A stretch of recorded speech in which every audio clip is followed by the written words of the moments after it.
Senior World Championship Finals. This is IMMAF. Abu Dhabi, make some noise!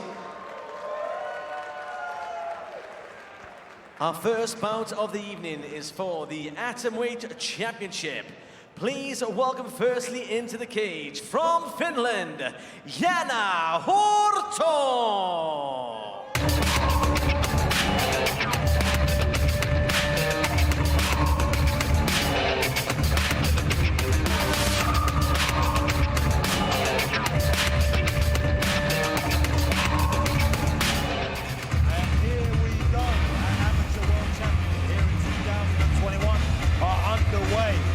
In the atomweight division with Jana Horto from Finland. Jana, a former world bronze medalist back in 2018, who also won the European Open gold and Open silver this year as well in the European in 2021. So lots of experience here at IMMAF. Brings a great, well-rounded game. Interesting fact though, her opponent, Nadine, she's actually fought all the way back in 2014. So she's looking to bring out win back and revenge against Nadine here back from 2014. I believe she was submitted in that fight, correct? Yeah, she was submitted all those years ago, but it's a long time. We're talking 7, 8 years ago. She's developed an awful amount, and that's what she's trying to show here tonight. To see if she can claim revenge here in Abu Dhabi. Thank you for joining us on IMMAF.tv, the World Championships 2021 live from Abu Dhabi. Jana Horto's in the cage.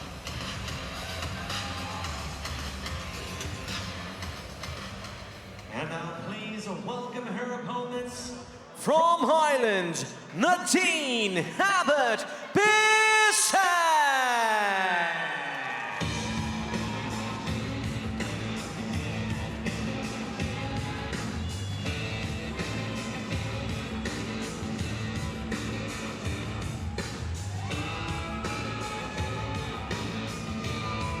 And here comes her opponent representing Ireland, Nadine Bissett. Competed a little bit with us here at IMMAF as well before, won a silver medal in the Junior Europeans back in 2019. Has been with IMMAF for a long time, like I said, has already got a win over Jana back in 2014 in the juniors. Constantly competing, works in jiu-jitsu as well. Had a great discussion with one of our coaches, Paddy Houlihan, on the bus over here. Believes this girl's got a bright young future, but it does not get bigger than this here at the IMMAF World Championships in search of gold. Nadine's got some great leverage with the punches. Nice left hook, right hand counter. She moves out in and out of distance very well, uses her range brilliantly in the cage. Yeah, and Jana Horto, a very, very good grappler as well. So it'll be interesting to see how Abbott uses that distance, utilizes it well and tries to land those big shots. About to get us going here for our first finals here at 2021 World Championships. I pass it over to Ricky Wright. Ladies and gentlemen, IMMAF present 3 3-minute rounds in the Atomweight final.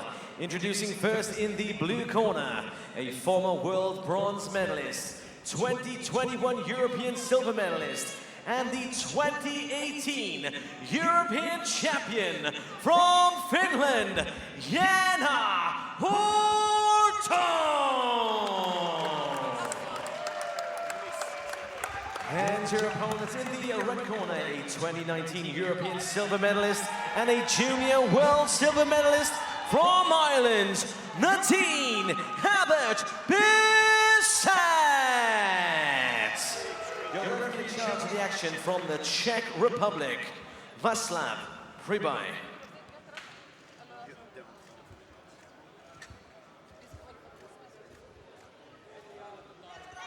And here we go, our first round of the day, taking place in the female atom weight category, 47.6 kilograms, 105 pounds. We have Jana Horto in the blue from Finland, comes out swinging with that left hook early, taking on Nadine Bissett from Ireland in the red. Beautiful jab from Nadine. Horto's going to fire that jab out to gauge that right hand. Look at that left hook on the break as well. Nice kick to the body. I like the way she's mixing it up. Yeah, mixes it up well and gets that final shot off as well with that kick. Starting off frantic here in this first. Nice left hook. Oh, Some nice combinations, heavy right hands from Horto. And you said Horto liked that left hook right hand combination. She's thrown it multiple times already and landed well as she bullies Nadine up against the fence. Lots of pressure from Horto now. We've got to see Nadine start to pummel for the underhook. She could frame on the face to create some space and drive those arms underneath and look for the underhook. She could use the whizzer in this position also, but she's got to get her back off the cage. The second that Horto is able to establish double underhooks, she's got dominant control in this position. Yeah, has a great position here now as well, looking to work to the back. That overhook a little bit loose from Nadine. Nice little reap there to get behind that knee, trying to get that right knee in between. Maybe we'll see a nice back take. Horto doing a great job of using that opportunity to clear the arm. But Nadine doing a good job of turning towards her opponent here. Again, she's got to look for those underhooks. She's got to get the feet underneath her and dive those underhooks in. Threatening there with a power guillotine attempt, or the ninja choke, as some like to call it. Big swings now from Horto. Great hips as well. Oh, heavy 1-2 from Nadine. She's piling the pressure on Horto back in towards the cage. Horto storming forward, Luke. And they're calling it on from Bassett. They're ready to go, these two. Here to entertain. Nice knee on the inside. Obviously here in the amateur rule set, you can't knee to the head, but great work going to the body. Horto struggling a little bit trying to convert this takedown, but bossing the space and the controls thus far in this first round. She's having a little bit of trouble getting away from that knee shield here. Horto can drop down, turn it into a single, and work the high crotch. This is one of the counters to this knee shield. She can also snatch onto it. She can pass it through to her right side and try and take the back like she did previously. She does well to lift there, though, off the tight waist. Straight away attacking off the bottom, though. Great jiu-jitsu display so far from Nadine. Gets the full guard. Feel like this is where Yena's wanted to be this entire fight. Manages to get it to the ground, but it's all Nadine attacking now. Nadine working those legs up high. That's the difference when you see the female athletes. They're so flexible and they get all these awkward positions. Try away that triangle, goes straight into omoplata. Beautiful transition to get the sweep and get on top. What work there from Nadine. And you can see Horto's ability now to front the absolute beautiful armbar. Oh, she's got the extension, Luke. Oh, very, very tight. Nadine upset there because she didn't stop where the bell went. Did escape that attempt, but that was rapid off of her back. It's a little bit of swelling to the left eye, I believe, of Horto to see if Nadine starts to target that area. I mean, that was fast pace once it hit the mat. They were swinging a nice left hook, like we said, left hook, right hands from Horto there again. And again, right hand, left hook. She loves that combination, mixing those two punches up. But Nadine gave as good as she got in that round on the feet. It's a nice knee in the interim there. It was a submission attempt. It looked like it potentially was. There's an omoplata there. She rolled through. Does well to get on top there, but it could put her in more trouble than it was worth. She got the top position, landed some good shots. Instantly from her back, though, throws up that armbar attack and very close to finishing in those closing seconds. Interesting to see the tactical approach now as we come into this second round. It's almost like whoever's on the bottom is more dangerous when they get it to the ground, you know, because they both have such fantastic guard work and jiu-jitsu. Very aggressive grapplers, these two.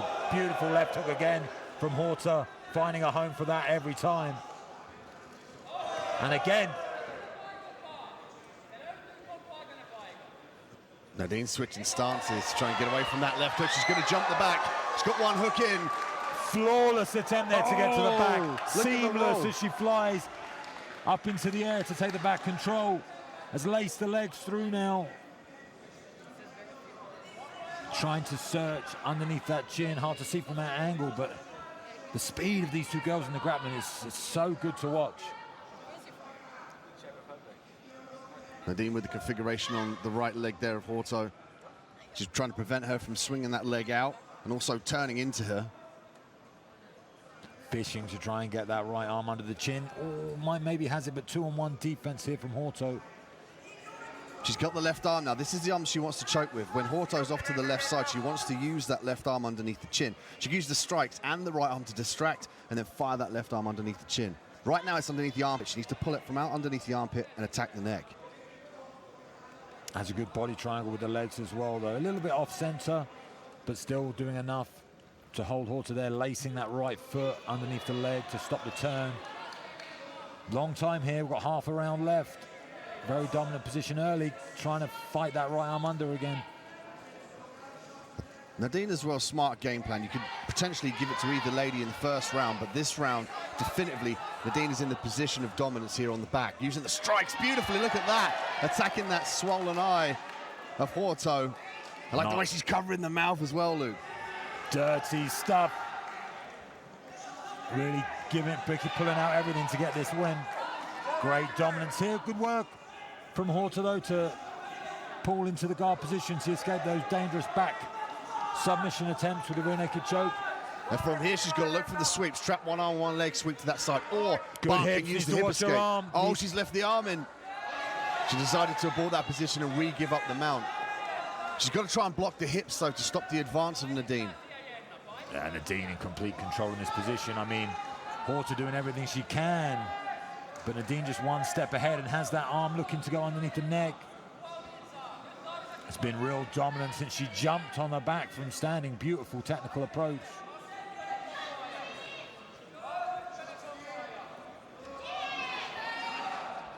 It's great defense here from Henna, avoiding all of the chokes, getting caught with some shots, covering the mouth again, just to make it discomfort, then takes it off and hits her with some big shots on the bottom. It's important to note as well in this position, the athletes cannot grab each other's glove. They can't put their fingers, they can't grab the glove. They can grab below the wrist, which is a good grip to do because the glove kind of stops the hand going back up. So they're not allowed to grab the gloves and manipulate the gloves, or indeed the rash guards or the shorts of each other. Yeah, referee on top of that, you could see he was pulling the hands off quite a few times. Real interesting rounds. As soon as she managed to get that side choke position, leaped up onto the back. I mean, that's a tough thing to do. Just to have that awareness straight away and then rolled through into the back control. Then just peppered her from the back pretty much the entirety of the rest of the rounds. Was attacking those chokes, couldn't quite get there. It's brilliant the way she rolls here. Look, she understands she doesn't want to spike her head and then end up in a position where she escapes. So she preempted that and used the roll to make sure she secured the back. An elevated game here from Nadine. Yeah, magical round for her there in the second. Very, very dominant. Early in the first was close, and we still got the dangerous right hand left hook coming from Horto as well. Needs to just make sure she doesn't leave any openings for Nadine in this third round, because she really capitalized there when she could take the back. Oh. Big right hand, doubles up. Urgency now coming from Horto. She knows she lost that round. She knows she wants this gold medal. She needs to come out here and put on a show. She might secure a takedown here. On the outside, she can work the takedown. If she's in the clinch, she's got to be careful about the back takes here, but she's got pressure. She's got the head pressure. She's got the cage as well, blocking off Nadine. Nadine doing well to dig on that right side, try and get that underhook, maybe even attempting to get that arm drag position. Uses that well. Horto notices. Gets a frame on the wrist. Brilliant head position here from Horto. If Horto can clear that right underhook there you've seen on the screen, she can dive down and take the legs. At this point in time, now she's in a position, she's below the elbow. She can drop down now and attack the legs. Head position, she cries from the corner of Nadine. She does exactly that, gets the reversal. As she's deep in on this single, head's a little bit low for me. And Horto did a great job of shinning across the face with the forearm as well. Switches though to that double, gets the hands clasped together. Now looking for her own takedown again. Oh. Slips to the back. Any little opening for her, she's straight on it. And Horto's got a spin to try and turn into her opponent here and utilize the whizzer. She can't afford to have knee jump the back. Oh, she's laced the legs as round. She's looking for the neck. Up against the cage, she can use her head to keep herself upright as well and keep those arms nice and free. Has that body triangle and that right leg lacing the leg outside as well. Very high level stuff here. Horto's got to try and spin, and almost like you want to shake the backpack off of your back. She's got to try and shake her opponent off the back. There's a cage grab there from Nadine. She's got to be careful about doing that.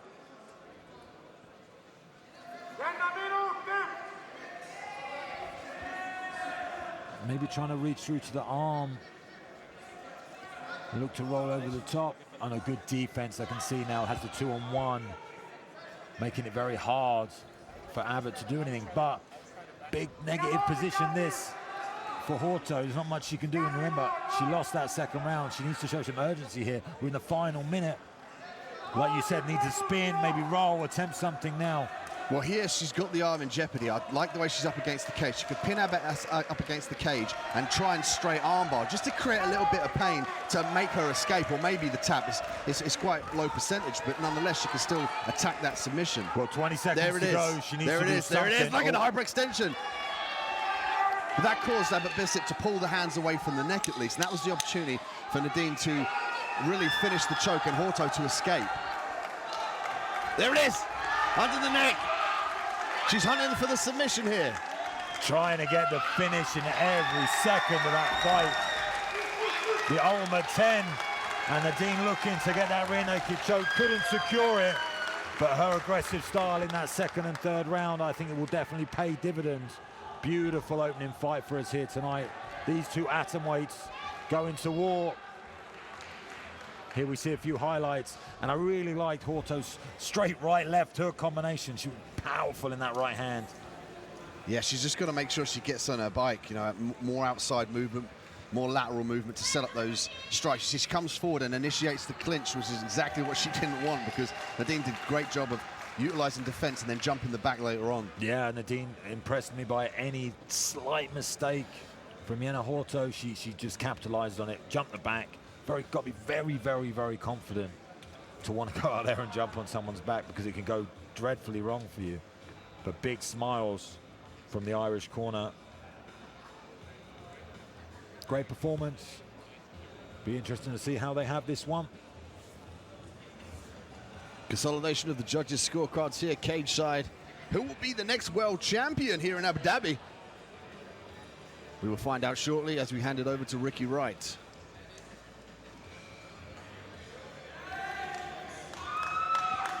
Ladies and gentlemen, after 3 rounds of action, we go to the judges' scorecards, who scored the votes 29-28, 30-27, and 29-28.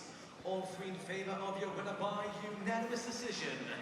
And now your atomweight champion of the world, in the red corner from Ireland, Nadine Bissett.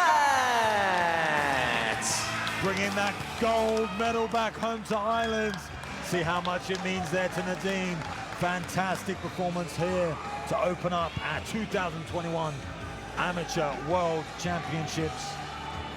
Extremely impressed by her. Let's see some of the action, some of the hard work she put in here, just clinging onto the back of Horto and getting the job done, constantly searching to get underneath that neck.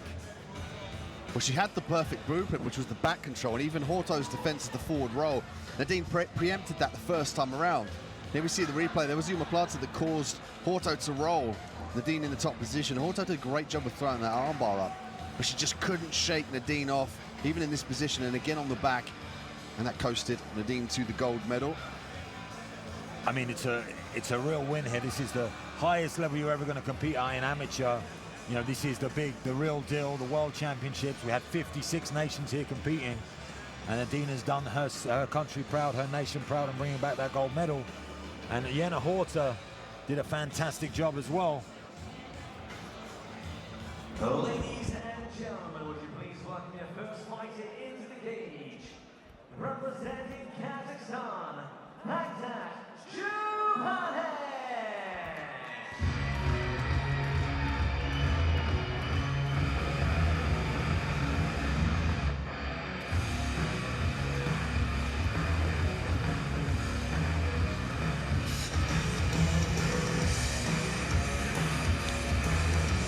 And we move up into our men's strawweight division, 52.2 kilograms, 115 pounds.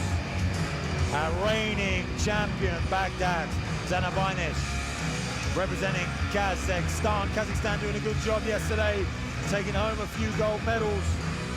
And their hopes will be riding high here with Baghdad as well. Baghdad, a very determined, intense and fast-paced fighter, standout prospect of the Kazakh national team, undefeated at strawweight, 8-0 record, and is looking to make history as the first three-time IMMAF world champion.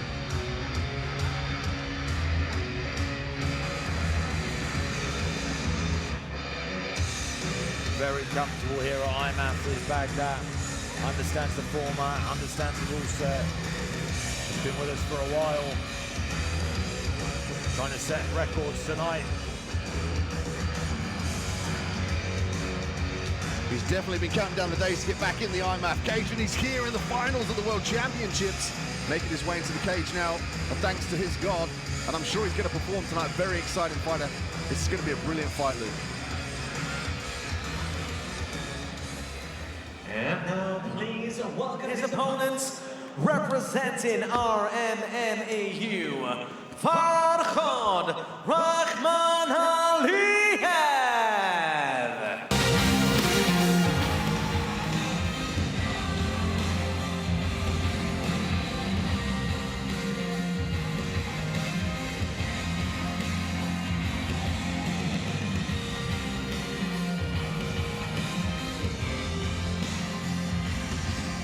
And Baghdad will be taking on Farhad Rahmanov, representing RMMAU.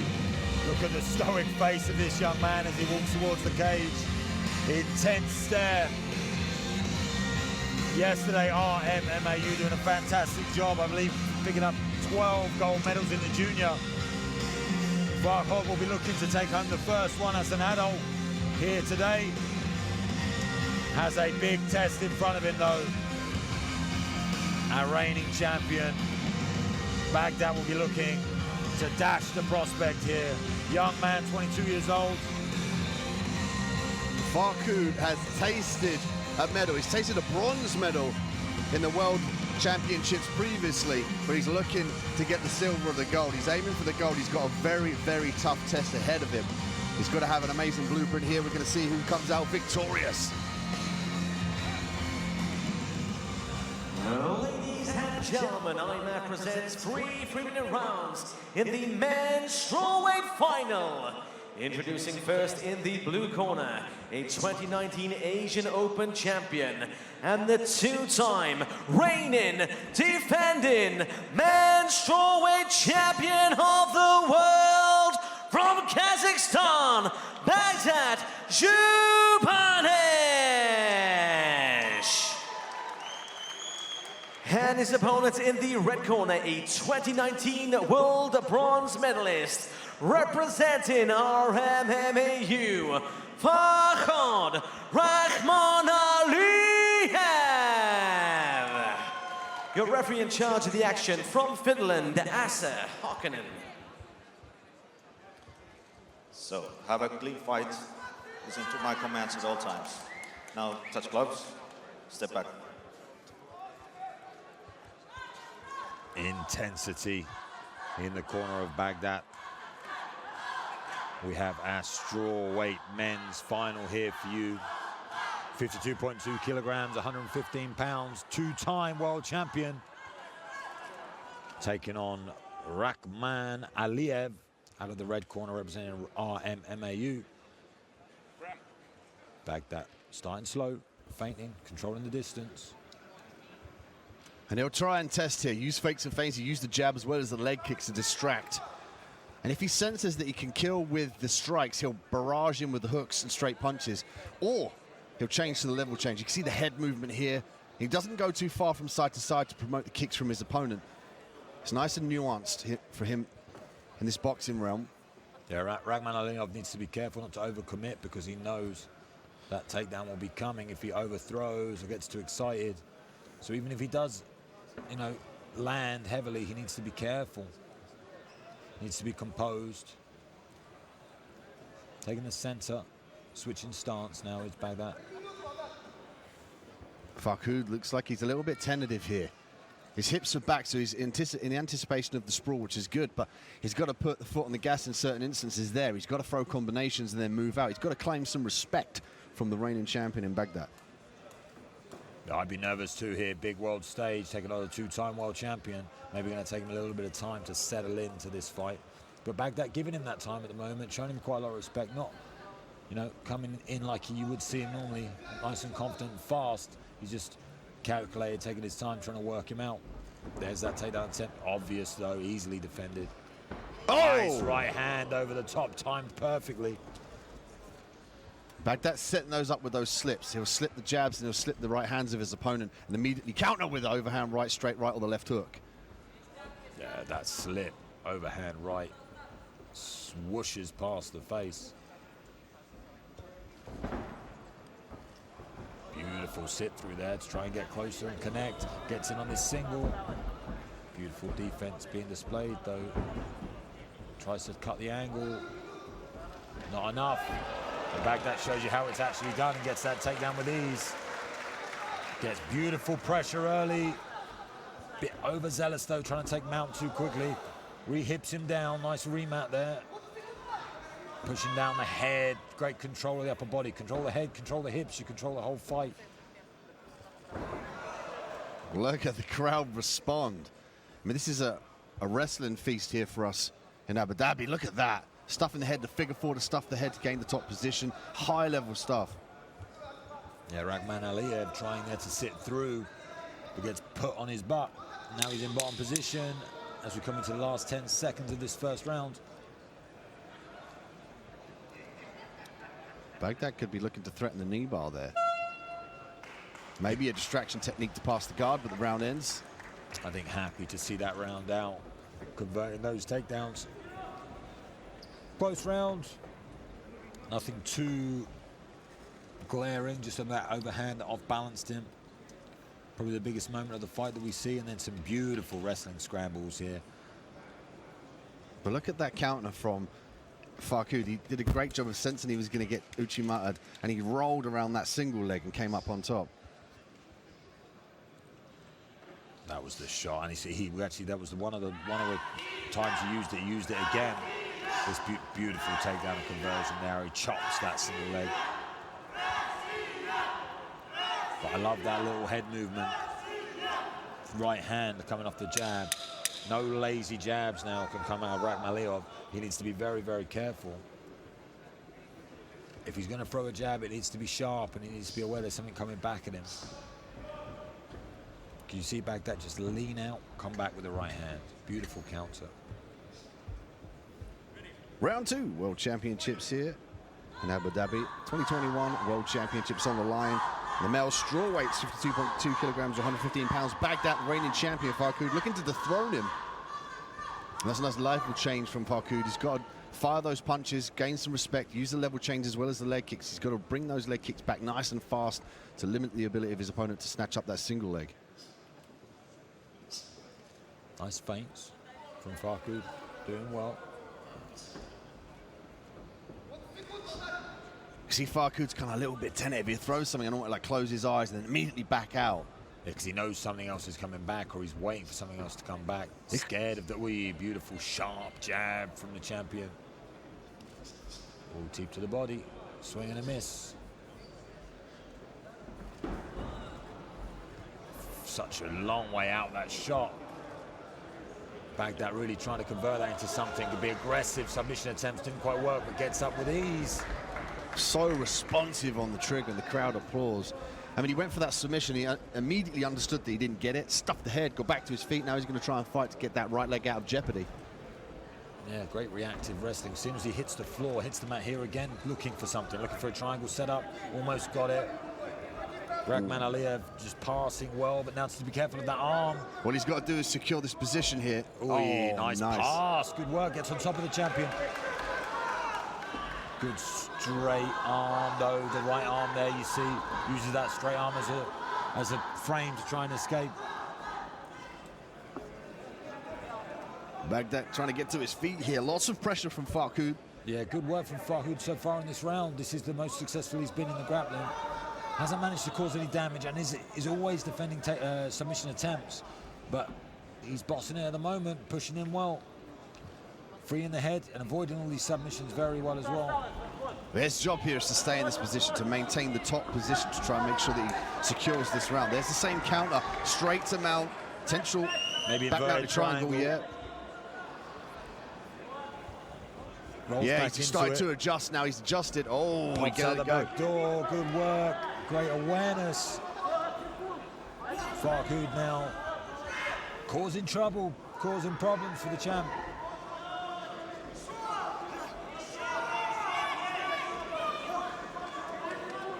Some knees there from Farhoud to keep the ref happy. 30 seconds left on the clock here in the second round of this championship fight. Much closer contest here in this second round. The champ needs to show us something. Last 10 seconds. Needs to leave an impression on the judges. Nice right hand from his knees. That was nice.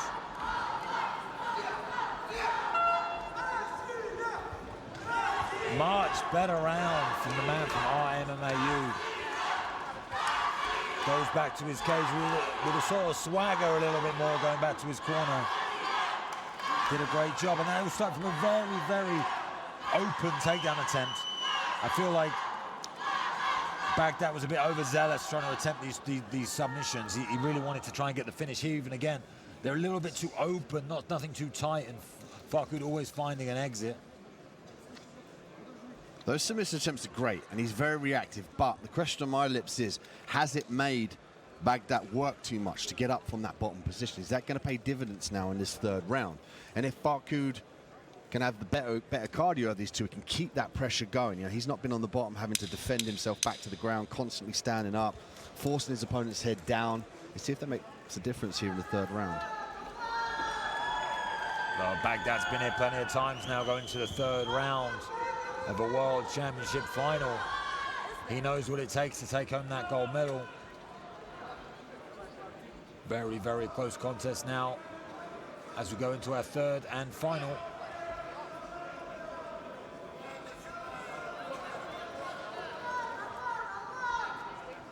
Baghdad does a great job of parrying those punches, moving the head. His defensive striking, for me, is what's so impressive. Gets caught there, again, parry. Was just waiting for that one, gets the double underhooks, little duck under. Oh, there's the turn. Love the way he scissors the hip and the leg to finish that takedown. There's the roll again from the representative from the RMMAU. Takes a left hook, though. Oh, he's relentless. Shoves him off and takes the back. Beautiful awareness from Baghdad now to get an early top position in the first minute of this final round. Tries to go deep half. Farhoud's got the underhook here. He might to screw the hips down and take the single. He can escape out the back door. Oh, nice shot on the interim from Baghdad. Oh, nice high crotch single. Lifts him up through the hips and brings him back to the ground. I like that from Baghdad. He's very good at throwing shots in very unorthodox positions and moments of the fight. You know, so he'll land just when you're trying to recalibrate and open up. That's when he'll land a great shot, great hook. Around the body now, good wizard defense, nice turn. Gets reaped out though. Wow, this is high level grappling here from both men. Farhoud putting up an amazing fight here. Always ending up in the bottom position, but you know, he's really showing some high level stuff. Gets that underhook on the right side. Again, looking maybe to go deep half. Attaches to the ankle, back up to the feet. Baghdad takes a little bit of a heavy breath here. That's what I was thinking here. When he went back to the corner in the second round, he took some deep breaths. He sat down immediately. Front headlock here from Farhoud. Gets shucked off. But again, the posture of Baghdad looking a little bit tiresome.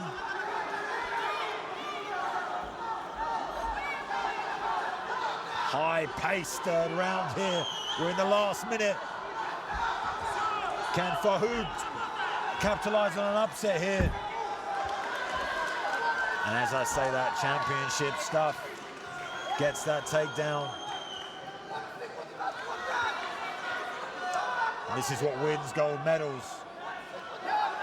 Even when you're looking tired, physically exhausted, still coming forward, still throwing shots, still putting on that pressure.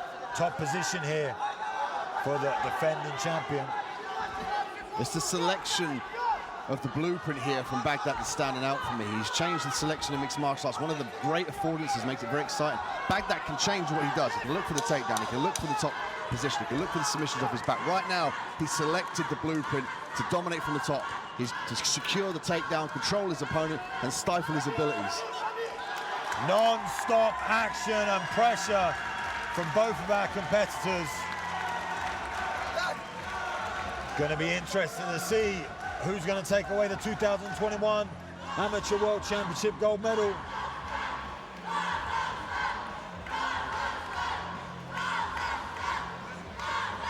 That chopping takedown he attempted early on, got it in the second round. Farhoud a bit more aware of it, gets a reversal, but then gets reversed and gets his own reversal. Back, forth, back, forth, back, forth. Deep, dives deep on this leg as well. High level grabbing from both these competitors. A lot of IMMAF officials around Ricky Wright right now as they give over these final scorecards.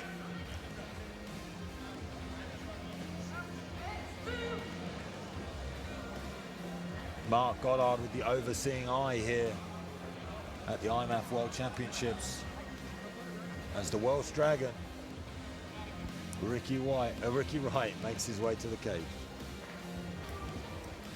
Ladies and gentlemen, after 3 rounds of action, we go to the judges' scorecards, who scored about 29-28, 30-26, and 29-28. All 3 in favor of your winner by unanimous decision. And still, the IMMAF Men's Strawweight Champion of the world from Kazakhstan, Baghdad Zhupanish.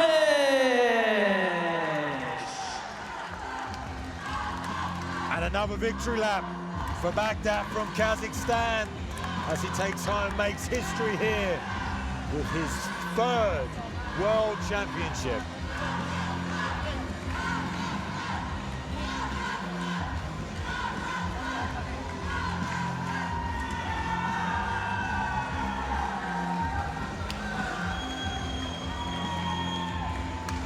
Baghdad Zhupanish with the crown as we take a look at the replay. And it was the top pressure here in this 3rd round that edged him the decision win and the gold medal at the World Championships. I mean, look at this ground and pound. He did a great job of controlling from the top position. And even though Farhoud has a great wrest and anti-wrestling as well, he'd switch around on that single leg. He'd roll round and try and get back to his feet. There was that beautiful left hook, momentarily stunned Farhoud. Yeah, that's what I was really impressed with Baghdad. He threw enough unorthodox positions throughout the whole fight. In the moments where you think you can get a rest, that's when he'd catch you with a little hook. And it really upset the breathing as well of Farhoud. Fantastic victory for him. And we move forward and we continue as we continue with more finals here at the World Championships.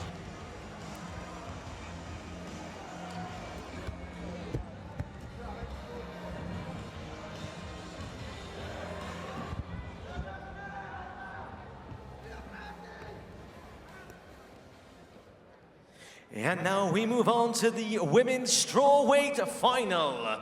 Please welcome your first fighter into the cage, representing the Kingdom of Bahrain, Azir Ramos Bertolso.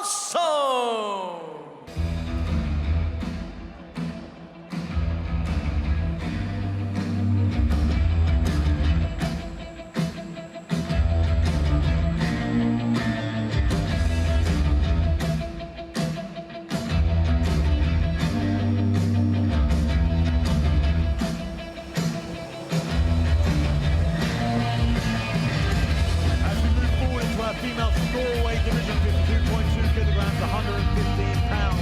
Azir Ramos Bertolso, representing the Kingdom of Bahrain, makes her way here to the cage.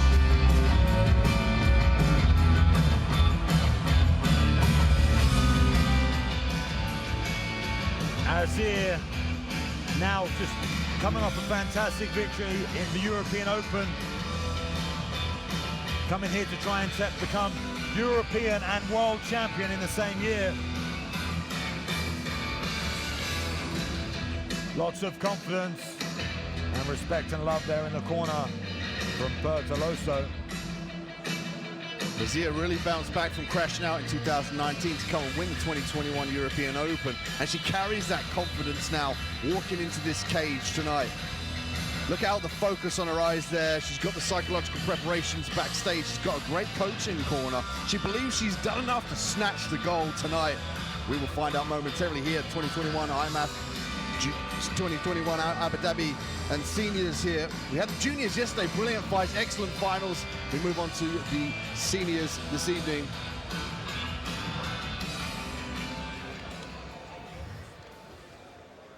And now please welcome her opponents, representing Sweden, Josephine Moten!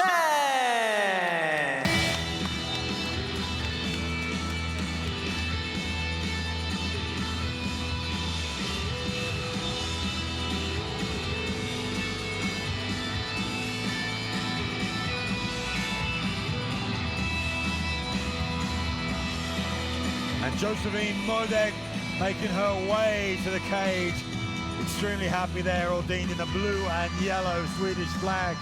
Sweden done particularly well in this World Championships this year. Not such a big team.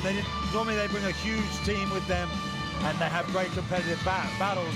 A little bit of a smaller team this year. I think they had quite a lot of, lost quite a lot of athletes due to COVID and weight issues, but they've managed to get 4 finalists in our seniors. Josephine, the first of them. You see Bassam Youssef there, former UFC world welterweight in the corner. Josephine extremely happy, 25 years of age, so 5 years the senior of her opponent in Ramos. Be interesting to see if that experience plays a role here in this finals. She burst into the scene to win the 2021 World Cup, smashing through her first 2 rivals by TKO before putting in a one-sided unanimous decision to beat Team Nina back in the final. Very strong and a gamed opponent. Ladies and gentlemen, IMMAF present 3 3-minute rounds in the women's strawweight final. Introducing first in the blue corner, she is the reigning European Open champion, representing the Kingdom of Bahrain, Hayeza Ramos Bertolso. And her opponent in the red corner, she is the 2021 World Cup champion, representing Sweden, Josephine Moten. Your referee in charge of the action from France, Ahmed Gokshi. Come to the center, please. Okay, follow my instruction. Protect yourself at all time. Keep touch curve if you want. Please, thank you. Go back to front. That girl's got the rhythm in the corner there. Josephine always moving, talking to herself. I think she was singing a little bit. More of a striker, very, very dangerous on the feet. And like we just said, won the 2021 World Cup as well. So brimming with confidence here. Both of these girls, extremely talented. Nice straight right hand, lands off the mark. Ramos in the blue, representing the Bahrain. Taking on Josephine in the red, representing Sweden.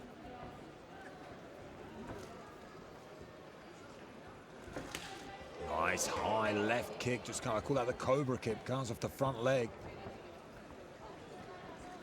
Very hard to do. Very, very effective technique if you've got the flexibility. You see here, Ram, beautiful outside to the right hand, doubles up that right hand 3 times. Powerful start here. Ramos stalking as well, stepping right. There's a great understanding. And switches straight away, gets that beautiful mixture there. Flows freely in between the hands and that wrestling to get that body lock takedown. Kind of just forced Josephine back down to the mat. Josephine framing on the head well, pushing with that right elbow and right arm. But great pressure here from Ramos. Bertolso's got to keep heavy here and try and pass the guard. She can look for bullfighter passes. She can also stuff that right leg downward, use knee slices as well. It would serve her to pull her opponent in Moten away from the cage, to prevent the cage walk up and also open the avenues to pass the side control on both sides.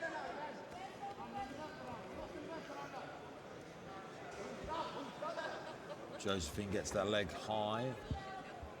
Can attack here, has good foot on hip position. You see that left foot on the hip of Ramos.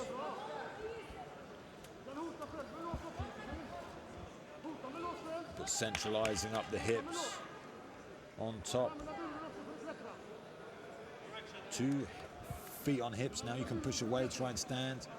But awareness shown there for Ramos as she steps over. Needs to be careful she doesn't give up the back here, Josephine. She's got a frame on that, or had a frame on the head now. And referee not pleased by the action there and stands the girls up. A little bit quick, if you ask me. But that might be in the favor of Modig as she looks to try and earn the respect now of Ramos. Nice inside kick. Modig now has got to be fearful of this takedown. After she strikes, she has to pull everything back and move out of range just like that. Beautiful work. Head kick, overhand right, return from Bertelso. Modig has fantastic strike, and you can see that she utilizes the kicks very well. But Ramos is a very tall, long girl, causing her a lot of problems with the range, and that low kick's landing again.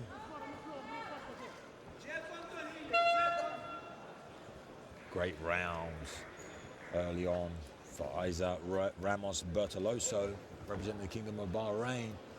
Beautiful right hands. I mean, she's a long, tall girl. Hopefully we get to see them here. She threw 3 solid right hands after this low kick. 1, 2, 3. You know, great work, and found a home for all 3 of them. She doesn't throw it particularly straight. She throws it more of a curved angle. Interesting as a taller fighter. Not that I would know anything about being a tall fighter, but I haven't got a double leg like that. Fantastic work to change levels there and go to the body.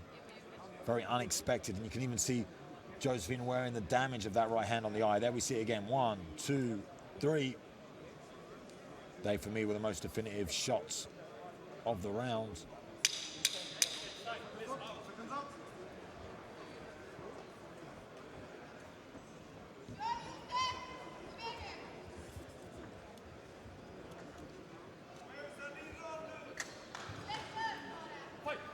Here we go, round number 2. We are in our female strawweight division here. Josephine Modig representing Sweden in the red corner. Taking Isa Ramos Bertoloso representing the Kingdom of Bahrain in the blue. Isa Ramos finding a home for that right hand often in the first round. Modig a lot more measured in her approach now. Great footwork, and she's managing the distance beautifully. Even the inside leg kick, she fires it nice and quick and steps back. Yeah, needs to be aware of that right hand, slips it well. She needs to earn the respect though, slip and make her miss and throw it back, nice left. Again with that right hand, it's almost landing, chopping over the top of that low left hand of Modig. She needs to bring that left hand a bit higher. Wee, constant combinations. Not just throwing 2 or 3 shots. Is Ramos 5, 6, 7 now. Bertelso is managing and measuring that overhand right. You can say, as you said, Luke, that left hand drops every time. Even when she circles around on the outside as Modig, she drops that left hand.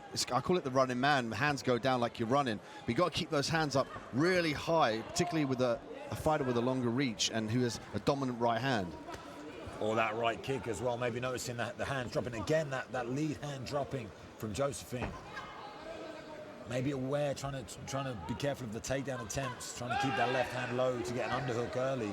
But as I say, that underhook, the takedown comes, and she does get that right underhook. Bertoloso, beautiful switch of the hips, elevation, gets that takedown. Now she's going to do a better job of stuffing those legs to try and pass. She could also, from here, she can go to the side control round to her left, or she stuffs that right leg of her opponent. She can go over to the mount here. She can use strikes as well to distract. She goes to the body, head. Beautiful.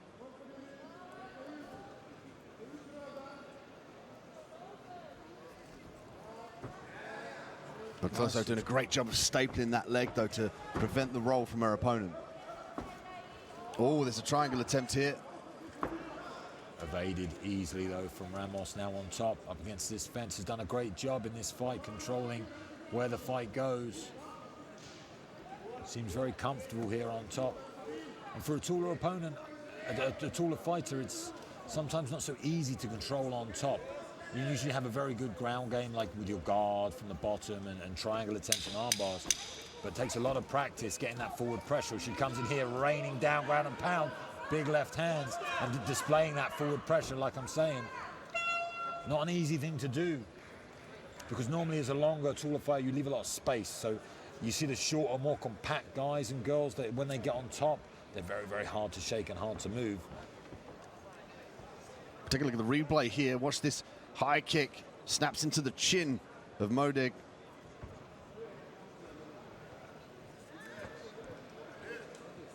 And again, unorthodox, not just throwing 2 or 3, she throws 5, 6, 7 shots. Again, that left kick partially blocked, just kind of threw Modig off balance more than anything, but still looks good in the eyes of the judges. And now we see this elevation for this takedown, turns the angle, beautiful work. Falls on top, like you said, with that knee separating the legs. I don't know what the actual term for that is. I call it like the blanket guard, like on top. You like a blanket, you put that knee through, try to get your knee through to the other side of the ground. Very, very effective. I think Hodger Gracie used it in abundance in tournaments as well to get past to the mount. As we move into our third and final round, you got to think Josephine Modig needs to do something special here in this third round to take away this gold medal. It's all on the line here. Modig coming up with some fire. Look at the movement now. She's in it, bouncing in and out. She's throwing with power. She's calm and confident. She probably senses it's potentially down on the scorecards here. She's looking to pull the trigger. This is what she needs to do. She needs to pressure Bertoso. Be first. And if she's in danger, she's got to move away from that right hand and the double leg takedown. Yeah, I'd always say be first and be last. So throw, come out, then throw again, and put a stamp on that combination. I'd say she's definitely down right now. We need to see something special from her if she wants to become the world champion. And I'm not sure a front side axe kick's going to be the one. Leg kick from Modig. She's biting down on the mouthpiece now, close range. This is great work now from Modig, really showing that urgency. This is what we want to see in this competition. Shows how much it means to these girls. She's coming out here, putting every see in the face. She really means it now. Oh. Beautiful right hand, though, from Ramos, and she walked into that. That can't stunt her, though. She needs to keep this up. She needs to keep this aggressive. Forward pressure up, does Modig. She needs to stay in the face of Ramos. There's a shot. Gets that single leg, but gets reversed. Modig to build back up. Modig maintaining this top position now, single leg. And you heard her corner shout out, shoot. She shot instantly, got the single leg. She's got to kind of try and get some posture, get her head up. Now she's got the affordance to put pressure and flatten back her opponent. And the same thing now, she's got to pass the guard and avoid the takedown, the submissions, excuse me. Does well there with the knee to try and avoid that triangle setup. Beautiful sweep with the long limbs from Ramos, but she can't. She's had a few. Oh, nice triangle attempt here. Goes to the armbar. Oh, he has contortion here. This could be it. She made the adjustment to fire the hips closer to the shoulders, get a bite on the edge of the elbow here. The hyperextension is strong. Modig is trying to desperately get out of this position. She could skip over her opponent. She could stack her up as well, but she's got to get that arm off the hip line. Modig did a great job of rotating her arm, so it wasn't all on the joint. Little bit of a different angle managed for her to escape that position, but beautifully thrown up armbar attempt from the bottom. As we move into our final 30 seconds of this World Championship final. Beautiful sweep from Ramos, exactly what she needed now. Ramos has got just over 20 seconds to dominate now, but she's got to score. She's got to fire those punches or pass into a more dominant position. The side controls and the mounts. Looking like she's going to try and target some ground and pound. Oy, beautiful work. 10 seconds left in the third round. Female strawweights looking for the silver and the gold. Ramos in the top position with some nice strikes towards the end of that round, but has she done enough to steal the gold away from Modig? An impeccable performance, I feel, from Isa Ramos Bertoloso. Been a great year for her, taking home the European Open Championship in 2021, and now looking to become world champion as well, double gold.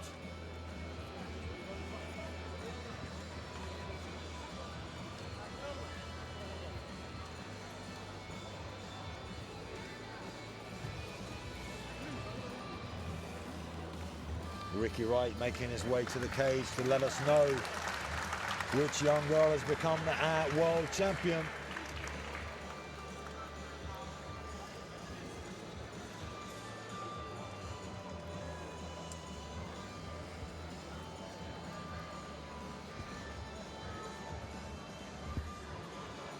Ladies and gentlemen, at the 3 rounds of action, we go to the judges' scorecards for your winner by unanimous decision.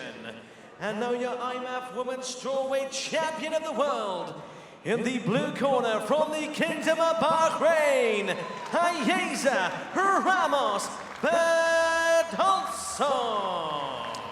Aiza Ramos Bertoloso getting it done, taking home her 2nd golden medal in the last 8 months.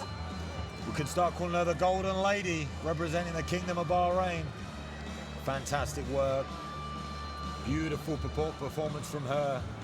And you see how much it means to her as she smiles for our cameras. See a few little highlights here.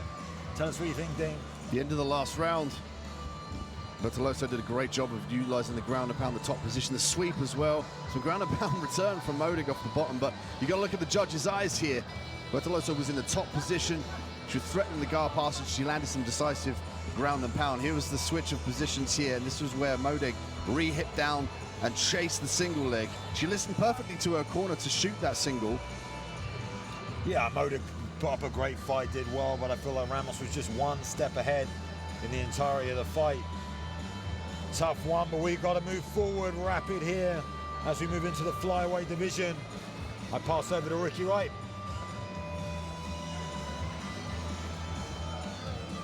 And now we move on to the men's flyweight final. Please welcome your first fighter into the cage, representing IMMAF, Hector Genishbek.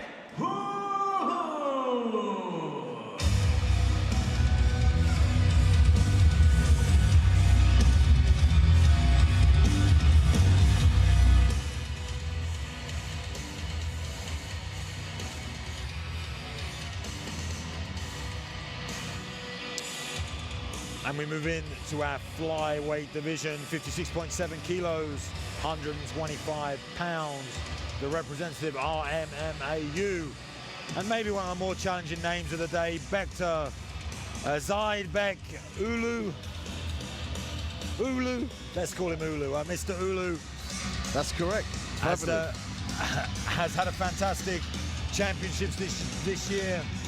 Watching him compete many times over in my cage at Cage 4 leading up to this finals. I've been extremely impressed with him. He's a very intimidating young man. Comes in with real intention and really puts fear into his opponents. He's got that focus as well. He aims and he shoots, but he's got the technical background to back it up. Great boxing skills, close range. Watch out for his hooks that set up the overhand right, and an excellent double leg takedown as well. But for me, the timing is going to play a part in this fight for him. You know, and I've maybe been watching Mr. Brad Pickett, One Punch, give him a shout out, bringing out that hat, bit of style here on the walkout. Ulu, maybe here at Amateur, trying to become the world champion, but he's definitely got the coolest walkout so far with that hat. I don't know the significance of it, but looks pretty cool.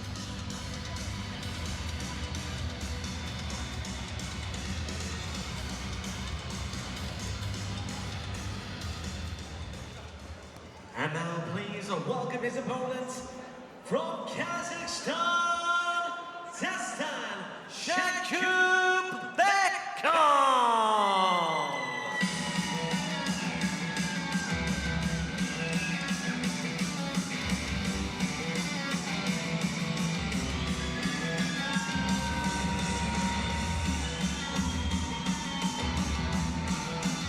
And his rival makes his way to the cage, Dastan Shakubekov, representing Kazakhstan. We have a lot of IMMAU Kazakhstan matchups tonight. In the first one of the day, we had Kazakhstan take home the gold medal in Baghdad, the retaining champion. So there's a lot between these two nations, you know, a lot of rivalry, a lot of back and forth. Both heavily grappling nations. And I think if Dastan cannot succumb to the intimidation that can be put on by Ulu. I think we have a great fight ahead of us.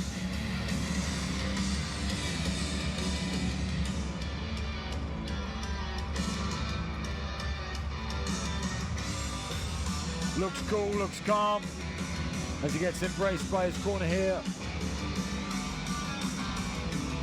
It's a big, big day for these young gentlemen. 25 years old, Dustin fighting for gold here at our IMMAF World Championships. And it's a big stage here at Abu Dhabi. You know, they've really pulled out all the stops. This is the place to fight if you want to be an amateur, if you want this feather in your cap, you want that stamp on your CV forever, and then to retain that with gold, to sprinkle the CV with gold in the IMMAF World Championships. That says a lot when somebody reads your fighting CV.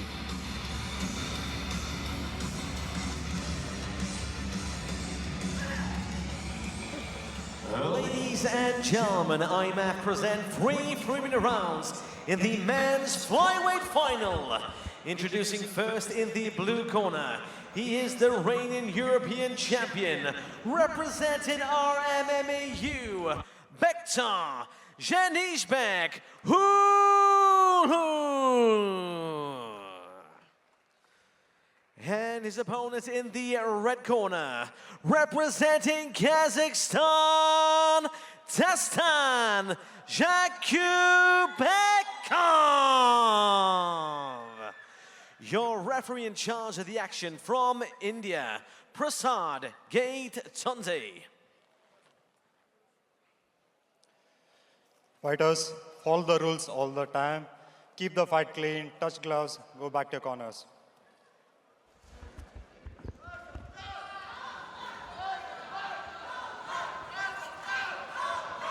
Bektar Ulu in the blue, representing RMMAU.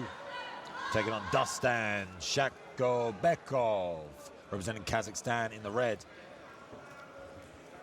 Ulu has a nice tight guard. You can see here the hands are very high. He loads up the hip as well to put more power in his hooks in his straight right hand. He's got to punch his way in here. You could argue that Jakubekov has the slightly longer reach in this fight. Yeah, Jakubekov uses it well as well. Great movement displayed by him. But I've been really impressed with Ulu's power. And like I said, he's got an intimidating style coming forward. Throws very well once he can find his range. So that's the job of Dustin, is to try and move, evade these early shots, try and put doubt in the mind of Ulu.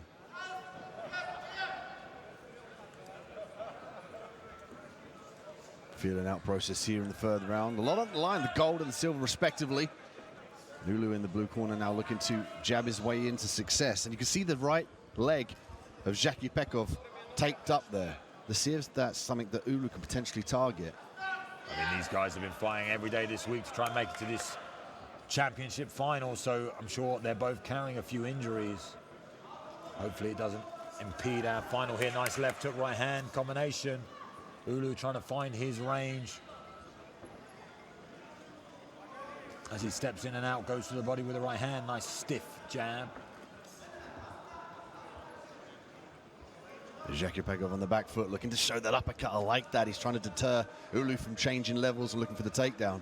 Yeah, we've seen this a lot. We're halfway through this first round, so sometimes they start out striking, and then they'll put their hands up and look for that takedown, secure a takedown to win that round. Oh. Nice left hook, right hand, left hook.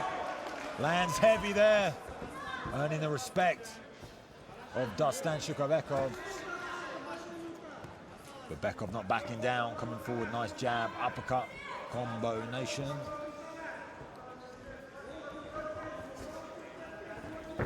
There's the shot from Ulu. Big aerial slam, dumps him down to the mat. Looking ready to expose the bat, Luke. Extremely aggressive is Ulu once he gets hold of you. Good explosive power to get that takedown, but not done much for Dustin as he stands back to his feet. Nice little hip movement there to get him back down, gets the remat. And Ulu now, nice knees. That's definitely a development I've seen on the amateur scene from these positions where it's very hard to let go with your hands. They've started kneeing to the backside of their opponents. It scores points and it can be very painful as well. I've seen that on the ground, I've seen that in the guard. So it's a bit of a new style. Nice one hook in on the right-hand side. Trying to get the other hook, gets it, but a bit high here on the back. As that first round comes to a close. Quite evenly matched up on the feet, but once it hit the ground, Ulu with an explosive takedown. Yeah, from the replay, he found a home for that left hook in the right hand, and that's what he's good at. He loads up the hip beautifully. There's that level change from Shakipekov that promoted that beautiful double leg.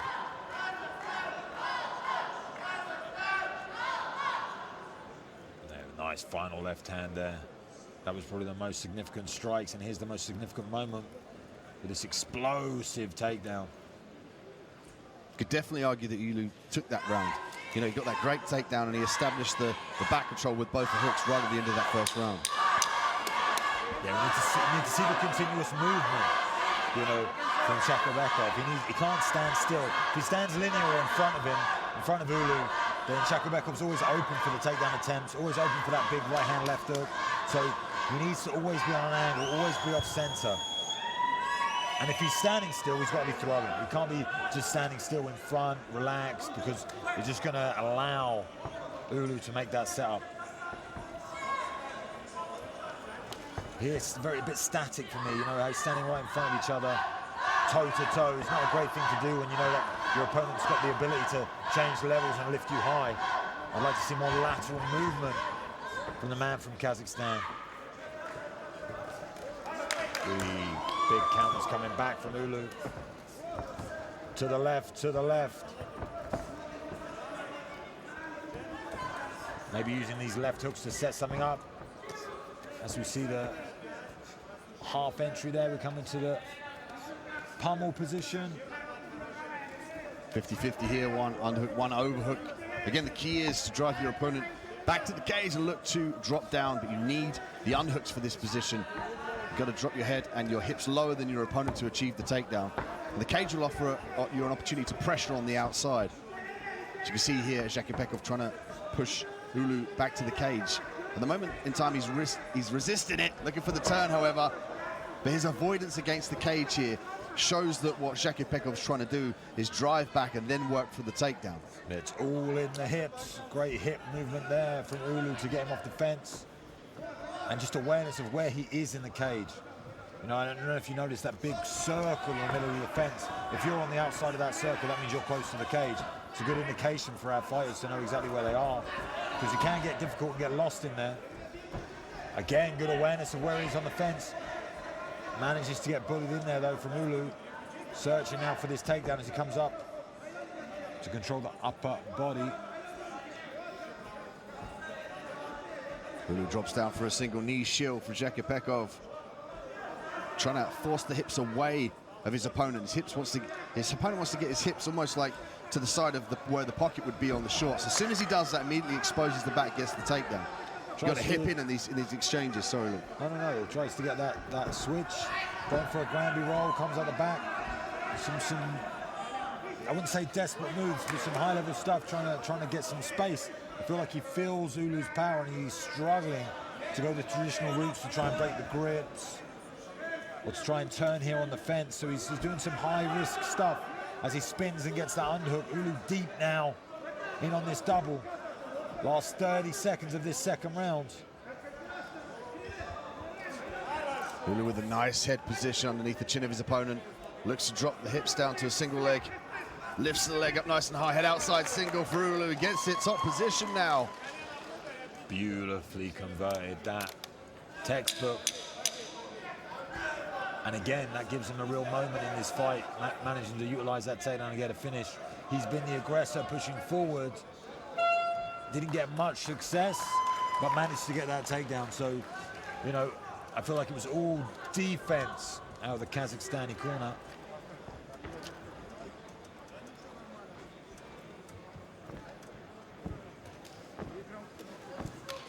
Very sharp with those knees as well as Ulu on the inside. Look, that left straight up through the middle. He almost just touches him, doesn't even have any real venom in it, just throws. There we see the single, head on the outside single, laces the leg and happy to go into the half guard here. just out of range with that right hand.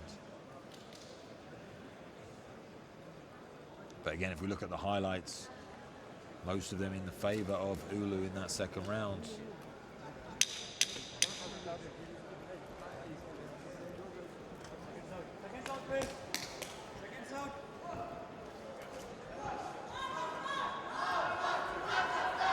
IMMAF representing in the blue corner, taking on Kazakhstan. And we have an Indian referee and all the officials round cage side from all over the world. Truly international event here at the IMMAF. We had 56 different nations compete. Incredible stuff for our 2021 World Championships. Great show of respect, a hug before the fight, but it's all business now here in this flyweight championship matchup. Who's going to take the gold home? Is it Ulu or Shakipekov? Ulu in the blue, Shakipekov in the red. I tell you, we need to see some urgency and desperation from Shakipekov as he throws up that head kick. Needs to try and change the dimension of this fight. That's a beautiful, sharp jab, but apart from that, hasn't really thrown anything too devastating on the feet. Seems a little bit, there's a nice straight right hand. Where has that been in round 1 and 2?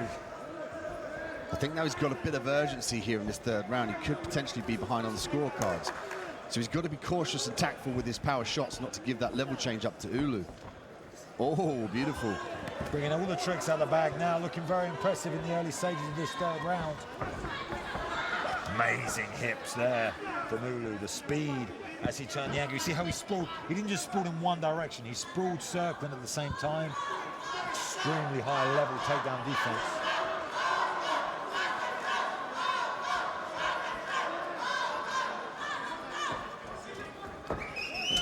Oh, look at that. Shakipekov taking advantage of the position. He might give up his back, though. Yeah, I call that like a bully throw, like old school back at school. When someone wanted your lunch money, they grab the head and they try and throw you over. And I feel it always ends up with getting your back taken. If you're not cheating, you're not trying. So trying to hold on to that cage, trying to... It's kind of like an autonomous response. If humans fall over, we look for something to stop us falling over.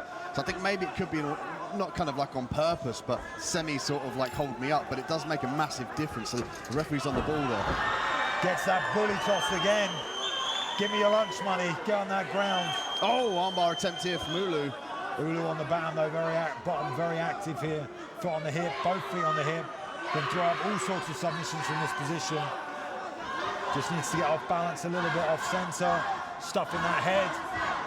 This is so much better now from Shakipekov.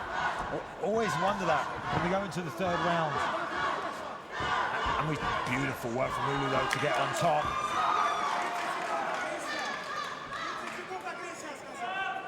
Ulu now with the exchange in position, gets the takedown and maintains the top position now, going to look to ground and pound. He's got to separate his head, though, and gain some posture for some power in these punches. Very comfortable here is Ulu as we come into the final moments of this flyweight world championship contest. Looks for the double lift and a slam. And that will see us out as the third round comes to an end. The emotion from Ulu already pouring out. I think he feels that he has become an IMMAF world champion. Tears in the eyes as he puts on his stylish hat and embraces his cornerman.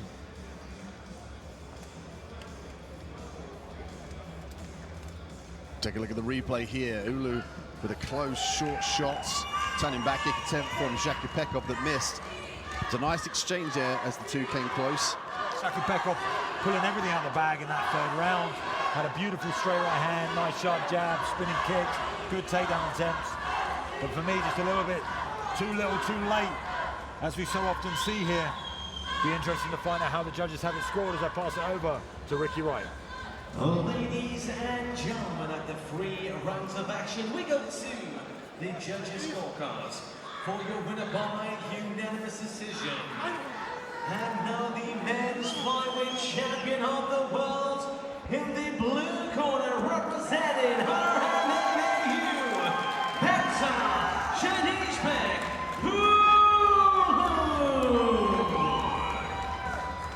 Great work. There from Bektar. Taking home the gold, see how much it means to him. We'll go through a few of these highlights.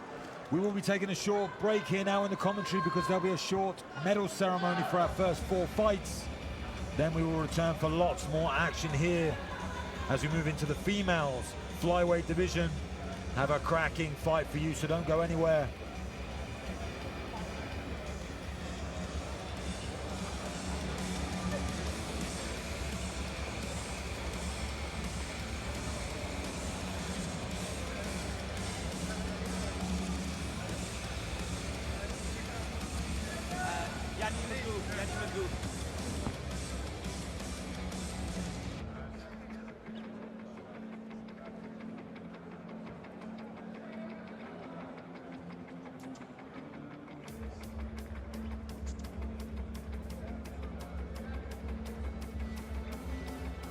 And we move on to more World Championship action here, the 2021 Abu Dhabi Senior Finals. Shortly, you'll be addressed by our MC, Ricky Wright, to get more action underway.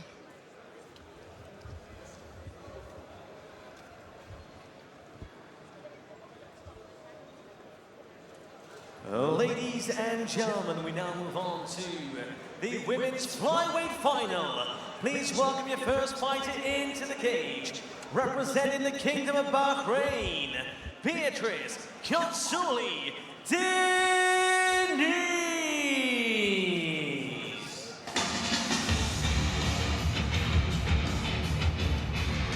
All right, so we continue with the fights here at the 2021 IMMAF World Championships from Abu Dhabi, United Arab Emirates. My name is Sebastian Metal Martinez. I am joined here by Dean Mr. Muscle Midhat as we will continue calling the action. And next up, we have women's flyweight. So that's 56.7 kilograms or 125 pounds. And first out, we have in the blue corner, representing Brazil, Giuliani Pereira. As she prepares to enter, for the blue corner, we have another Brazilian, Beatrice Consuli Diniz, a extremely credentialed fighter from the Kingdom of Bahrain. And they have done pretty well today. They have secured a gold medal, as we did see Asa Almos Bertoloso secure a unanimous decision victory over Sweden's Josefin Modig. Let's see if Diniz can join her as a gold medalist here tonight.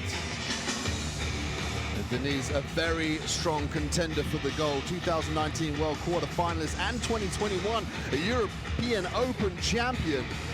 She's coming in to try and claim a gold here at the World Championships.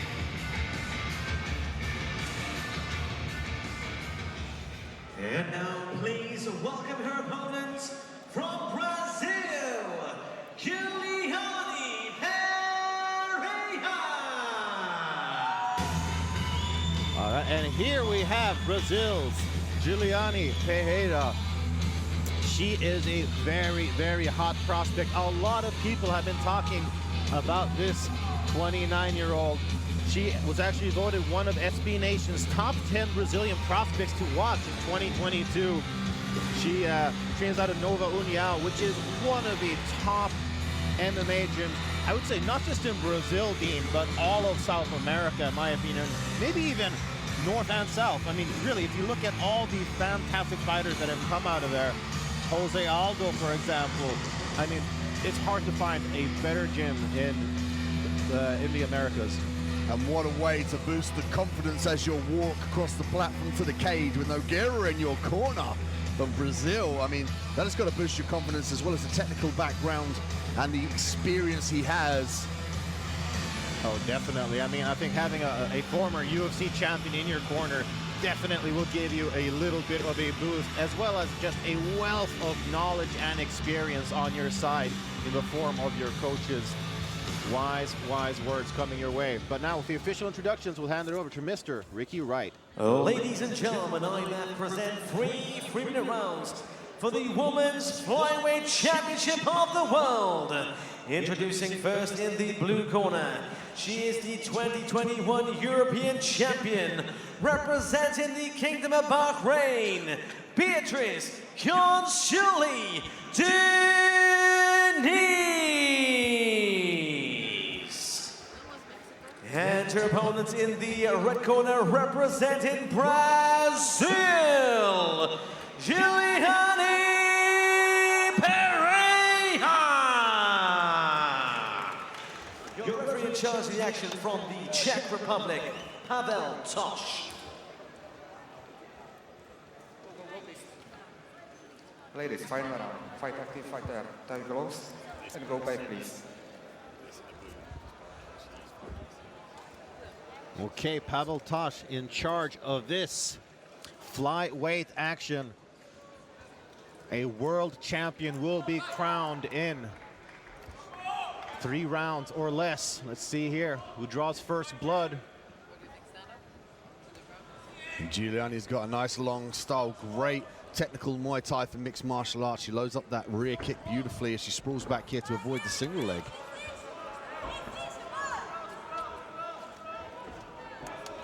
Nice defense here from Denise, holding up quite well. And they separate. And as you mentioned during the walkings, Dean, Denise, a 2019 World Quarterfinalist and a 2021 European Open champion. And on the other side of the cage, we got Pereira, who is a training partner of Michelle Oliveira, who is the 2017 IMMAF flyweight world champion. And I'm sure there's definitely been some very sound advice coming her way from her teammate. Denez has got that nice long style as well. You could argue here she's got the longer reach. And what she likes to do is fake and feint. She drops her level ever so slightly. She uses that to bait the jab to disguise the right hand. Referee asking for some more action here, Seb. You know what? I'm inclined to kind of agree with that. I mean, there is so much at stake here. And I understand that that can be a little bit overwhelming. I mean, just look at what we have here. I mean, we have over 400 athletes who have just ascended from all around the world to compete here at the IMMAF World Championships. So, I mean, the eyes of the world are on these two competitors in terms of amateur MMA. I mean, it doesn't get any better than the IMMAF World Championships. It is the pinnacle of amateur MMA. Oh, look at this. Guillotine attempt here from Barrea. Oh, switch of positions from Denez. And Denez could look to drop down here. She's going to use the knees to distract.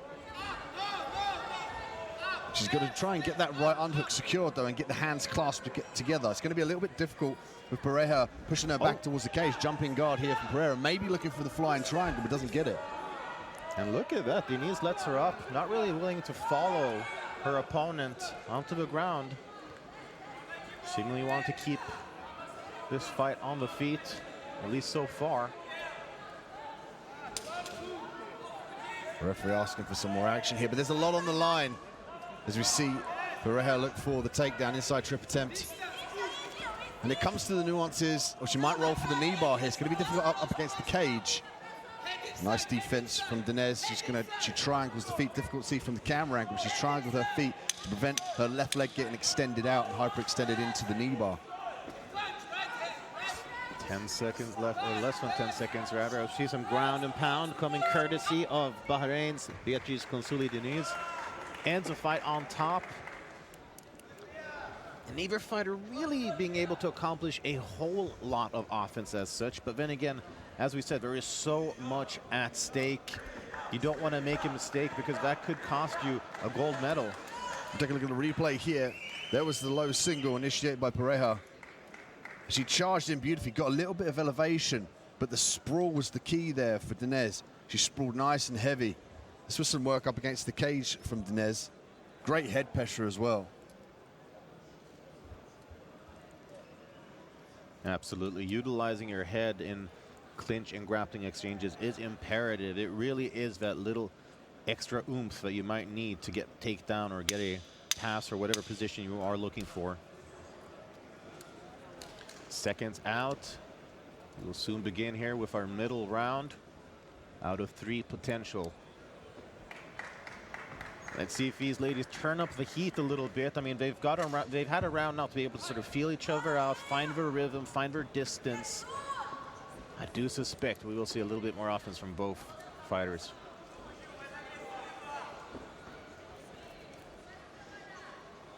Pereira with that more Muay Thai sort of stance. She's a bit more planted, hands up nice and high. Whereas there's some more lateral motion and circular motion from Denez on the outside. It's going to make it a little bit more difficult for Pereira to change levels and target. And we saw Denez fake a kick there, and that's something we've seen become a lot more popular in the past couple of years. You didn't really see fighters fake kicks to the same extent that we do today. This is the beauty of the IMMAF as well. As you said, the pinnacle, the highest level of amateur mixed martial arts worldwide. And we literally see the evolution of mixed martial arts in that cage. We see the techniques tried and tested throughout the years. And what if a representative from a country comes with a strong grappling background or wrestling background or striking? How do they deal with that in the cage? And it serves for a platform to as evolution for amateur mixed martial arts worldwide.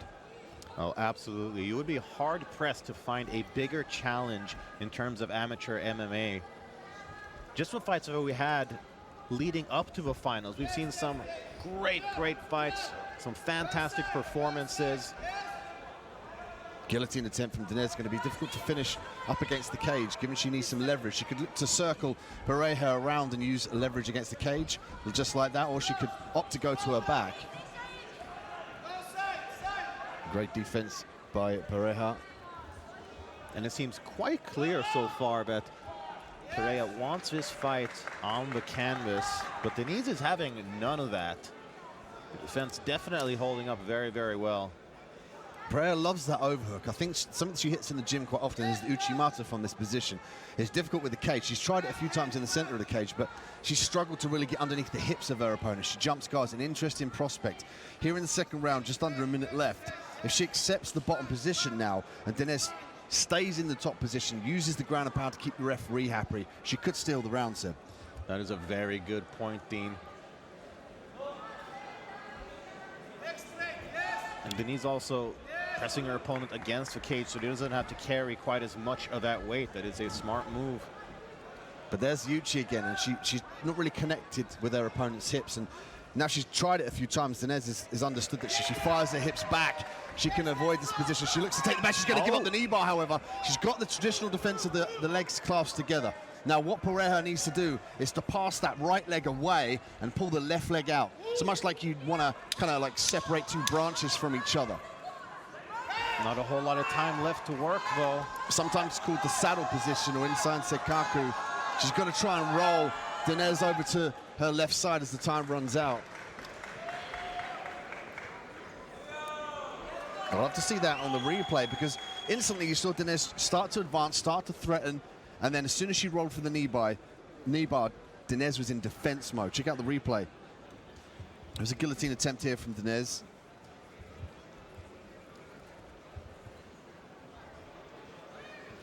Nice knee from Denez on the interim.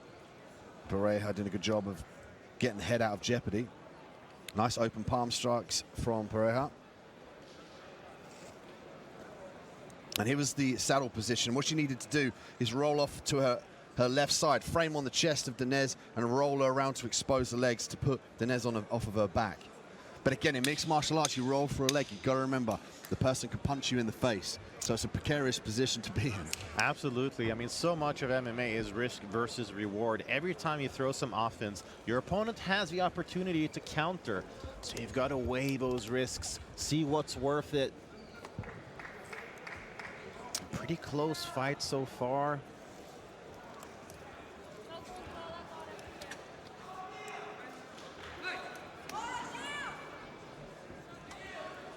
Round two. Excuse me, round three. Our final round, that is correct. You're lost in time. Enjoying the fight so much. You're kind of so focused on what they're doing, and the time flies when you're having fun. Exactly, and fun has definitely been had here in Abu Dhabi. I mean, we are seeing right now, before our eyes, the best amateur female flyweights in the world competing.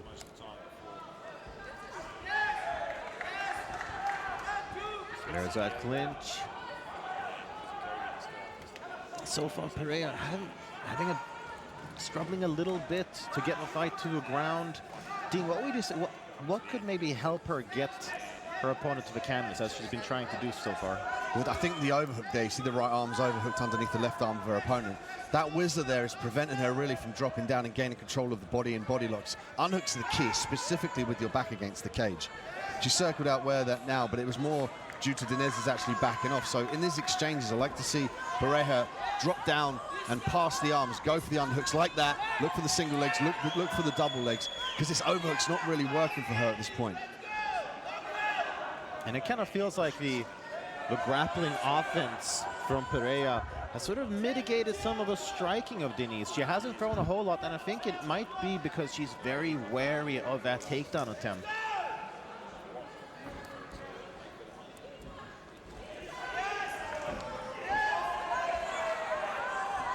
Pareja is pressing forward, though. Her takedown attempt, but she gets her fight to the ground with just over a minute left to work here in the final round. Let's see what she can accomplish. There's a triangle from Dinez. She's secured it already with those long legs. She doesn't even have to reach up. If she can start to pull the arm across the body from her opponent and pull down on the head, she's got a nice angle. The key here is the arm, but she could also finish with that arm bar. You can see it's tucked underneath the left arm. It puts pressure on the hinge joint in the elbow. And what a twist. I mean, it was Pareja who wanted to get the fight to the ground, seemingly to get the submission. Now she is stuck in one herself. Pareja doing a good job of going down to her backside and then using the legs across her opponent to elongate herself. She wants posture. In this instance, it's kind of distance away as opposed to posture to the sky, but the same factors are desired. She wants to create space in the triangle and alleviate the choke.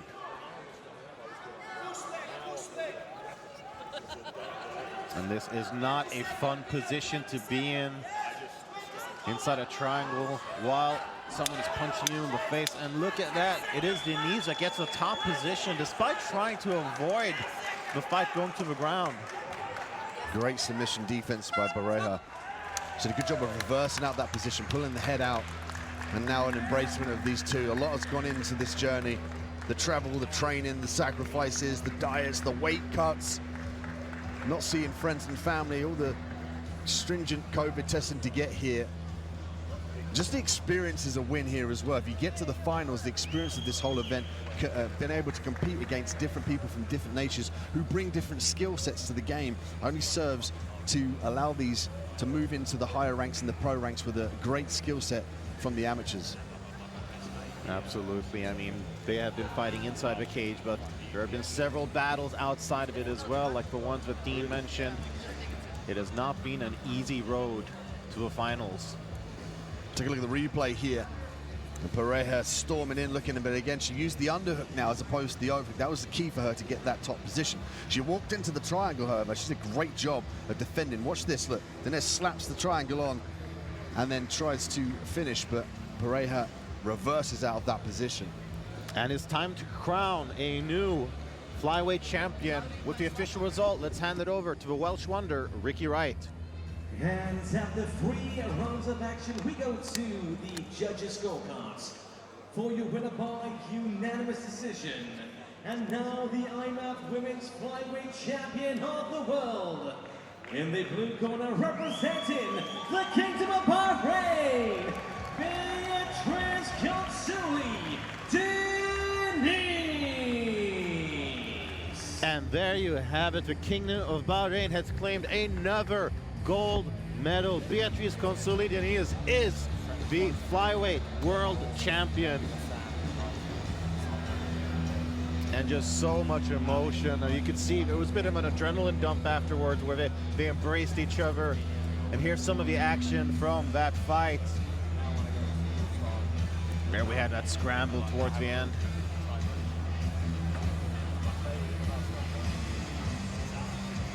It is the overhook we saw from Pareja that really served to seal her doom. The second she changed that to the underhook, she obtained the takedown. But I think that was the position that really disallowed her to finish the takedown.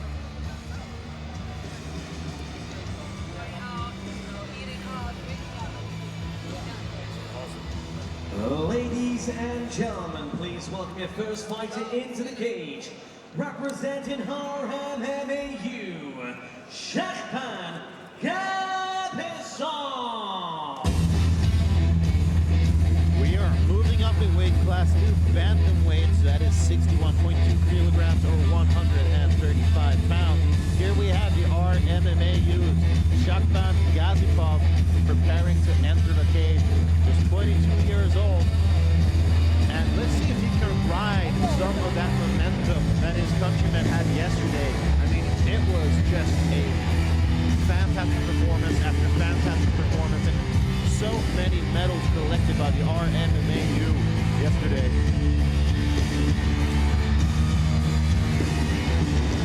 Shakhban Gazipov brings a very strong skill set. Obviously, he is a very skilled wrestler and grappler, but you don't get here without being able to do it all. You never know. Sometimes two wrestlers can cancel each other out, and you just get a flat-out kickboxing fight. That is the thing that is so appealing with MMA. You never know where it's going to go. Anything can happen, even here at the World Championships. Gabizov with the last 3 fight checks. He brings solid boxing to the cage. Excellent takedowns. Watch out for his double leg. He likes to use that after he's landed the overhand right.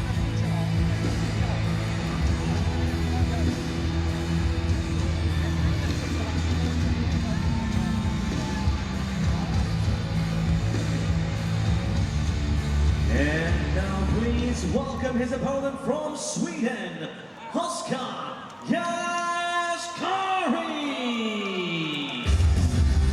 And here we have the second Swedish athlete to make it to the finals. Malmö's Oskar Yaskari, training out of Redline Training Center under the tutelage of the world-class athlete Hamid Akira Khorasani, who I'm sure that name might be a little bit familiar, and that is because he competed in the Ultimate Fighter as well as the UFC. And Yaskari brings a very fast-paced fighting style. He likes his striking. He puts together some very clean combinations, and he trains with some real killers at Redline, such as Lina Landsberg, for example, and many, many more. The Yaskari, as we've spoke about, World Cup bronze medalist, brings a lot of psychological background into the cage. He's been working on psychological means to make sure that he comes into the cage nice and positive, calm and collected. As you can see here, the demeanor on his face, he's ready for action as he fights for the gold medal here at the World Championships.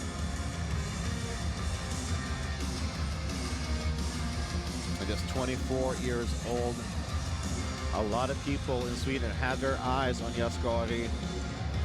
He scored some very impressive victories on home soil as well. But now, with the official introductions, let's hand it over to the man from Wales who can tell some tales, Mr. Ricky Wright. Ladies and gentlemen, IMMAF present 3 3-minute rounds in the men's bantamweight final. Introducing first in the blue corner, representing RMMAU, Shakhban Gazipov. And his opponent in the red corner, representing Sweden, Oskar Yaskari. Your referee in charge of the action from Ireland, Dara Utviv. Protect yourself at all times. Obey my instructions at all times. If you want to touch gloves, touch them now. Go back to your corners. Some intensity in that stare down. And there should be. I mean, gold hangs in the balance here. A bantamweight champion will be crowned. And will that gold go to the RMMAU or to Sweden? Gabizov will look to come in the southpaw stance. He'll pour out with the lead hand, land that straight left, and then change levels.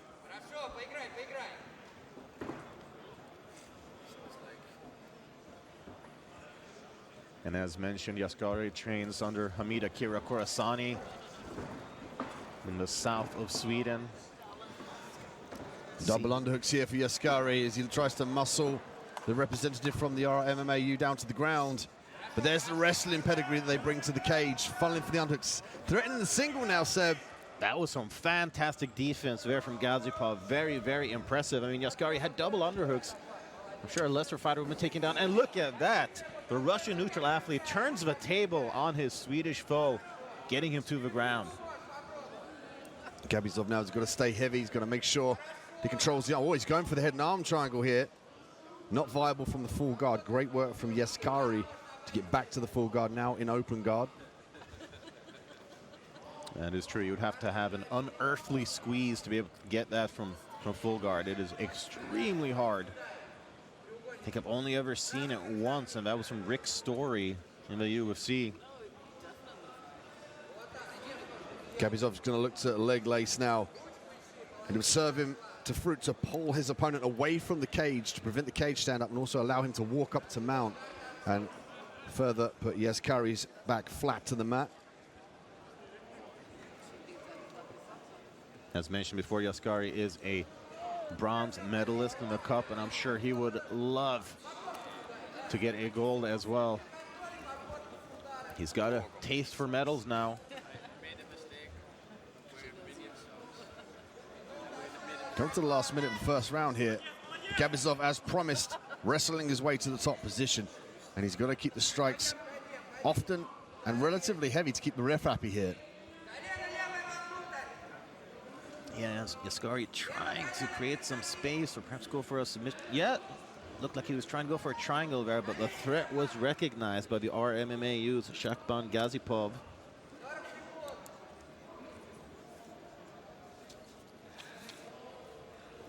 Gabizov now happy to accept the open half guard. Now looking to pass the guard into a more dominant position. Nice overhand right. But again, he's very compliant in this position with the half guard. He'll allow his opponent to get the half guard, keep that top pressure, use the body and the head shots to make sure that he racks up the points with regards to damage in the judge's eyes. Final 10 seconds here, and it looks like the Russian neutral athlete will end the first round in top position. So there you have it. It was the Swede, Oskar Yaskari, who went for the takedown, but he ended up being planted on the canvas instead. Here we have some other action. The right hand connects for Yaskari. Here with the double underhooks from Yaskari. He was unable to muscle his opponent down to the ground. Look for the inside trip. There's a whizzer and the threat of the deep underhook. Look at this, look. Beautiful work from the hips as well.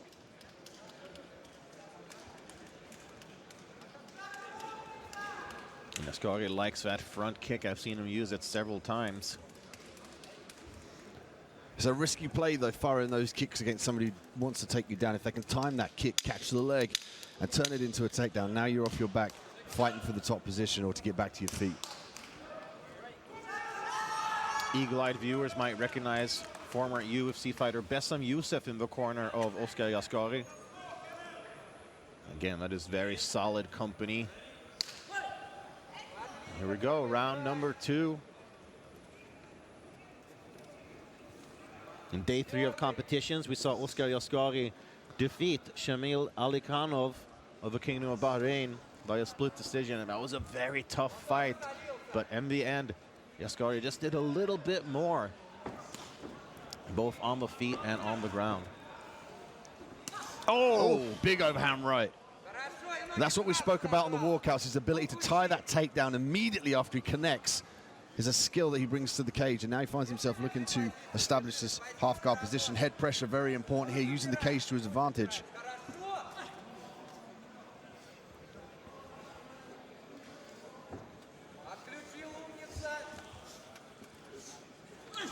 And Yaskari from Malmö, Sweden. A city that has produced many solid fighters, such as Ilir Latifi, Lina Landsberg, the boxer Alman Kranch, and many, many more.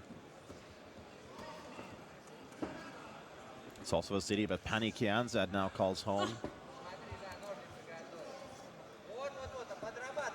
It seems here, though, the wrestling pedigree from the RMMAU is too much for Yaskari. He's finding it very difficult to definitively sweep. And it will get back to his feet. And again, it's such a viable option in mixed martial arts to be able to wrestle your opponent down to the ground, to time those takedowns, and to hold them down in the bottom position and convince the judges that you're in control. And with half a second round now behind us, Dean, what would Yaskari need to do to get back to his feet in the situation? But he's working from the guard here, which just serves to hold his opponent on, and it's very difficult to throw up a submission and catch him in it. Is Gabizov, but I mean, he's got to stuff the head, he's got to plant the hand, get back to his feet here. It's easier said than done. If you've been in this position, it's very, very frustrating, it's debilitating, but there's a point here where you have to just go for broke and get back to your feet. Just under a minute left here in the second round. Yaskari is happy to play from this open guard, and there we go, that's what he needs. If he can kick away and get back to, that's when he needs to explode to his feet. But Gabizov did a good job of holding the heel to prevent Yaskari from pulling those legs onto the mat and getting back up to his feet. And it really just is a testament to the wrestling and grappling capabilities of Shakhban Gazipov. That's the thing, there's like little nuanced musculature adjustments that we can't see here on camera. You know, Gazipov is doing a great job of following the hips, he's staying heavy, he's securing off the angles. Even if when Yaskari goes for the Kimura there, which is a little bit more difficult to finish with regards to the sweep, the submission's there, but he needs a full guard. But again, that just serves to pull Gabizov on top of him. And Gabizov, sensing that, circles around, pulls the arm out, and immediately goes back to the ground and pound. And once again, it looks like the round will come to an end with the Russian neutral athlete Shakhban Gazipov on top.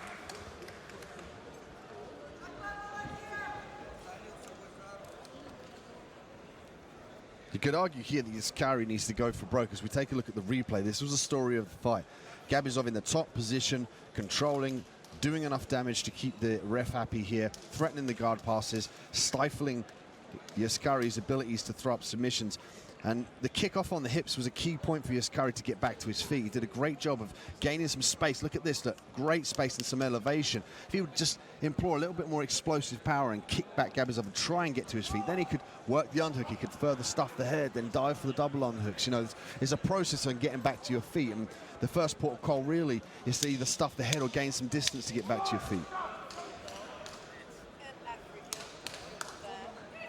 Gazipov seemingly with a lead so far here, heading into the final round of this bantamweight battle that will crown a new champion.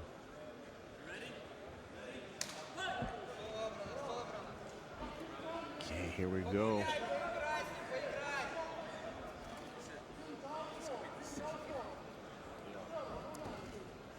Yaskari's got to be more urgent, but that's the right play. Faking the kicks. Even if he doesn't want to throw it, there we go, he's going to land. I'd advise him to really retract, kids. Oh, nice left hook from Yaskari. And this is where he's going to be able to come out on top when he lands a decisive blow, but he's got to set up with fakes and feints. And I'd advise him to abandon these kicks, because if Gabizov times that, he's going to turn it into a takedown. I mean, that's the thing, Yaskari, he's a gamer, you know, he's kind of fearless with things. Like I said, he really likes that front kick. And the question is, if it always is good to revert to that. As we see here, once again, he finds himself on the ground. Just over 2 minutes left of a final round. That's the thing, though. I mean, at what point do you seclude yourself from being a crowd pleaser and actually look for the win? It's very important now for the athlete to look for the gold, you know, to select the right blueprint. And at this point in time, Yaskari's blueprint of throwing kicks or accepting the bottom position, not trying to get to his feet, is not serving him well. I mean, there's a minute and 40 seconds left here in round 3. And again, if this was a page in a book, it would be the same story each page. Gazipov getting to the top position, controlling, and Yaskari unable to create any distance or get back to his feet. This would be the time to explode, just to try. Even if you get your guard past now, at least you tried to get to your feet. There we go. Now he's got to try and get up. He's got to try and pull those legs underneath him. He creates some beautiful distance, and I think it's a little bit debilitating. He creates distance and he doesn't explode to his feet, so he kind of pushes him down a level and thinks, oh, this guy's stuck on the top of me. But you've got, at some point, you've got to pull the trigger, and it is really difficult given that the guy's on top of you and he can hit you as you get back to your feet. Of course, no knees to the head allowed under the rule set, just the body. So all he's got to do is worry about the punches. So if he can use some head movement as he gets to his feet and look for those underhooks and whizzes, it's going to help him in this position. And this is just a grueling style of fighting. It really does zap your energy when you're carrying somebody else's weight, trying your best to get back to your feet, and eating a couple of shots from the top while you're doing so.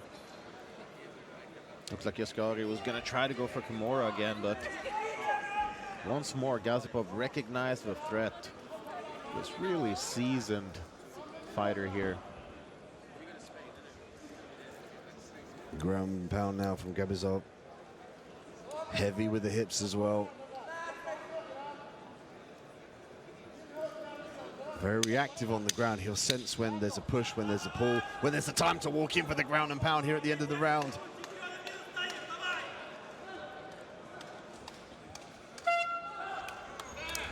All right, there we have it. In yet another round where Gazipov had his opponent on the ground.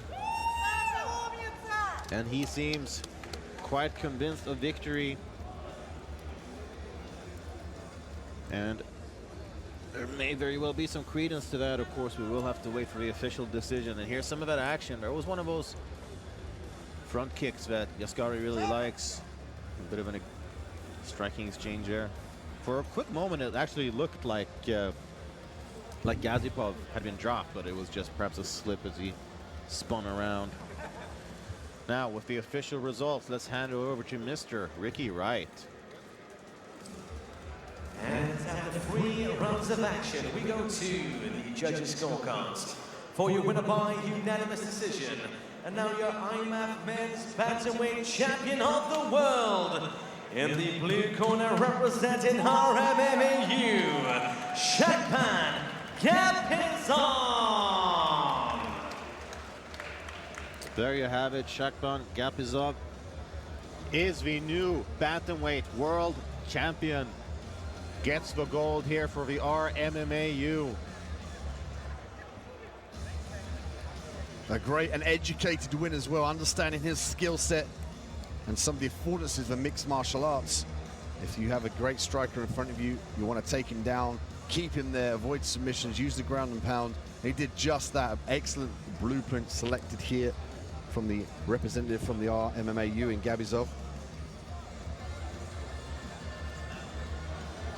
Ladies and gentlemen, we now move on to our women's bantamweight final. Please welcome your first finalist into the cage. Representing Sweden, Nina Nikolia Milosevic.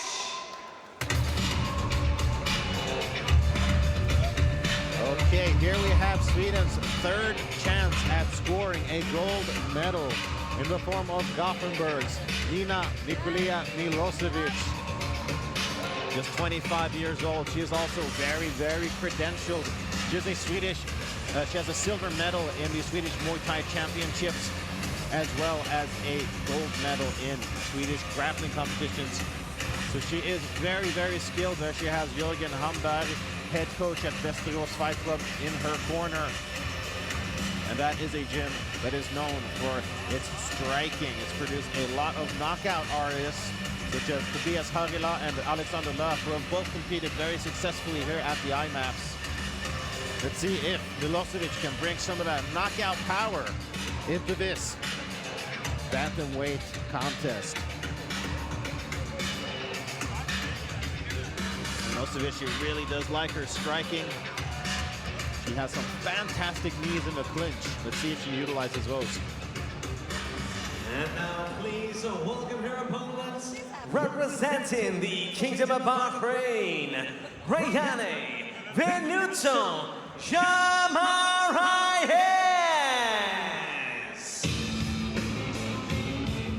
And here we have the opposition from the Kingdom of Bahrain, Hayam Venuto Guimarães, 22 years old. Of course, with some Brazilian ancestry, but representing the Kingdom of Bahrain. And she's also a hard hitter. She had some hellacious striking exchanges to get here to the finals. She just doesn't really like backing down. She throws hard and throws fast. Guimarães, a newcomer, but experienced and accomplished in the amateur boxing scene. And we've seen some of that throughout her previous fights. A great guard, excellent footwork. She understands it's important to move laterally, and she's got a very powerful left hook, right hand combination.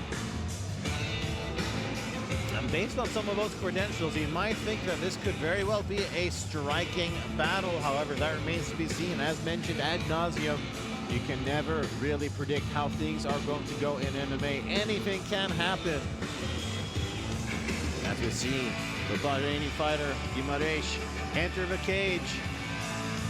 And we will soon crown a new women's bantamweight champion. With the official introduction, let's hand it over to Ricky Wright.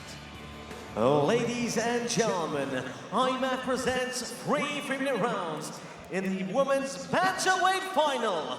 Introducing first in the blue corner, representing Sweden, Nina Nikolina Milosevic.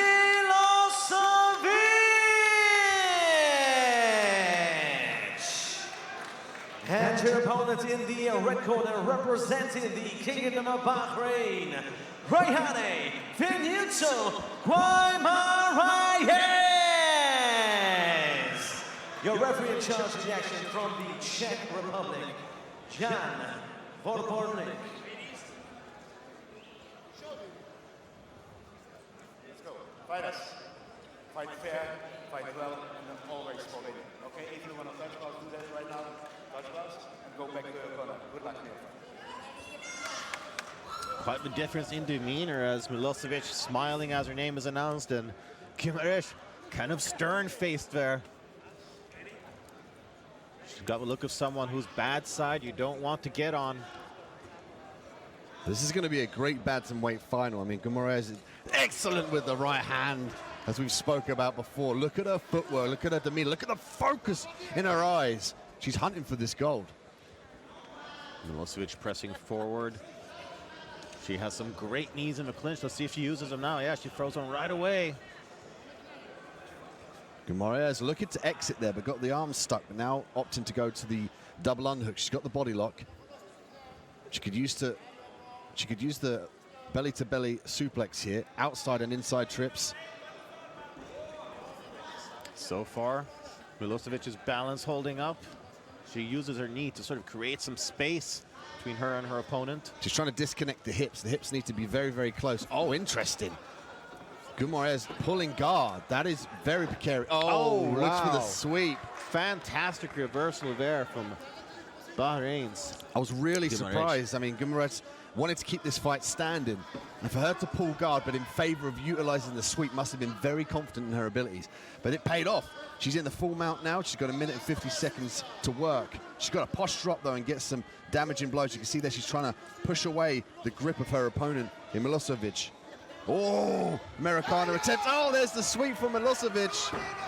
Back and forth battle here from these two athletes. What a crazy fight so far. Twists and turns like a roller coaster. There's the elevated game of Guimaraes. She creates angles, she'll trap the legs. Oh, she gets back to her feet, but eats the punch. That was a solid punch there from the Swede. Guimaraes trying to look for the De La Riva. She's got to start thinking about defending these punches. Nice up kick for Guimaraes. Heavy strikes here from Milosevic. Oh! Double right, triple right hand, quadruple right hand here from Milosevic in the top position, punishing Guimaraes from Bahrain. And these punches from Milosevic seem to be echoing all the way back to her home city of Göteborg, Gothenburg, Sweden. Guimaraes looking for a sweep here, but I'd advise her to pull some sort of guard, half guard, full guard, or get back to her feet here. She's eating some very damaging blows. Referee looking on. Milosevic has got to pull those hips backwards to stay in the top position. Might work the knee slice here, but that ground and pound was critical for her. Now, Guimaraes did a great job of controlling the posture, now working a closer guard. She's going to look for the sweep again here, Seb. And that must have been, what, 20 or so significant strikes, properly significant strikes there from Sweden's Milosevic. Great start for the Swede here so far. Guimaraes looking for the armbar. Elbows a little bit too loose from the hips. Interesting to see Guimaraes pull guard. Yeah, I mean, it's like we said, two strikers, but that could very well cancel each other. I mean, this is why MMA is the greatest sport on planet Earth. You never know what's going to happen. It was the sweep. It was almost like a half scissor sweep, but what she did is pulled her hips down towards the mat to finish that sweep. But some of the ground and pound from Milosevic, very impressed with her ability to land cleanly as well. None of them seem to specifically rock Guimaraes, but they definitely connected. There was multiple times. Look at this hammer fist from this position. And now Milosevic knows the blueprint here. She might look to get the takedown and end up in the top position. I mean, absolutely. If it ain't broke, don't fix it. And let me tell you, that ground and pound was far from broken. In fact, Milosevic was trying to use it to break her opponent. Let's see if she manages to do so in the second round. I'll tell you, Guimaraes looks completely unfazed. Gives her opponent a bit of a smile. That's the first time we've seen that.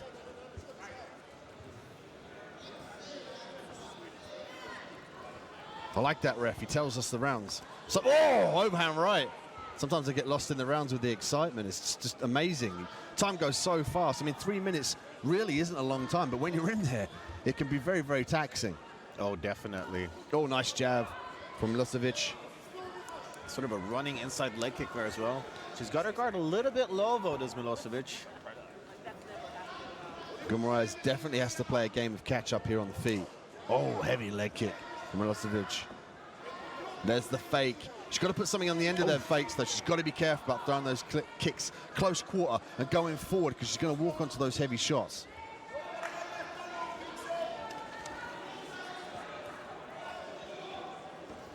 Milosevic trains out of GBG MMA in Gothenburg, Sweden, alongside other IMMAF standouts such as Cornelia Holm and Anton Turkali. We cannot forget Zvonimir Crowley as well, who is a very skilled fighter from the same gym. Oh! Heavy hands. Heavy hands here from Guimaraes. Guimaraes now in double underhooks. It looks like difficult to see from a vantage point if she's got the right underhook. It looks like she has. She's going to clasp the hands, however, together. It's difficult with the cage behind because it kind of pushes your hands away. Sometimes can grate your fingers on the cage. It makes it a little bit difficult to clasp your hands behind the back of your opponent and connect them.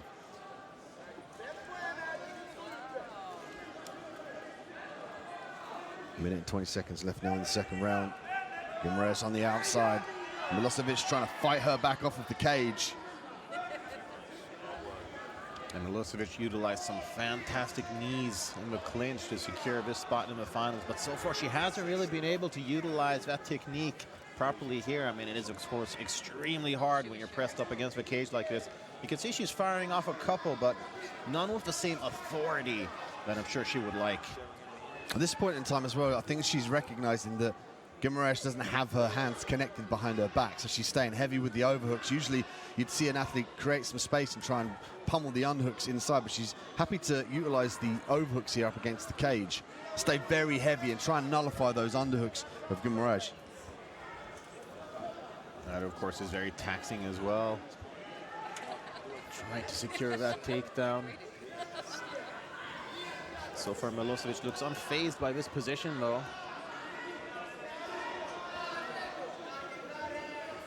And I like that she's staying busy. You know, she's throwing knees any chance she's got. I mean, even though these aren't super impactful shots, they are still enough to sort of do a little bit of damage and keep your opponent thinking. Guard pull again from Guimaraes. Very precarious at the end of the round as well. You would have thought she wanted to try and secure the takedown and not jump guard. Really interesting. Maybe it's something that Guimaraes has been working on in the gym. More submissions. She wants to showcase potentially she's better at submissions because she's got such a heavy boxing background. An interesting prospect. So we take a look at the replay. And there was a heavy left hand there exchanged. And Guimaraes looking to plant that overhand right, Seb. Yeah, I mean, she landed some great shots there, but I actually think caught Milosevic a little bit off guard. So she seemed a little bit flustered in some of those exchanges. She regained her composure, of course. Oh, yeah, that was a nice right hand there connected for Guimaraes. And that was a really nice leg kick there from the Swede, Milosevic.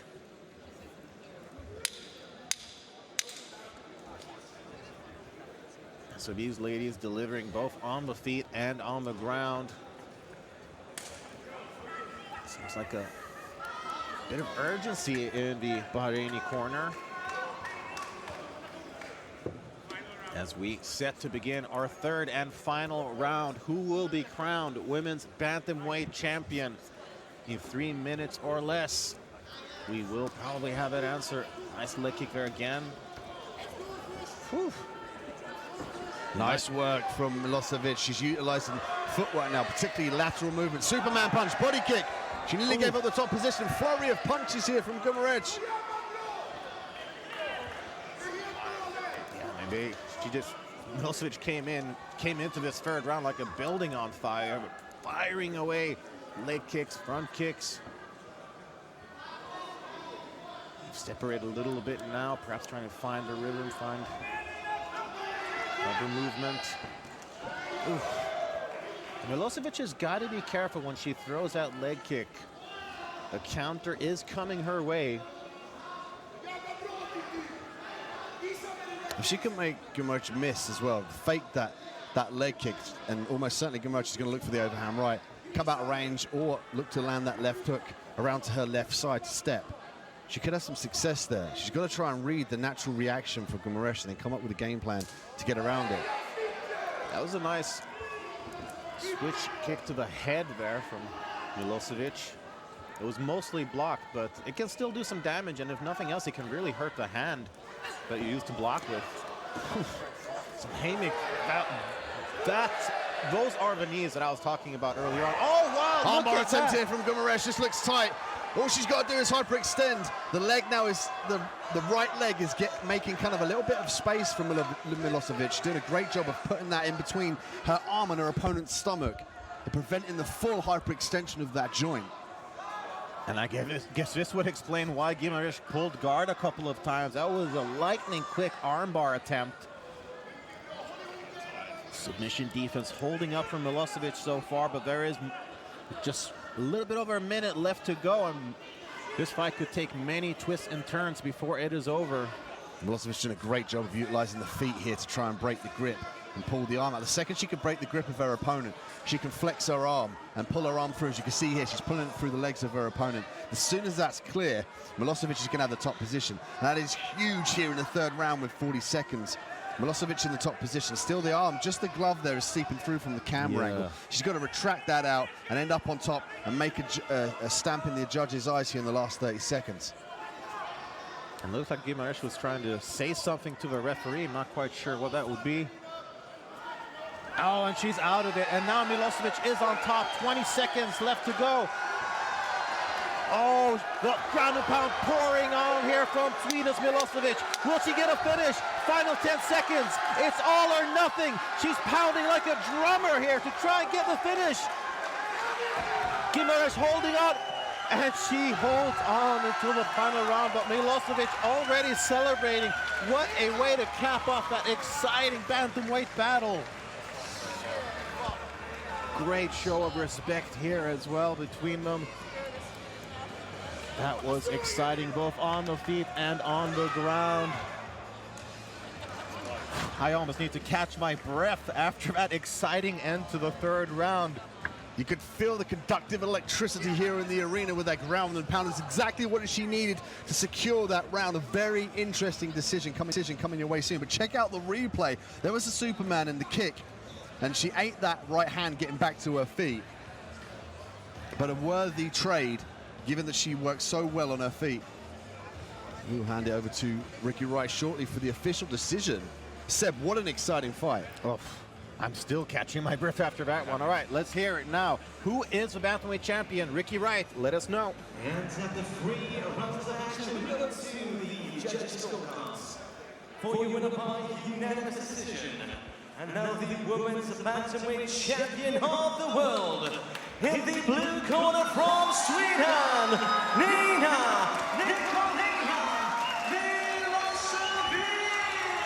Gothenburg, stand up. Sweden has its first champion of the 2021 IMMAF World Championship. I mean, wow, what a performance from Milosevic. This was sensational.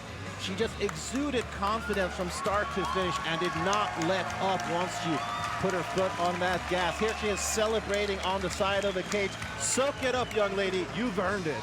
but she understood early on in the fight that the ground and pound was a success. She selected that game plan and initiated it perfectly, but check this out. This was very dangerous to be in close. The key there was the right leg of Milosevic. She drove it in, prevented the full hyperextension, and used it to lever her opponents open, and that gave this position, the top position. Look at this ground and pound, slamming those hammer fists down.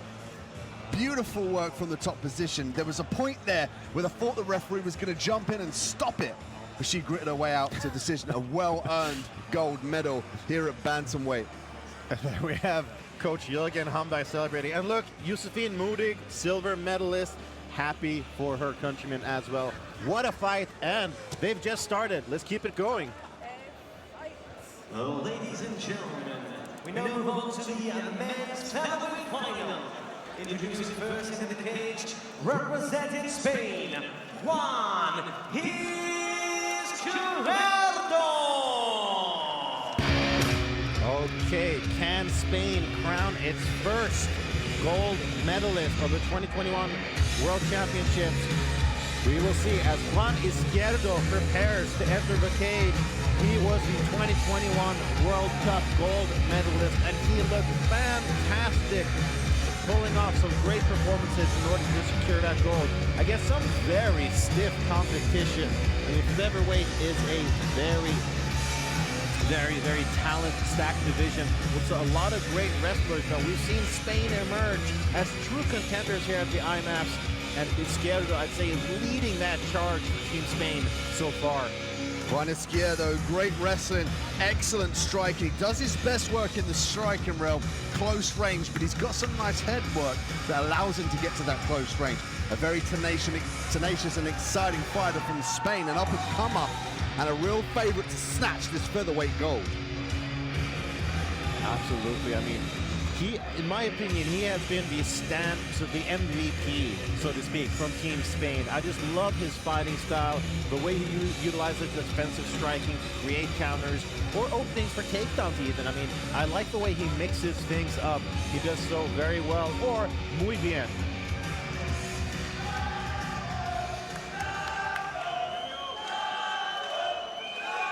And now please welcome his opponents from Kazakhstan, Exal Jasiha.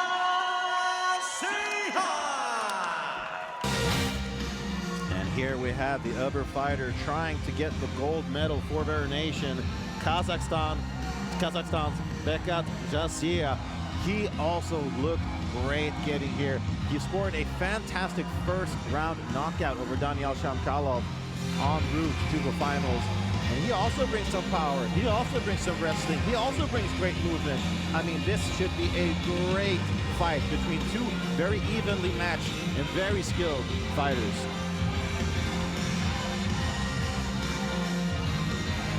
Bezcat noticeably with the longer reach as well, a nice tall frame. He's going to have to keep Izquierdo at range. Also use the uppercuts to deter the level change. He's got to avoid the gunfights close range with the Spaniard. Let's see if he can do that. And so MMA is often a game of inches, and Jasiha has quite a few of those in terms of a reach advantage over his opponent. It's all about utilizing that reach for Izquierdo. He's got to stay a mobile target. He's got to be out of range from the jabs that I'm sure will be coming his way. Bezcat also a 2017 Asian Open bronze medalist, so he's got the experience in the IMMAF cage. Let's see how he performs this evening at our World Championships live from Abu Dhabi.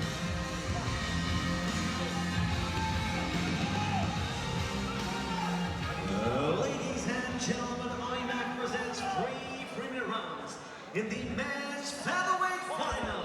Introducing first in the blue corner, he is the 2021 World Cup champion from Spain, Juan Izquierdo.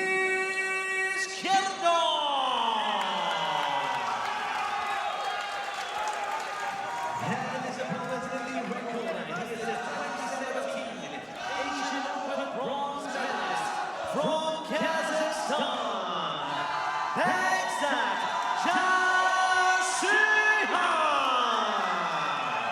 Your referee in charge of the action from Belarus,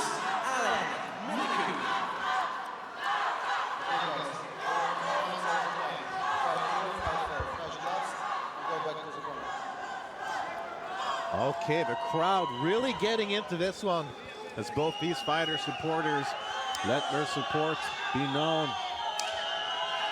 Here we go. As mentioned in Milwaukee, Izquierdo, a World Cup gold medalist.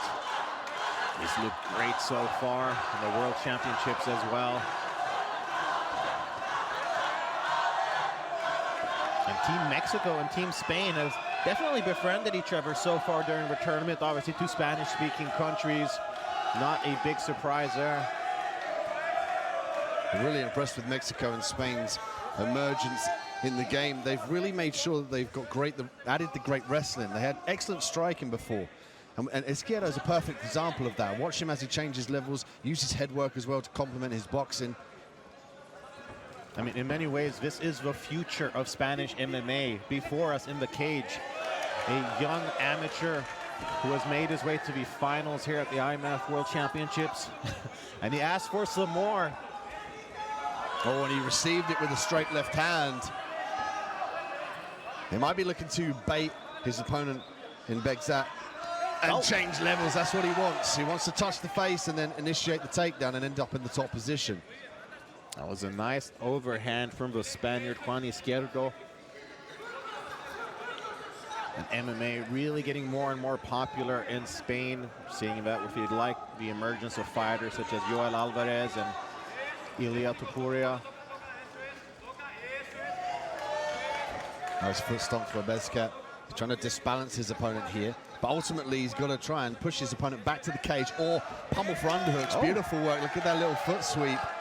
It's going to disguise his ability to be able to drop down to snatch the single leg or the double leg.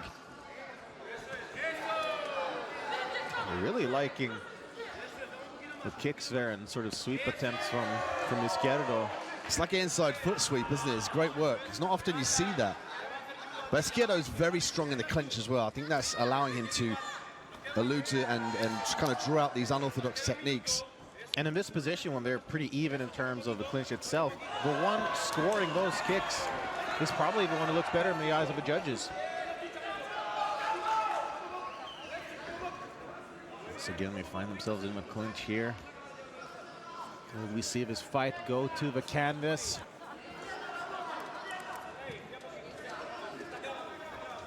Okay, now we've got Garcia just trying to press his opponent against the cage. And Kazakhstan with a great wrestling pedigree as well. Let's not forget that. No. Begzat can definitely wrestle. You know, at this point in time, he's allowing Izquierdo with his head underneath him, like the head position. Now he commands the outside position, but he's trying to punch those underhooks in to control the body of his opponent. Oh, beautiful separation with the left hand. And in the separation previously, I'd love to see the replay of that. In the separation, he fired a crazy head kick, and Izquierdo moved to the side and tried to land an overhand right, which in turn missed Begzat as well. Let's take a look at the replay. It was a straight left from Begzat. Izquierdo closing the distance. Overhand right connects from Izquierdo.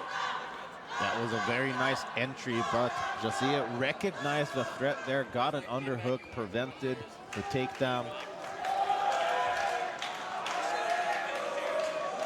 Didn't get to see my favorite part.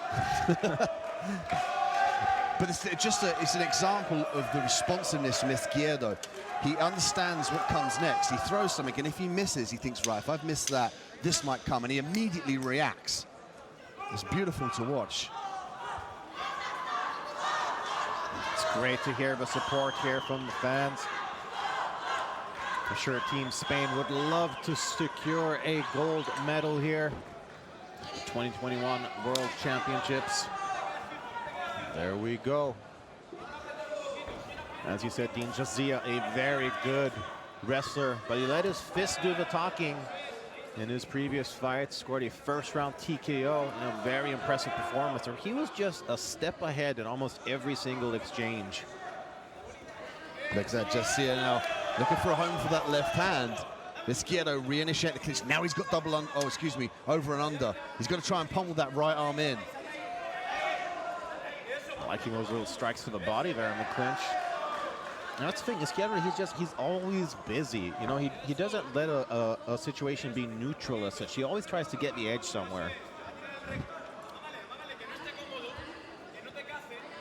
That's what Izquierdo's great at. He fires suppressive fire to hide the real ammo, to land the killer shot.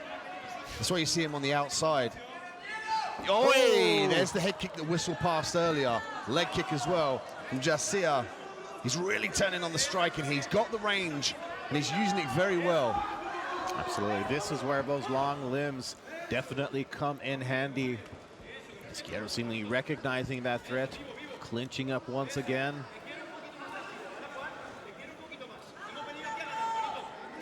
And the body types here. Oh! Spinning back fist misses, but just by a hair. That's what I was saying about Izquierdo's ability to respond immediately. It's almost like he thinks ahead. It's kind of like Tyson's style. He'll move his head and he'll bob and weave in the fact that he believes that you're going to throw specific punches at specific angles. And he just won't be there. He doesn't wait to see it, then react, which takes time. And that's kind of like the Izquierdo style. Even when his opponent counters, he moves out the way beautifully. Oh, and look here. Just as we separate, look for a moment like Garcia might try to get the fight to the ground. Oh! Nice job there for Izquierdo, catching the kick and then throwing the overhand. It looked like he wobbled Garcia there, but backed off. You can see the Spanish corner asked for him to go. Izquierdo, a more measured approach. 50 seconds left in the second round here, Seb. It's been an exciting nail-biter of a fight so far. Lots of firepower being thrown from both sides. And Izquierdo getting a little creative with his striking. He's trying to bait Garcia to come forward. That's what he's trying to do. He wants to initiate the clinch. And again, like we said in the walkouts, his best work is close range, as we see the right hook connect to the chin of Garcia. And that takedown attempt a little bit telegraphed. Izquierdo saw it coming, defended accordingly. Over-under position here. And again, Izquierdo always staying busy. And finally, Garcia gets the fight to the ground, fires off some ground and pound, but not with a whole lot of time left to take advantage of that situation. Whew, what a fast-paced fight, Dean. A difficult one to score as well. I mean, if we look at the replay here, there was a straight left and a right hand from Garcia. And Izquierdo, again, best work close range with a nice knee. Izquierdo now a little bit more responsive close range. There was the catch in the overhand right that wobbled Garcia. Yeah, that's true. I wonder if Izquierdo really recognized how much damage that did. Of course, it can be a little bit deceptive. Every fighter is different. Some recover very quickly. You never really know. And should Izquierdo emerge victorious here, it will be the first gold medal for Spain this year. And it's so fantastic to finally see the IMMAFs back, or the World Championships back, rather.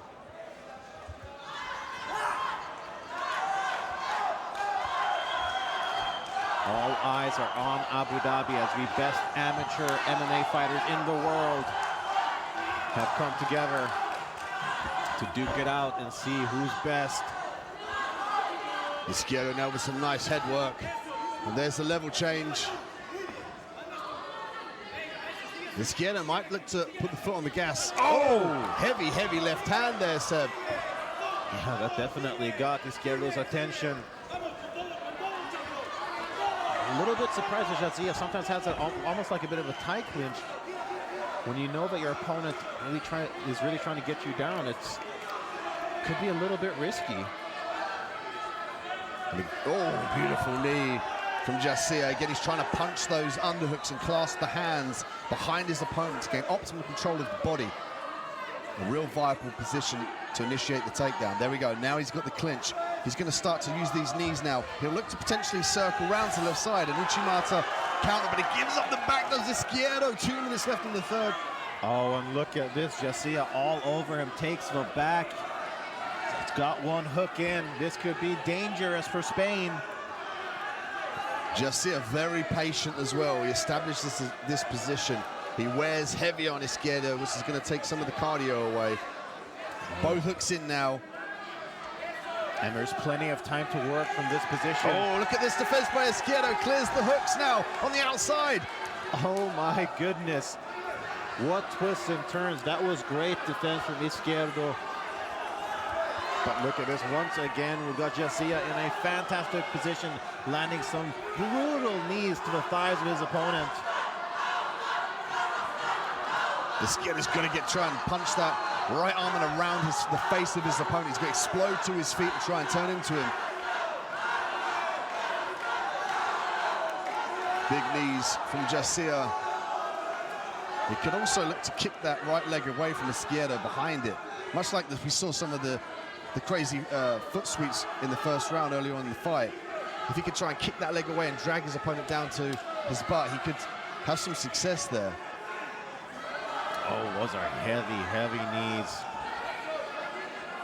And they do more damage than you might think at first glance. I mean, not only do they hurt, but it really just takes some of the pop out of your shots. It weakens your base.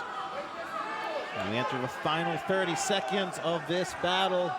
Oh, big knee from Garcia. I love the way he's firing those knees in as well. He's making a statement to the judges' cage side. He's saying, look, I'm in control. I can fire what I want at this guy, and because nothing he can do about it. Izquierdo might be setting up the Kimura here. Oh, punishing shots underneath the armpit. Final 10 seconds. Oh, look at that. Izquierdo gets out, but only momentarily. The threat hasn't disappeared yet. Great work as the crowd respond here. Both athletes believe they've done it. Garcia, very dominant pressure in that round, last round at least, but I mean, a very difficult one to score, Seb. Absolutely. I mean, two very evenly matched opponents, and the crowd was getting into so much better. I didn't even hear the buzzer at the end of a fight. There's some of that action. I mean, talk about just a fast-paced fight. Two really skilled competitors giving it their all. But in the end, there can only be one victor. Will it be Kazakhstan or will it be Spain? Who will get the gold? We will find out shortly as the answer comes to us from the Welsh wonder, Ricky Wright. And after 3 rounds of action, we go to the judges' scorecards, who scored about 29-28 blue corner, 29-28 red corner, and 29-28 for the winner by split decision. And now your IMMAF men's featherweight champion of the world, in the red corner from Kazakhstan,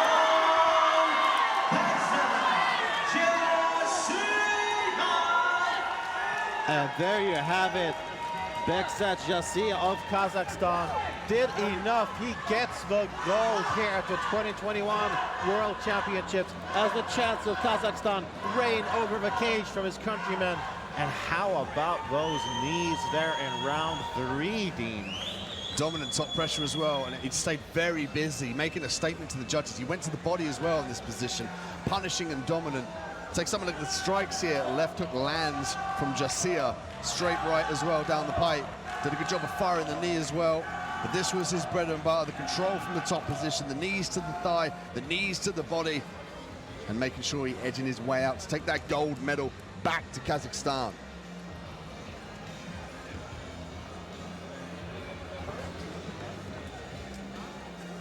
And okay, we will go over to a short medal ceremony, but we will be right back. Welcome back to the IMMAF 2021 World Championships. Let's continue with the next fight. And now we move on to the female featherweight final.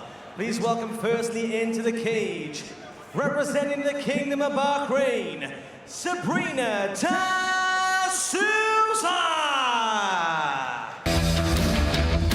Thank you, Ricky Wright. We are back in action. And this is one of the stars of the IMMAF preparing for cage, wearing the gold outfit suited for a champion. Sabrina D'Souza of the Kingdom of Bahrain, just 21 years old, but she is one of the most heralded and highly touted prospects currently in the IMMAF right now. Yeah, the Souza have making light work of this championship so far. But going to come up against a real tough young lady in the finals. She looks confident coming here, and so she should be retaining that title. It's all she has on her mind right now. And she has quite the impressive list of credentials. She is undefeated. She is a European Open gold medalist. And she's also defeated Michelle Montague. If you know the IMMAF, you know Michelle Montague, and that is impressive. And now please welcome her opponents from Norway, Cecilia Bolanda. And here, looking to play spoiler and score the upset, we have Norway's Cecilia Bolanda. She has really burst onto the scene here with some very impressive performances. I mean, I'm just going to go ahead and say it. She is an arm bar machine, and she seems to be soaking in the moment in just the right way so far. Not phased, but a tough task she has ahead of her. She made her IMMAF debut at the 2021 World Cup. Got an arm bar stoppage in the final in just 35 seconds. She also won her semi-final bout via arm bar in the first round, so she is lethal on the ground. You can call her the arm collector because she's hoping to leave the cage with her opponent's limbs. Yeah, I was lucky enough to commentate on one of her fights during this competition, and she was the underdog in that one going in. I believe taking on IMMAF, and got taken down and really was getting dominated throughout the fight, but always has that armbar in the bag, and she pulled it off fantastic then as well. So although she's an underdog coming in here, she definitely has finishing ability. Ladies and gentlemen, IMMAF presents three 3-minute rounds in the women's featherweight final. Introducing first in the blue corner, she is the reigning European champion and the reigning defending featherweight champion of the world from the Kingdom of Bahrain, Sabrina D'Souza.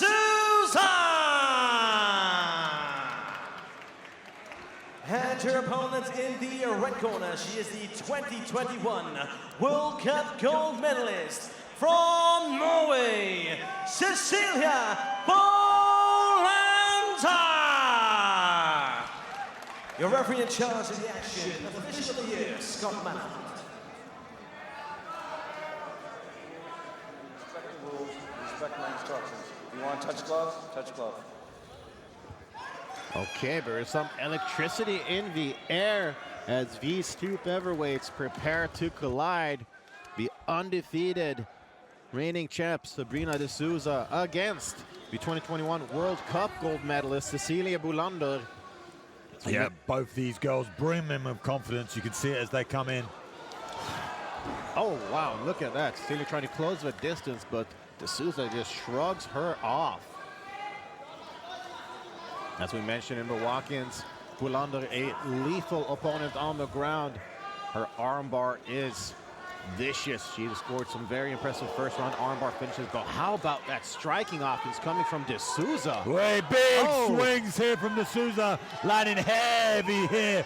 You can see she's content with staying on the feet and just throwing Bolanda off. Whips there for the hip toss. Blood already coming from the face of Bolanda, taking in some heavy shots as we see this double leg entry. Explosive start here in our first round. And Bolanda just throwing herself into the fire. Clear underdog here, and D'Souza showing why. How about those crazy hooks? Yeah, raining down the pain now. It's D'Souza. These have got real power in them, these hooks. She seems like she wants to make a statement here. Blood pouring from the face and nose of Bolanda. But we've seen her come from behind and secure victories despite that. A real Viking mentality from the Norwegian Cecilia Bolanda. And so far, she's been quite unsuccessful with her takedowns. Luke, what do you think is the missing ingredient for the Norwegian to be able to get the fight to the mat? Oh, as she gets rocked down to the mat herself. We're in big trouble here. Landing big shots is D'Souza. It almost looked like Bolanda was trying to stop the fight or something. I'm not sure what happened. Oh, this could be bad for the Norwegian, but she is on the ground where she kind of wanted the fight after all. Yeah, I feel like she was happy there to go to the ground And she now looks to lace the legs. De Souza aware though and shrugs her off. I wouldn't be surprised if we see De Souza just step back. Bolanda very, very timid on the feet here. Wipes the blood from her nose as the barrage of shots is sure to come in now from De Souza. And I think that nosebleed is giving Bolanda some issues, perhaps in breathing and rhythm. Big left hook lands. Oh, haymakers being thrown from the champ, De Souza. Yeah, picking her shots very well. Great shot selection. She goes downstairs to the body.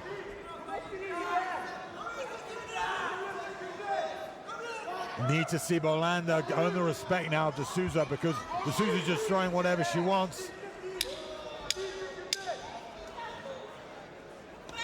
Big overhand clips the top off that entry from Bolanda. What a crazy first round. I mean, that was all action from start to finish. Norwegian bloodied up. Yeah, Bolanda is nursing some big pain there in the face. Bleeding from the nose, bleeding from the eye. Repetitively struck with that left hook. We'll see some highlights here. De Souza so powerful in her shots. Beautiful level change for that uppercut left hook. And chasing down Bolanda. She charges forward with these big shots, does De Souza. And she doesn't give any rest. She throws her shots and then she throws again. She doesn't traditionally let you wait for the next combination. You know, sometimes you see that in Thai boxers. They go to you, to me, kind of like tennis back and forth, but we're not seeing that from De Souza. She'll throw, then throw again, then throw again, then throw again off the rhythm, all landing with furious power. And we see that as the IMMAF staff go to work, the cutsmen there trying to stop the bleeding coming out of Cecilia's nose. And that can be very distracting. I mean, not only does it mess with your rhythm, but just feeling that blood dripping down your face, it can just sort of be that one little deciding factor that gets you off your game and gets you struck. Well, Cecilia has got to come in here and make a change to the dynamics of this fight. Tough coming forward, no fear from this young Norwegian. Well, she is descendant of the Vikings. We see proof of that here. No quit in Cecilia Bolanda, despite the tough task that she's got here. I mean, De Souza has just been so dominant. Mentioned before that she's defeated Michelle Montague twice. Michelle Montague is also a fantastic prospect, one of the best amateur fighters coming out of New Zealand. Nice left hook, but opens up an entry for Bolanda. Too slow, not enough there for De Souza. And I asked before, Luke, but we were cut off by some crazy action. What would Bolanda need to do to get this fight to the ground? Because so far, nothing's really working for her. She needs to earn the respect of Souza on the feet. She can't just look for those haymaker takedowns. She needs to set it up with shots, with feints. She's doing well movement-wise here. Little feint of level change there, but she needs to throw. She needs to earn the respect, but it's hard to do that when every time you throw, you get blasted back from De Souza. That left hook, it's just cannot miss with that right now. Wait, big overhand right. Just misses the head. Haymakers being thrown here from De Souza. How much can Bolanda take? Well, of course, with gold at stake, I'm sure she will give it everything she's got in order to secure the first gold medal at the 2021 World Championships for Norway. I think it's their only shot at gold as well in this competition. So her nation's hopes and dreams riding on this. That is correct. And they separate once again.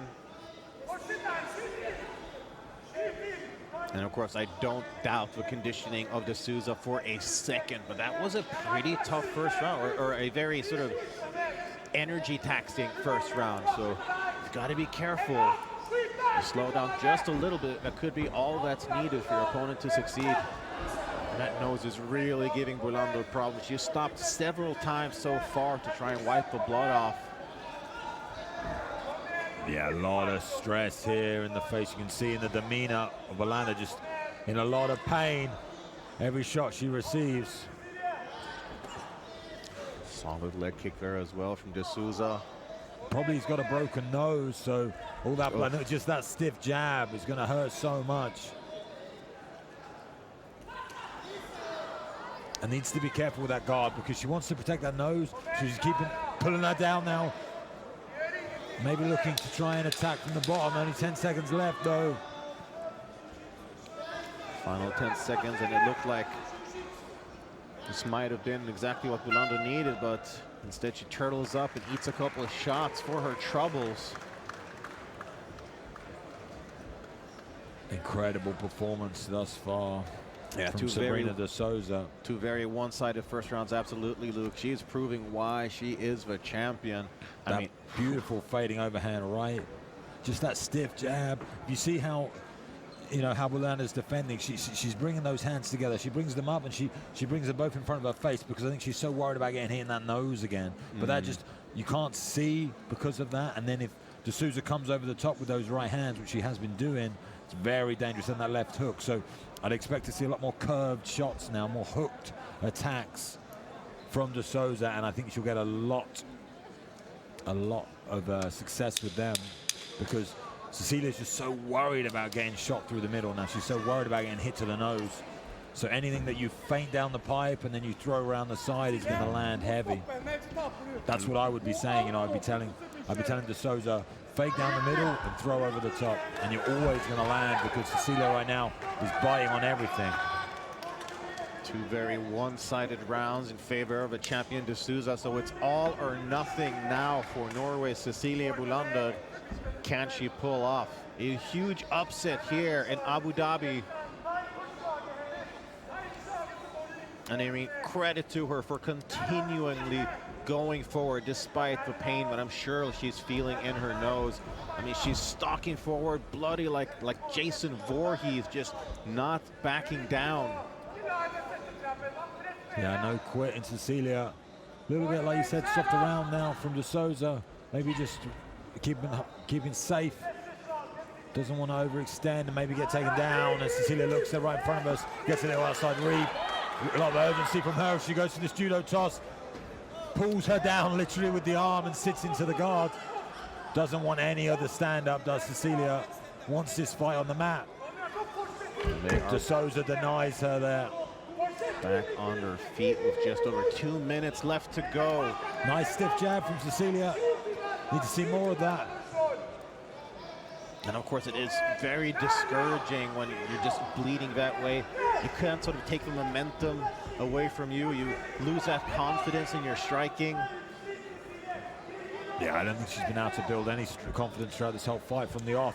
Cecilia has struggled to find the range and catch de Souza, and de Souza has been blasting her from everywhere. Big overhand, but opens her up. Nice entry this time for Cecilia. Good defense, though, from de Souza. Gets that underhook high, but going to be difficult to convert this into any sort of offensive takedown. She wraps the leg. Oh, okay. This is actually a pretty good spot for Bulander. Just over a minute left to work. Could she pull off one of those patented arm bars? No easy task against de Souza. Very tight, elbows in great positions. Here she goes trying to flip awareness. The problem is when you become a little bit of a one-trick pony, it's easy to evade. And when you're so desperate now, in the final minute of this third round. Oh, big shot. I felt that one right in front of us here at the commentary.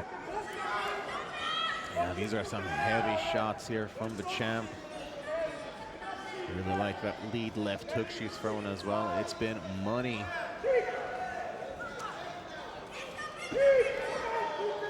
Okay, let's see, can we get another last-ditch effort here for Cecilia Bulander? Last 30 seconds of this 3-round championship fight. All comes down to this. This is for all the marbles. Oh, look at that. She gets her down. And she's got hold of that arm as she tries to put into the guard. Another last-ditch attempt. And now de Souza obliging with some ground and pound. Yeah, no fear from de Souza. She knows she's risking it all, but she just wants this finish, wants to put a stamp on this round. Okay, there we have it. Wow, the champ stays dominant. What a performance. I mean, de Souza, she's just too good. She's too good. That was just so, I mean, I found sensational. I'm running out of descriptive words here for this performance. Here we see that left hook. That was probably the best punch for her this entire fight. You know, she put on a real statement with that, moved very well and threw that outside.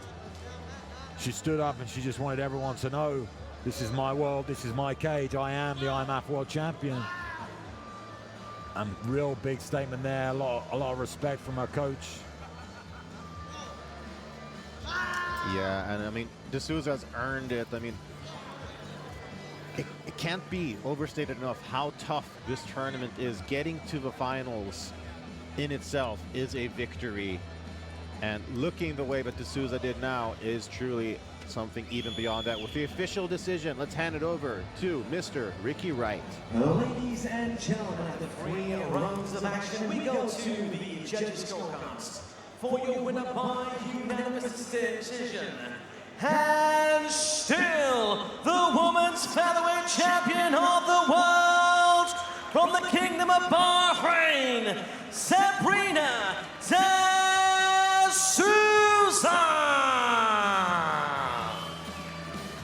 There you have it. No surprise there. And still champion Sabrina D'Souza with a dominant performance here in the finals. Just 21 years old. This young lady has a very bright future ahead of her. Yeah, absolutely bullying Orlando in that fight. Demoralizing her early on with the big shots, breaking the nose in the first round. Blood across the face, and just put on a fantastic striking performance. Couldn't quite shut the lights off, but she came close 2 or 3 times. And then just showed the confidence at the end of the fight where she was happy to go into the guard, the danger zone of Cecilia Orlando. Yeah, just putting a stamp or an exclamation mark on that performance. Wow, that was sensational. But let's move ahead with our next bout. Let's hear it from Ricky Wright once again.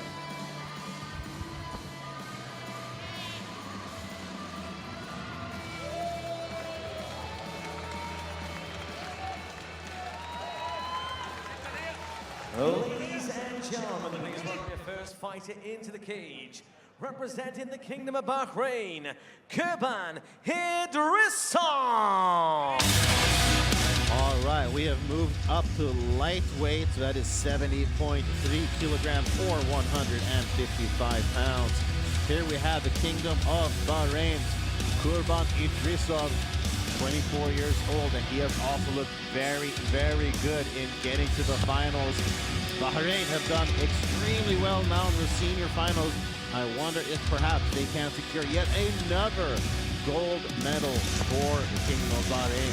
Yeah, Kurban Idrissa, but it's been a pleasure to watch him compete here at these World Championships. Has a real solid game, you know, looks for the takedowns and gets on top. It's been formidable thus far and really not struggled in a single round that I've witnessed of him competing. Been extremely, extremely impressive. And why wouldn't he be? I mean, the Kingdom of Bahrain have poured so many resources into their national team, and it is paying dividends. I mean, just so much success. Sure, some of you may have noticed that the brave super lightweight champion Eldar Eldarov has been cornering the Bahraini fighters, and so far he has been leading them to victory. And now please welcome his opponents, representing our MMU, Salamat Hizbullah. Okay, and we have our next athlete from the RMMAU, Salamat Hizbullah, 25 years old. Another fighter that's looked very good in getting here to the finals. Very strong wrestling base, but still a very impressive skill set overall as well. And he's gonna need it. This should be a battle between 2 very evenly matched and skilled competitors. Yes, Salamat Hizbullah for me has been a real standout in this competition. He just has such an amazing flow between techniques and more of a striking kind of approach. Not so much grappling, but if he needs to grapple, he will.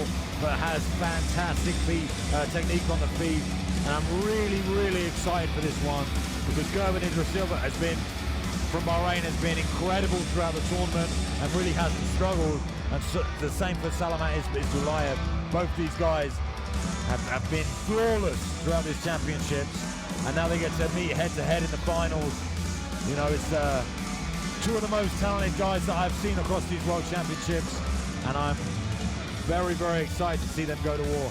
Soaking in the moment is the RMMAU Salamat Isbulaev, and you've earned it, young man. You look great getting here. I can't wait for this fight to begin. So let's leave it to Ricky Wright with the official introductions.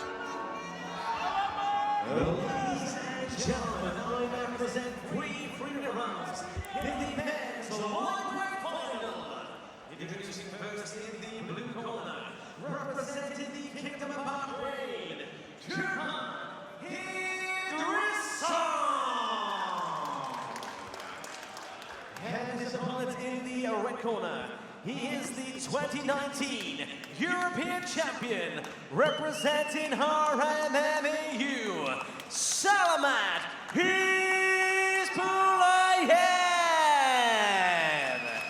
Your referee in charge of the action from Poland, Grzegorz Szczepanik.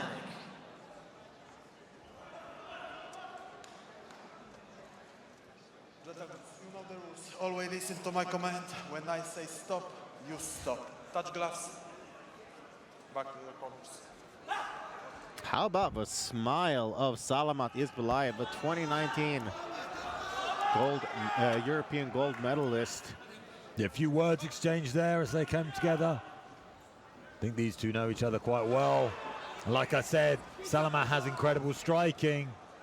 Noticing that and being aware of it, Kerben looking for a takedown straight away, gets reversed on the fence. Great head position here.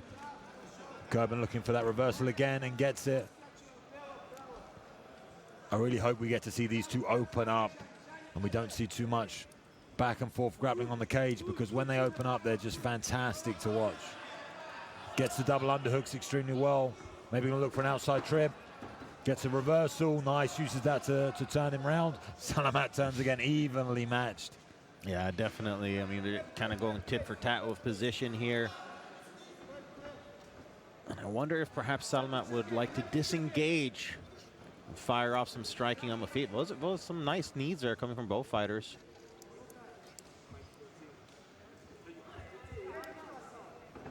The Kingdom of Bahrain and the RMMAU, two powerhouses of talent here at the IMMAFs. Of course, that is exactly what you would expect. The IMMAFs are where we see the absolute best amateur fighters in the world. Oh, look at that takedown scored by the Bahraini fighter. Yeah, beautiful inside trip there with a hip toss. It got reversed, but he still managed to stay on top. You see him spin around, get the top position. This is what Kerben has done so well throughout the tournament. Once he gets into this position, he's really tough to deal with. Don't think I've seen a single fighter get out of this position. Let's see if Salamat Isbulaev If anyone can do it, Salamat can, as he's attacking now from the bottom, looking to try and set up these omoplata. A good foot over the top. Real high guards here. And what do you think Isbulaev is going for here with that high guard? Well, it looks like he's trying to set up an omoplata right now, manages to get it. Can use this to try and stand back up, depends on Kerben's defense, but Kerben has great posture here. It's going to be difficult to try and rotate him around. You might see Kerben step over. Oh, sits up, does Isbulaev. Can't quite get the purchase on the shoulder that he needs. Maybe could look for a toe hold. Does so. Oh. When life gives you lemons, make lemonade. Nice work there, though, from Kerben to avoid. And as he passes through to the half guard, away from the fence now, center of the cage. Salamat Isbulaev has had a flawless competition thus far, struggling right now with the power and the top pressure of the Bahraini fighter and Kerben Izradirov at the moment in the guard. There you have it. You just never know. Even a fighter that has looked as flawless as Salamat Isbulaev, you know, even he can have a tough round, which is what he had here. He spent a lot of it on the ground. Wonder if perhaps we will see a little bit more of a striking-based attack heading into this second, because the first just didn't go his way. Well, we saw early on Kerben recognizing maybe he understands the striking prowess of Salamat, so he went instantly for a takedown. This was a good attempt, though, from the bottom here. Didn't quite you know, bear fruit or pay dividend for him. But here's the initial takedown as we see that inside the hip toss. Then you beautiful work here on the bottom from Salamat to try and make something happen. Close round, like you said. I think Kurban pushing forward and managing to get the takedowns. So definitely the more aggressive of the two, but didn't really do much with it. Yeah, quite a stalemate from these guys. Very well matched. One takedown really separated them. That is a great point, Luke Barnett. You've been in the cage many times after all, so you know the ins and outs of it. Crowd getting into this one as well. Smile's gone now off the face of Salamat. I think he's understanding he's got work to do here as Kurban comes out in the southpaw stance and instantly shoots again and converts almost to get that double up against the fence. This is where he's happy being. Beautiful tactical approach from Kurban. See the frustration almost coming out of Salamat. Not many people have been able to do this to him in his life, so tough work for him here. And that is just great game planning. If you know that your opponent likes to strike, might even have a bit of an edge in striking, or at least that's where he's comfortable, put him where he's uncomfortable. And most fighters are uncomfortable on their back. Especially the pressure that Kurban can impose on him from this top position in the half guard. Nice little shots here, scoring points. Bit of control, a bit of damage. Yusuf trying to advance here. Gets that Dagestani handcuff on the right-hand side.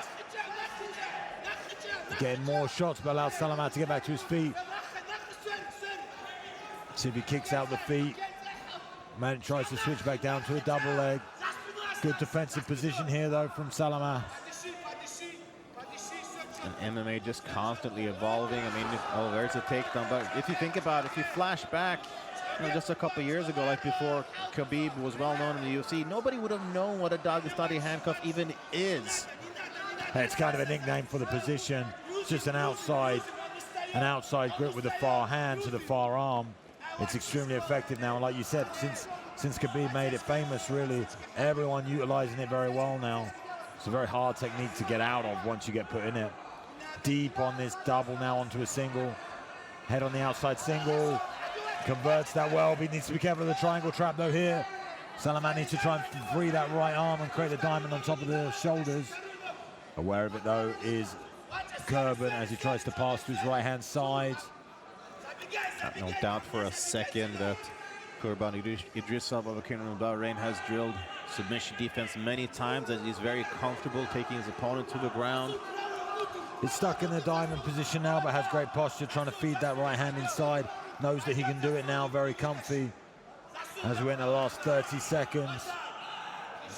Oh, tries to set up that TP choke. But just great posture here from Kurban. The only thing maybe you could try and do is push your hands backwards to see how he's got two on one arm. Now he's managed to free the arm.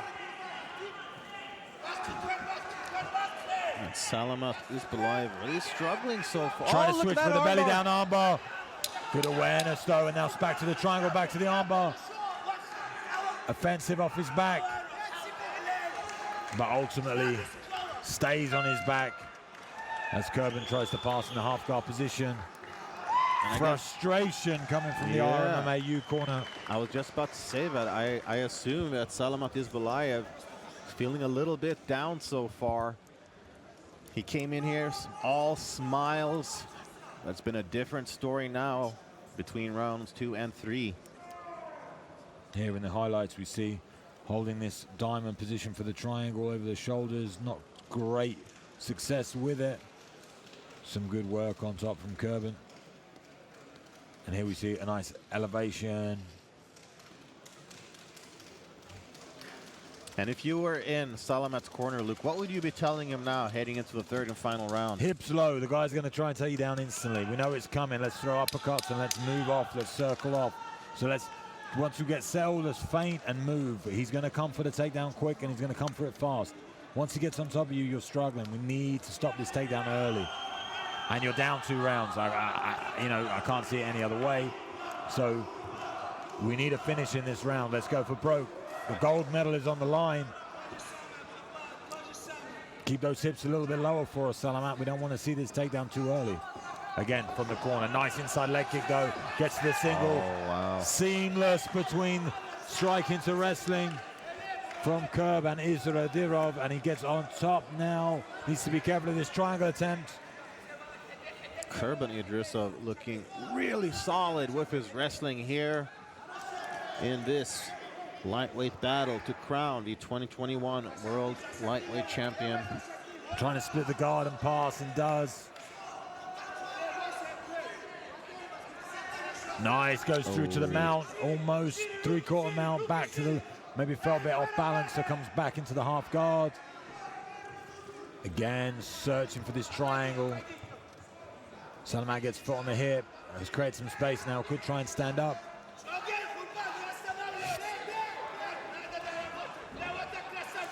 Just running in recklessly there. Wants to keep this on the mat. And I mean, why not? He has completely neutralized the striking of Salamat Isbulaev, which, as we said, heading into the fight was very, very effective. Showing the flexibility here is Salamat going for a go-go platter. Very, very high level technique this. Extremely hard to finish, a bit low percentage, but has a good torque on that shoulder. Needs to try and stuff that foot underneath the chin. Gives up on it though. Yeah, go-go platas are unusual because they are hard to pull off. I mean, I can't recall the last time I even saw one succeed. Nate Diaz, I believe, back in the day, we're talking 12, 13 years ago, I think. 12, 13 years ago. Are we that old, Luke? I know. I know. Time flies when you're having fun. These guys enjoying themselves in there. Big shots from the ground from Kurban as he controls this third and final round. More of the same, similar to round one and round two. Kurban on top. And Salamat desperately trying to make something happen from the bottom. Now this has pretty much been the story of the fight. Kingdom of Bahrain's Kurban Idrisov on top. And the RMMAU's Salamat Isbulaev on the bottom.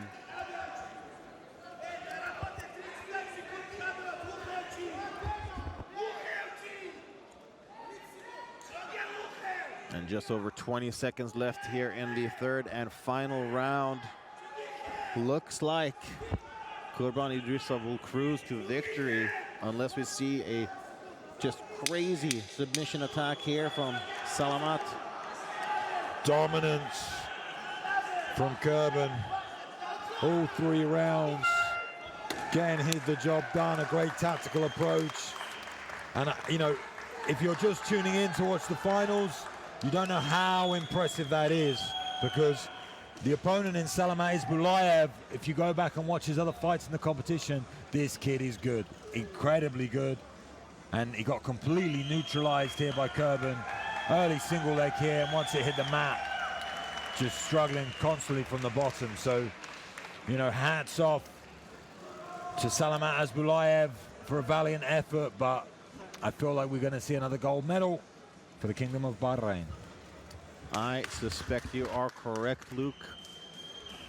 We will make it official shortly as the scores are being collected here.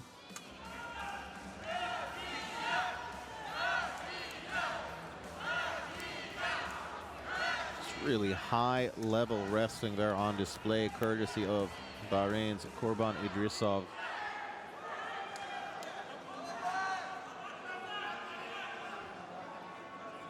And interesting, Salamat Isbulaev with his hand raised. I'm not. Could just be he's happy for his performance. But either way, with the official result, let's hand it over to Slick Ricky Wright.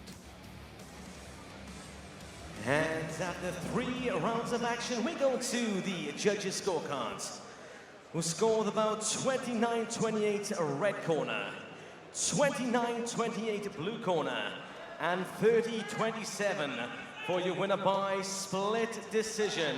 And now your men's lightweight champion of the world, in the blue corner from the Kingdom of Bahrain, Kurban Idrisov.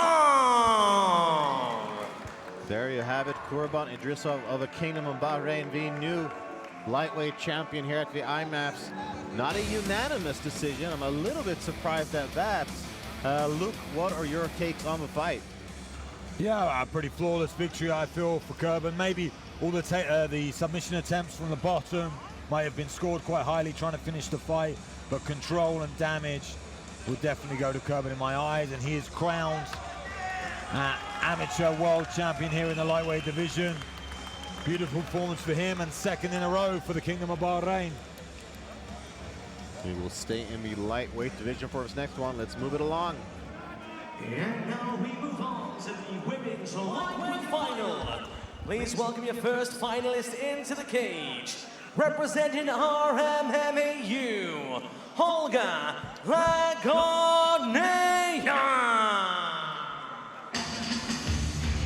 All right, so the RMMAU Salmat Ispalayev came up unsuccessful in his attempt to win gold, but can his countryman Olga Lagonea change that? She is the oldest fighter competing here in the finals at 42 years old. Pretty unusual for an amateur to be that old, but it also probably means she's got just a ton of experience, and clearly she has been skilled enough to make it to the finals. Yeah, normally we're seeing our athletes about half her age, so it's interesting to see her here, and I'd love to know what the reason is behind that and what her influences are and what bring her here. Maybe battling some personal demons, but fantastic to see that this competition is open to all ages, to all backgrounds, to every nation. That's what makes IMMAF particularly special. So I wish her all the best as she goes in here to try and claim gold in our Abu Dhabi 2021 World Finals. Absolutely, MMA is just has so much diversity, like you said, age groups, ethnicities, countries. You truly will meet people from all around the globe inside the cage. As the Russian neutral athlete, Olga Lagodnaya, prepares to enter the cage.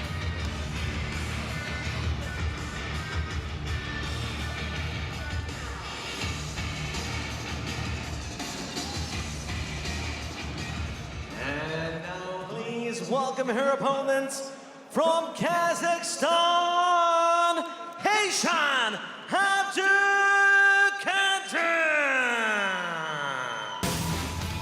Kazakhstan's Asian Abdikader hoping to score a third gold medal for her nation here today. And yeah, she is actually exactly half the age of her opponent.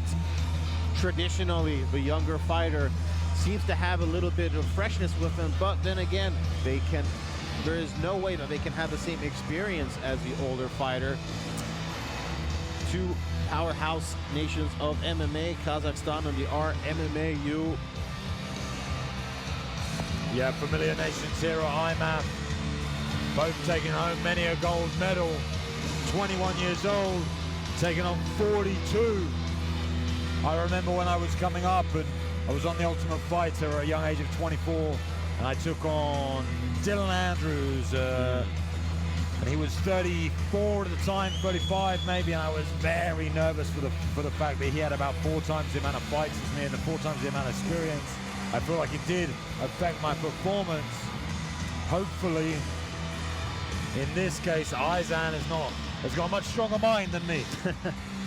As she comes in, looks calm and ready to get this one going. Okay, well, let's hear it from Ricky Wright with the official introductions.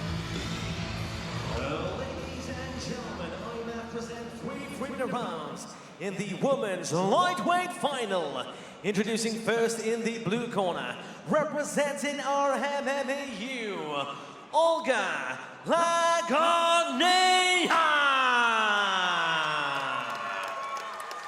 And her opponent in the red corner, she's a 2019 Junior World Silver Medalist from Kazakhstan, Hayshan Abdikader. Your referee in charge of the action from India, Vikash Sharma.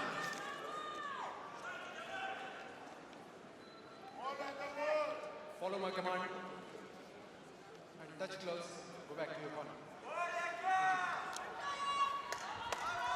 Okay, here we go. We are set to continue here with this lightweight action between the RMMAU and Kazakhstan. Lightweight, of course, 70.3 kilograms or 155 pounds. Here we go. The Russian neutral athlete in the advantageous position up against the cage here, right in front of our broadcast position. Yeah, Olga looking very powerful here. Gives up the double underhooks though. Aizan looking to turn off of this fence, gets good head position. You can see that strength from Olga. Doesn't have an underhook at all, but manages to keep square, good hip position, and this forward pressure. And you can't sort of replace experience with, you know, hunger as such. It is just so important. And it can be daunting, like you said, Luke. I mean, it was a little bit for you when you were in the Ultimate Fighter, just knowing that your opponent has been in there so many times. So yeah, looking great so far. This Olga has very, very good position and is sticking to her like glue, tight on the hips, making it very difficult for Eisen. You can see she can't get an underhook, searching now for one, and even when she did have one, she still couldn't move her. I believe very powerful. Here's Olga in this position. And what should Aishan Abdikader do to get out of this position? Well, she needs to search for those underhooks. She's like trying to now grab hold of the neck. Looks to try and get this guillotine. Has an arming guillotine attempt as they fall to the mat. Manages to get the guard as well. High elbow on the right side. That looks tight. Well, it's kind of hard with a cage impeding the Kazakhstani's offense here, and she's out of it. Is RMMAU's Olga Lagodnaya. Yeah, Olga on top now. Got good position for ground and pound, utilizing it well, trying to pass these legs. Aizan looking to sweep. Oh, nice. Can sit on top. Great work. Manages to bully her down now as well with that right hand side under. As the head needs to be careful, she doesn't give up the back here. Bit of a scarf hold there from... Yeah, old school judo scarf hold from Aizan, and she's just got to be careful that she can't pop out the head and come to the back. Olga now trying to use that hook on that left side, try to free her head, and she'll come directly to the back. Needs to keep hold of that wrist. See how she's got hold of this far wrist. That's going to stop Aizan from turning. Gets the head free. Now she has one hook, trying to come back on top. Gets to the top position now in the half guard. Could also spin around to the back. Opts not to. 10 seconds. Under the chin. Oh. Can she score a last-second submission? And the time runs out. Perhaps Aishan Abdikader was saved by Vabel there. She looks pretty fresh heading back to her corner, though. Yeah, Aizan made a bit of a big mistake towards the end of that round. She really pulled in her hips and lifted her chin, and when she lifted her chin, this is her attempt on a high elbow guillotine. Was close. She managed to get the guards, but she just didn't get this elbow high enough, and ultimately Olga ends up on top with a bit of ground and pound and managed to take the back. Big shots on top too from Olga. I mean, Aizan now would have felt the power of Olga. Maybe that was something she was worried about. Young athlete taking on the older, they always say, I mean, usually the phrase is man strength, but maybe woman's strength as well in this case. Absolutely. So maybe struggling with that a little bit. You can see in the exchanges of wrestling, very powerful is Olga as she stands to her feet here for round number 2. Let's see lots of wrestling offense from the RMMAU's Olga Lagodnaya in the first round. Let's see how the second round plays out. Intense look in the eyes of Kazakhstan's Aishan Abdikader. It can be very exhausting as well. Carrying your opponent's weight like that. It was a nice little counter there from the Russian neutral athlete. Nice right hand from Aizan.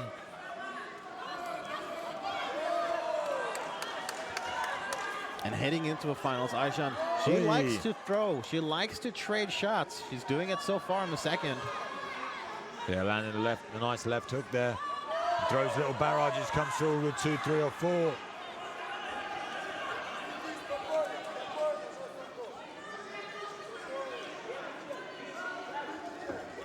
Good left hand landed by Eisen there. Frustration and a swing and a miss there from the right hand. Oof. They are throwing down here in this lightweight battle. Oh, that was a nice overhand right there, connected for Aishan Abdulkadir. Yeah, Eisen both throwing overhand rights at the same time, but Eisen finding a home. They're kind of just taking turns. And it's definitely fun, but it is risky for sure. Just looking at each other, waiting, saying, well, should we go?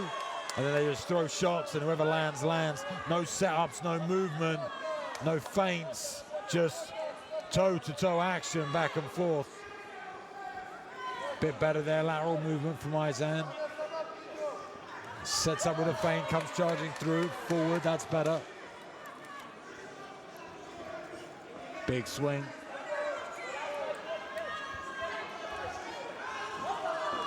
Oh, that was a nice little exchange there. It looked like Aishan might have gotten a better that one in particular. And interesting, the first round was so wrestling and grappling based, and it's pretty much been all striking here in the second. They're content to throw down here. They both swing at each other. No kicks, pretty much just a boxing match. Oh. Boxing with MMA gloves. So far, both fighters seem to have connected, but all the same, both fighters pretty unfazed. Good connection there from Eisen. Seems to be a lot more confident now as we're in the last 30 seconds of this second round. Just charging up, getting ready and throwing 3 or 4 shots, running forwards. She seems very willing to eat a shot in order to give one. I think she's felt the power now of Olga. She knows she can take it. She's happy to step through. I'd like to see Olga sit down on a right hand, sit down on a big shot rather than throw waning backwards. Yeah, you typically don't generate a whole lot of power when you're going backwards. Well, power is generated through the ground, you know, so when you watch these striking exchanges, if you just look at where their feet are, they need to be pushing into the ground to create power.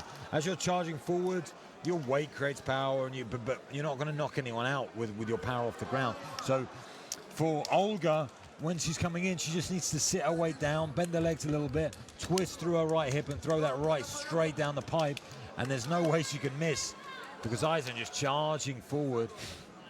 Yeah, she is. But successful in that round with it. You know, she struggled in the first with the wrestling. She changed up the dynamic of the fight, and now, you know, I'd say she landed more shots in that round, definitely, because she was throwing in 2s, 3s, 4s, and 5s. And also, she was, for the most part anyway, the one pressing the action forward, which, when it is even, when they are going sort of strike for strike, that can be the deciding factor in swaying the round into your favor. Yeah, definitely, she was the aggressor out of the two. And let's see if fatigue plays a part. 42 years old. Don't know if anyone at home's watching in their 40s, but it's not easy to get up and train and run 10 miles. This third and final round is like the last couple of miles of that 10-mile run. It's just swinging like rock'em sock'em robots. They are going for it here, giving it their all. Big left hand from Eisen, finding a home. Stepping through. Still, I like the fact that Olga Lagunaya, you know, obliging. She is taking part in these striking exchanges despite all the success she had with grappling in the first round. Step back well there, throwing the straight shots. And look, just as I say that, commentator's curse, Lagunaya goes for the takedown, has her opponent clinched up against the fence here. I feel like maybe it's a good decision as we go 2 minutes in. She needs this round. She needs to convert a takedown, get on top, and we need to see more of what we saw in the first from her.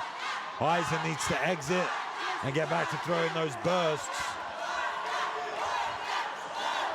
And both fighters' supporters really trying to make themselves known and heard here in the arena.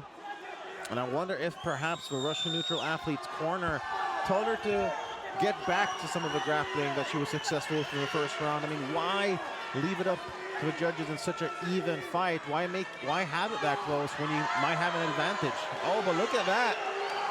Nice hip toss here from Olga. Reverse though. And Aizan in a precarious position here, needs to be careful of the triangles and the arm bars.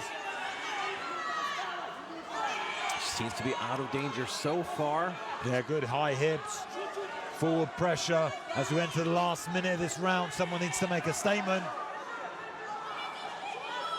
This is where gold medals are won. This is where championships are won. Final minute of the third round. Who wants it more? It's all or nothing here. Who will bring home a gold medal? Will it be the RMMAU's Olga Lagodnaya or Kazakhstan's Aizan Abdukadir? Yeah, Aizan struggling here, doesn't want to, make a mistake because she's in a dangerous spot, trying to pass her hips through to the right-hand side, which is what she should do, but it's hard with the cage right there. I feel like, yeah, the referee's standing us back up for the final 15 seconds. He wants to see some more Rock'em Sock'em robots. And they oblige. Big overhand left.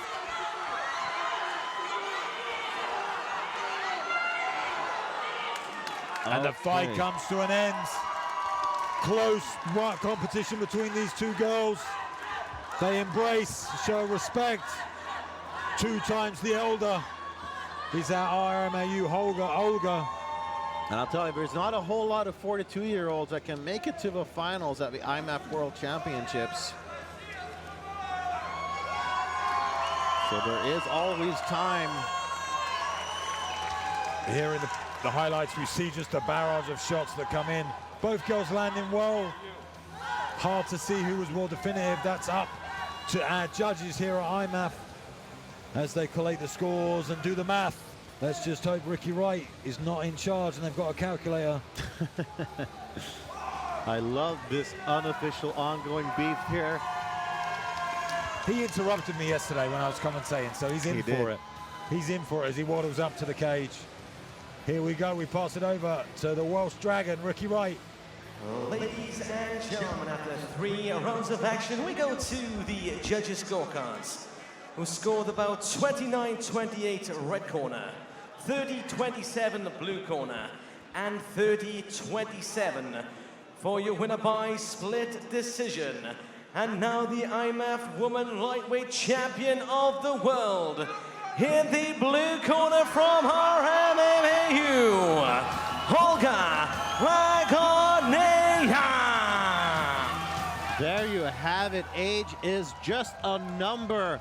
42-year-old Olga Lagodnaya gets the victory and gets the gold after decisioning Kazakhstan's Aizan Abdukadir. Or they say you're only as old as the woman that you feel. Feeling here, a 21-year-old, so half the age, doing well, showing that energy. 42 years young, taking home the IMMAF gold medal. Extremely proud, and the nation should be as well. Fantastic job here from Olga Lagodnaya.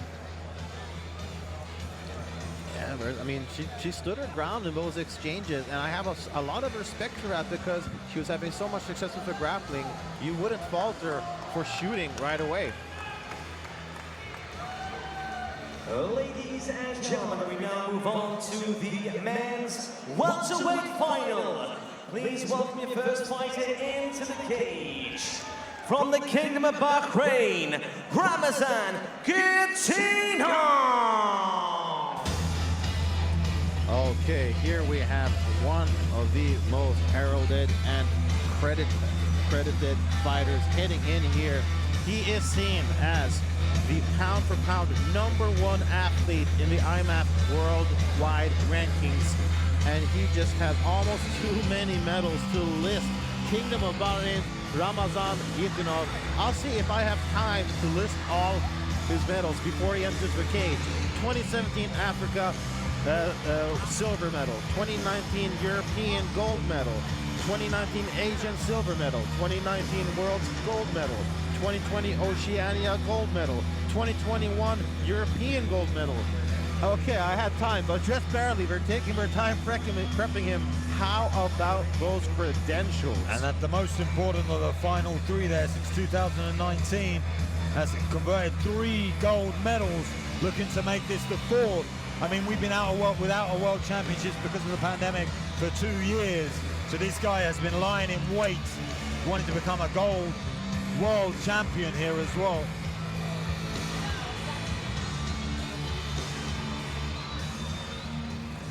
And now would you please welcome his opponent from Tajikistan,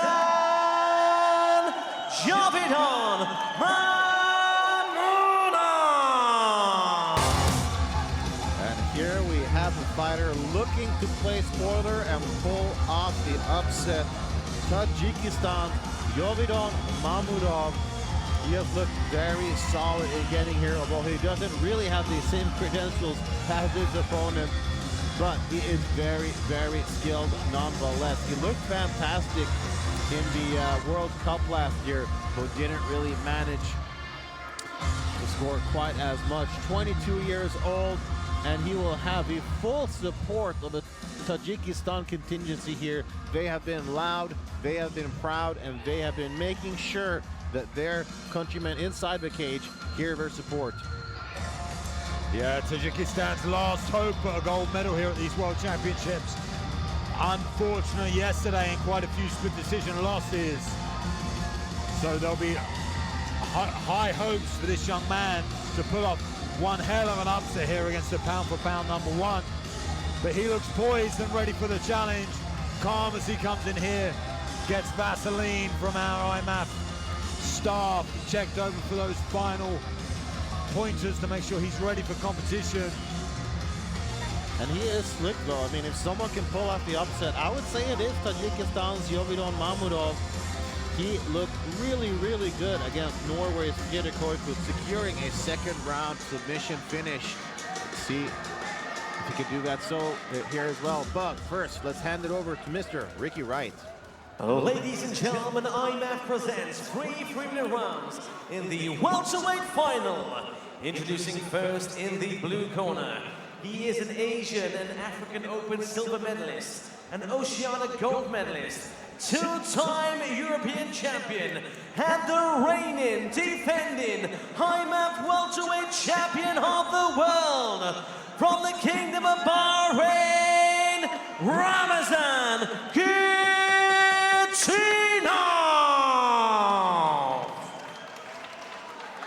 And his opponent in the red corner, he is a 2021 World Cup gold medalist from Tajikistan, Javidon Mamunov. Your referee in charge of the action from Finland, Mikko Aaltonen. Fight clean, defend yourself all the time. Back to your corners. Short and sweet there. Yes, small correction there. The World Cup gold medalist. He did go all the way. Do a mix up in the notes here, and here we go. Welterweights will duke it out for the gold. Ramazan controlling the distance well early. Nice inside kick. Intense look on the face of Javidon. And so it is Bahrain's Ramazan Gitanov. Ramazan builds up, switches sides, does well to convert that takedown, looking maybe to get to the mount very quickly here. Nice guard retention though from Javidon. Needs to be careful of that wrist control. Can use that wrist control to pass very well if you can get it flicked to the other side. So you can control that wrist and pull it across the body. You can open up, you know, a contortion in the spine that can help you pass the guard. Has lost it now though, as Gitanov is in the guard. We've seen him here a lot these championships. You know, we see this from these high-level grapplers once they get it to the mat. It's very, look, I mean, something so simple, but how he rotated there to make sure that Tajikistan stayed off of the cage. How about the support from Team Tajikistan? Been very vocal so far. And they really have been a breakout nation here at the IMMAF. Consistently doing very, very well.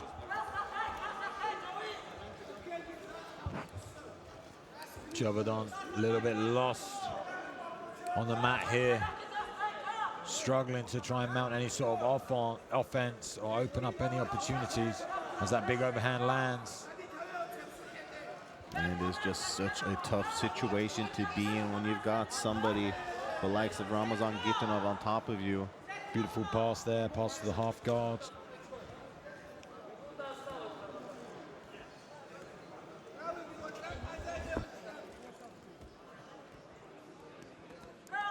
And some fighters, oh, look at that, passes right to the full mount, does Bahrain's Ramazan Gitanov. Yeah, Ramazan with a beautiful knee slice there. Oh, nice escape though.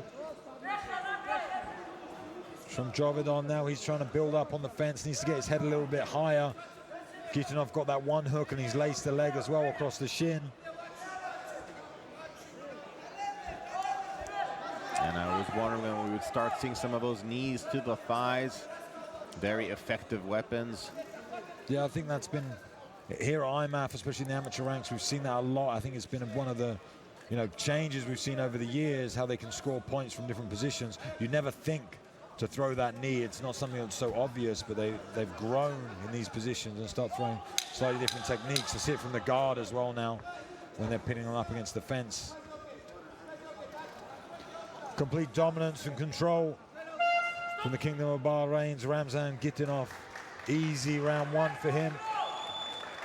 Yeah, absolutely. I mean, this is why he is the champ.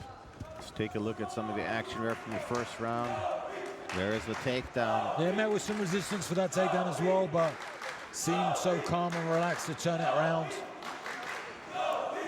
Built his base up well and then got the takedown. Then it was all Gitanov from there. But as I said in the walk-ins, I mean, if someone is going to pull off the upset, I do believe it will be Javidon Mahmudov, the World Cup gold medalist. There's that loud and proud contingency of Tajikistan.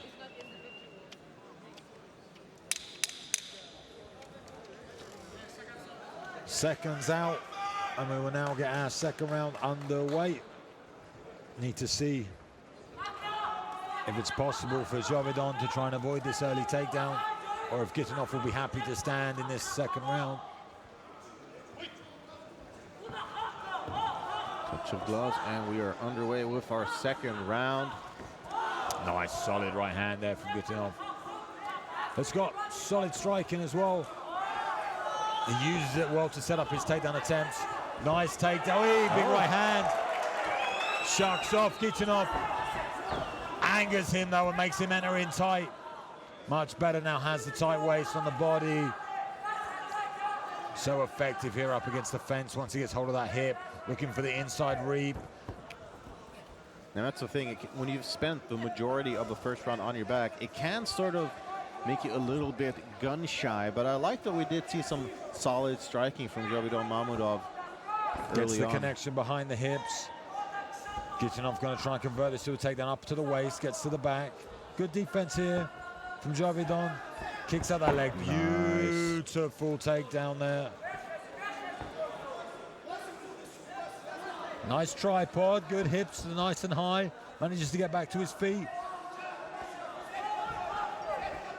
Needs to be careful with that error. He keeps reaching over backwards to try and get that whizzer. It worked out for him then, but you can get sucked back into that position and taken down. Good shots from Gitanov. He's not just resting here, he's trying to cause damage, get points. He's very good here in the IMMAF rule set, understands exactly what he needs to do to win. And impressed in the judges' eyes. Not just a control guy, I mean he has control, but he scores points throughout. And a warning for activity there from the referee as Mahmudov actually manages to turn the tables, but only briefly. Once again, the reigning champion, Ramazan Gitanov, gets the advantageous position here up against the cage. We move into the last minute of this second round. A very familiar sight with Ramazan. Great head position, looking for that inside reap. Pressure and frustration from Ramazan. I think he wants to convert one of these to a takedown as the referee encourages for more action again.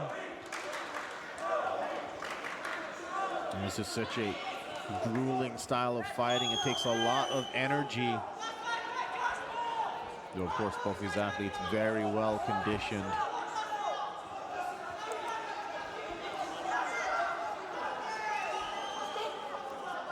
Referee separates. Deep breath from both athletes.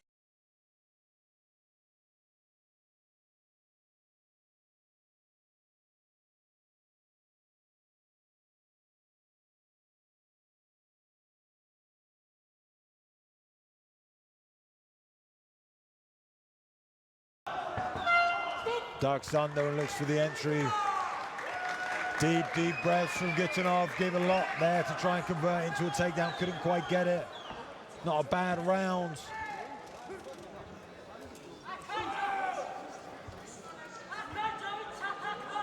It's a nice little connection there from Gitanov, but he slipped as well. I like how Gitanov used that feint of the takedown to come straight back up to throw shots and to try and enter again. Like you said, he slipped and it didn't quite work out, but good idea from him. And landed well here.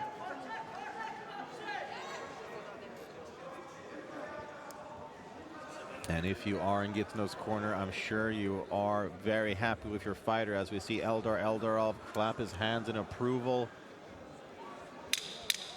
Yeah, not much work to be done in the corner of Gitanov. More of the same. Maybe try and convert a takedown a little bit earlier. And on the other side of the spectrum, look, what would you say that Jovito Mamedov needs to do? He knows that takedown's coming and needs to avoid getting hit. I think he's very afraid of those takedowns now, so he's open up on the feet, which is allowed in Gitanov. I think we need some confidence from him. Need to throw a little bit more combinations, throw up through the pipe. Much better start from him. This is what we need, more confidence, belief that we can take out the pound for pound number one. And I mean, considering all the credentials that we mentioned here and the fact that he is the reigning champ, I do have to say that Jovito Mamedov is still doing a very good job so far. I mean, he hasn't been in a terrible situation yet. He hasn't been close to being finished or anything like that. Looks to grasp hold of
Jovito Mamedov pull off the upset. He's got a good position here up against the fence.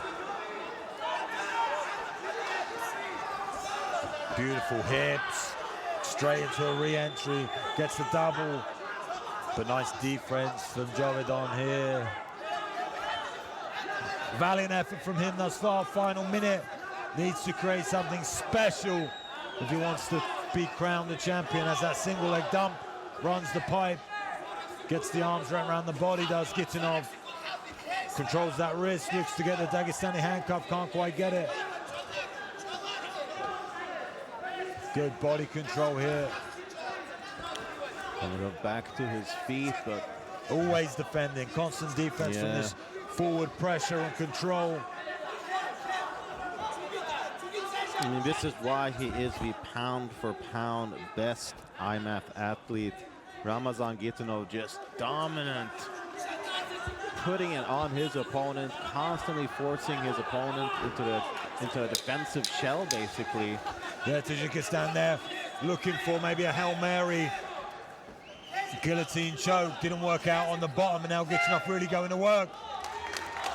There we have it, 3 rounds in the book, and wow, did Ramazan Gitanov look good. However, massive credit to Tajikistan's Yovidon Mahmudov. Yovidon put on a hell of a fight. We see here in the highlights. Ramazan, this attempt here, bit out of wild, no real setup from Yovidon, and gets up well, just shrugs him away. Ramazan, flawless really. Not the most exciting bout, got to be honest, but you know, win's a win. Yeah, he got the job done, and let's hear it from Mickey Wright with the official decision. Ladies and gentlemen, at the 3 rounds of action, we go to the judges' scorecards for your winner by unanimous decision. And still, IMMAF welterweight champion of the world in the blue corner, representing the Kingdom of Bahrain, Ramazan Gittinov. There you have it. And still, Ramazan Gittinov of the Kingdom of Bahrain lining up another victory and thereby securing another world championship. He is now 2-time world champion to add to his long list of medals he already has. Talk about dominance. Yeah, absolutely dominant performance from Ramazan. And now we're going to get to see the medal ceremony and get to see him clasp his 2nd world championship medal as well. And then from there, we'll come back with 4 more fights for you. We move to the middleweight division for a fight I'm extremely excited about in Fergus Jenkins taking on Isat Magomedov. I think that's going to be a real fantastic matchup for us after this. Ladies and gentlemen, ceremony. please. Ladies and gentlemen, we now move on to the men's middleweight final. Please welcome your first fighter into the cage. Representing New Zealand, Fergus Jenkins.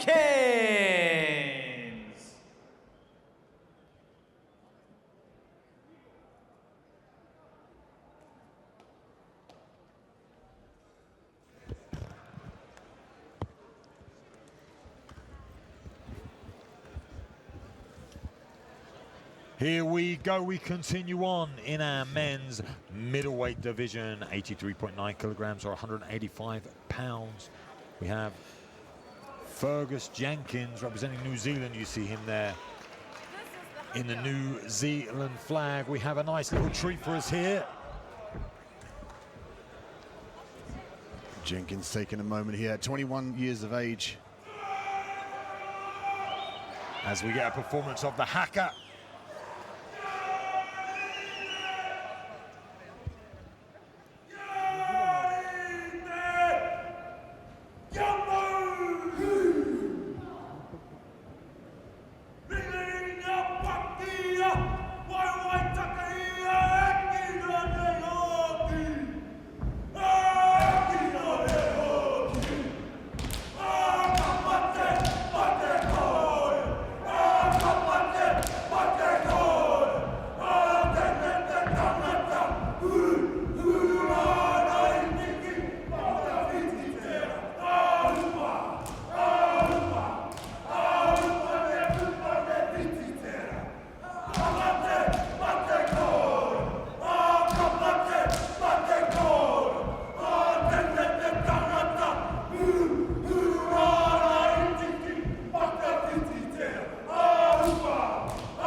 And what a treat, some national pride there with the Haka. Reminds me of watching the All Blacks play rugby as a kid. Nice little introduction there for Fergus Jenkins, 21 years old, representing New Zealand. Has had a bit of a star-studded tournament. For me, he's been one of the guys, my favorite to watch. A lot of submission victories. It really opts for that anaconda choke. Tries to get his hands wrapped around the head of his opponent and then squeezes from all sorts of angles, and has been extremely successful with it thus far. He also took out a favourite to win this competition here at the World Championships and obtained the gold medal in Hazim Kayali. He beat him in a decision. So Fergus Jenkins, like you said, he's really come to play in this tournament. from New Zealand as well, bringing the pain. Like you said, he's got a great submission game, uses the strikes well, uses the lead jab as well. He's got a nice long reach. Yeah, Yusuf Magomedov, his opponent, is like a human tank. You know, very, very typical IMMAU competitor, comes forward and looks for those takedowns, but is extremely powerful. But I feel like Fergus Jenkins might be the guy to undo him with that fantastic submission game. Really interested in this dynamic of this fight. And now please welcome his opponent, representing IMMAU, Yusuf Magomedov.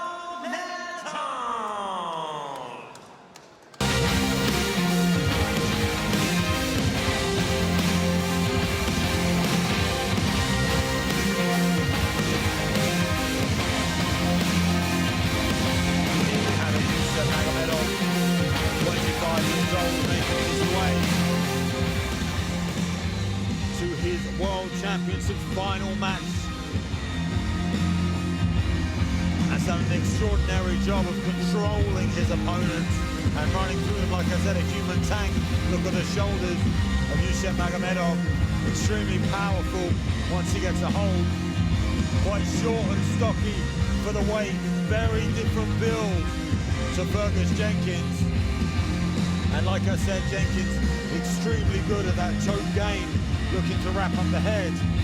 And I feel like he'll get ample opportunity against Yusuf Magomedov because of his style and how he likes to come forward. Really intrigued to see how this one plays out.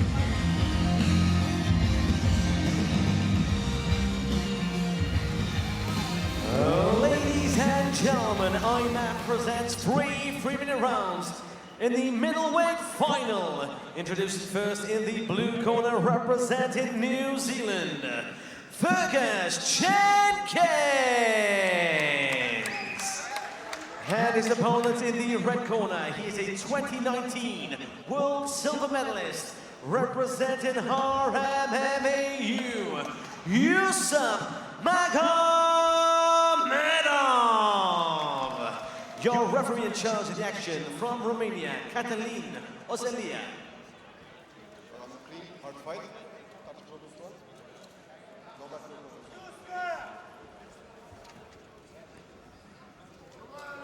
And here we go, our middleweight World Championships final here at IMMAF for 2021. I am Luke Barnett, and I'm joined in the corner here with Dean doing the commentary. We have Fergus coming here, long jab, using that length, needs to do well when he's taking on Yusuf Magomedov, who enters in on that single leg. Like I said, real wrestling-based athlete is Magomedov. This is the perfect blueprint as well to win this fight. To get the takedown in up on top. Nice separation by Jenkins, though. He's done his homework. Yeah, great control of the head there to push off and work that jab. Seems content to control the distance. Needs to be careful of the powerful overhands that are going to come from Magomedov as he looks for the entry. Great takedown defense on display, though.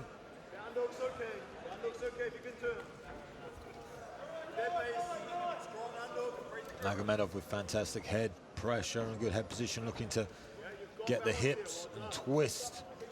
If he can separate those legs and get that hip pins to the cage. Fergus trying to get a frame, create some distance. This is Magomedov's game.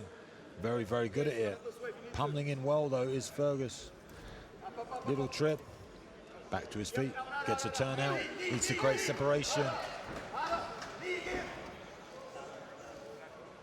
Magomedov relentless with his takedown attempts. A 2019 World Silver medalist as well, so he's been here before. Understands what it takes to excel in the IMMAF cage. Be desperate to change that silver into a gold here, though, tonight in this finale.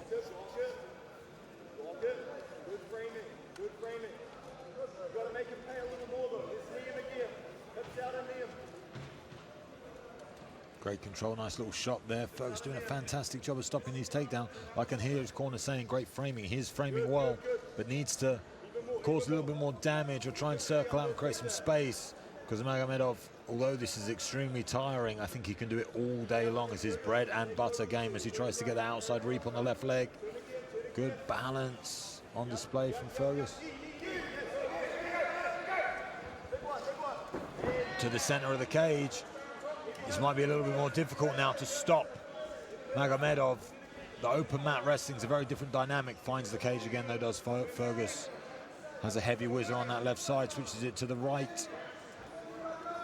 Relentless pressure from Magomedov. Fergus doing all the right things here. He's pummeling for the underhooks. He's looking to turn his opponent from the cage, and he's forcing the head away as well as using the body shots and circular motion to try and disengage out of this position. Attempts his own lateral drop there, trying to get outside, going for the takedown, and gets it. Beautiful takedown there for Fergus Jenkins. That scores big as he wraps up the head in the last 10 seconds. This is what he's particularly good at. Trying to squeeze the life out of Magomedov. What a statement by Fergus Jenkins to get the takedown of Magomedov, and they're looking to finish on that last tail end of that round with his favorite submission in the Anaconda. Yeah, that's big there. Big confidence boost for Fergus. And really the most dynamic part of the fight as well, because good entries from Magomedov, good control, little shots as well, but couldn't convert a takedown. And this moment when he gets the outside reap and manages to get the reversal and stay on top, that is the big moment in that fight. Great work from Fergus Jenkins. Like I said, he's really stood out to me in this competition. A little bit unorthodox, a little bit different.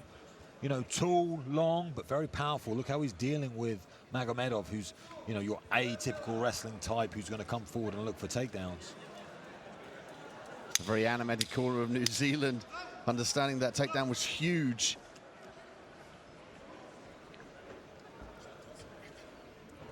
Be interesting to see the different approach maybe now, if it's changed or shook Isat Magomedov. Magomedov's taking some deep breaths here. Yeah, very, very relentless forward pressure in that first round. I feel like he's comfortable once he gets connection, gets his hands in there. But at this range, you could really get the heart rate high. And he knows it's not going to be so easy now to get Fergus down as he's blistering him with this jab. Sharp work. And Magomedov's, beautiful uppercut. Magomedov's got to work on the timing here as he ducks under the punch for the single leg. Yeah, much more desperate takedown attempt, that one, as he felt that right hand of Fergus Jenkins. Really impressive here.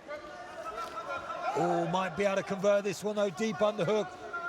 Fergus is round the neck, though, and maybe under the chin as well, as he manages to get to his feet. Great balance.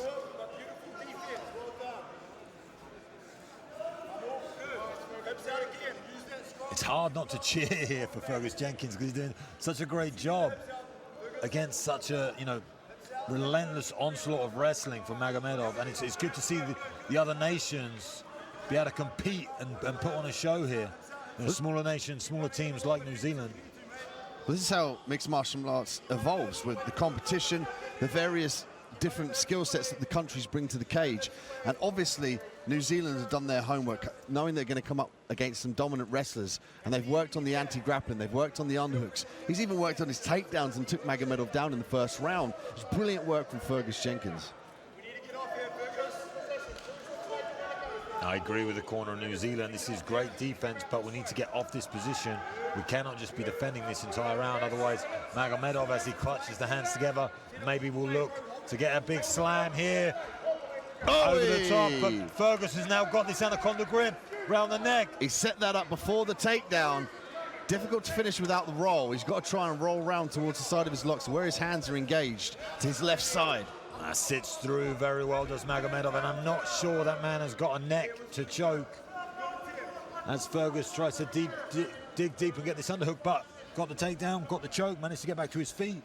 So even though he didn't secure that submission, he used it to get back to his feet very well, did Fergus. Last 40, 30 seconds here in this second round.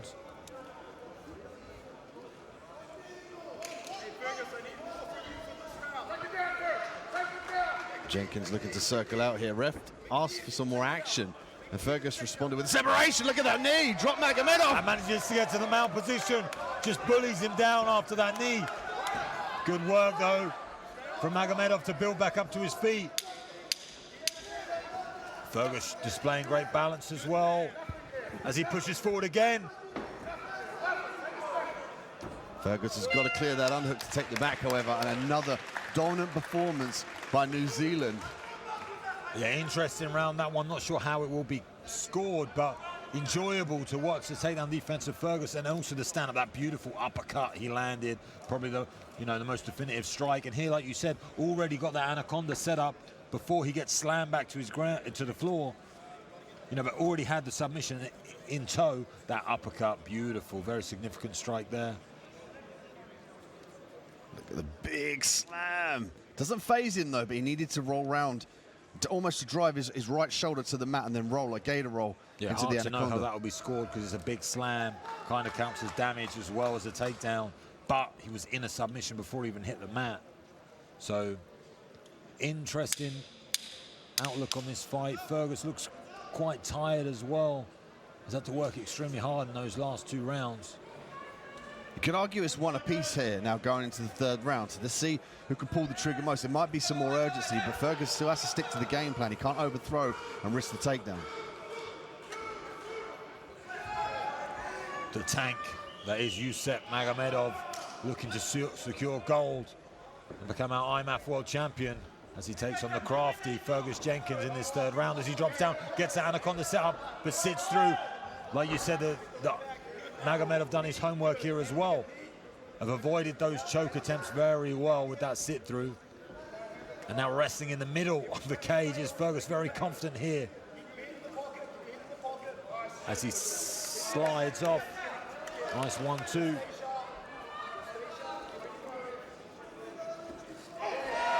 Catches him again with that big uppercut. Magomedov drops down to the knee, but I believe it was to try and get an entry as he shucks the head. But effective striking again, significant from Fergus Jenkins.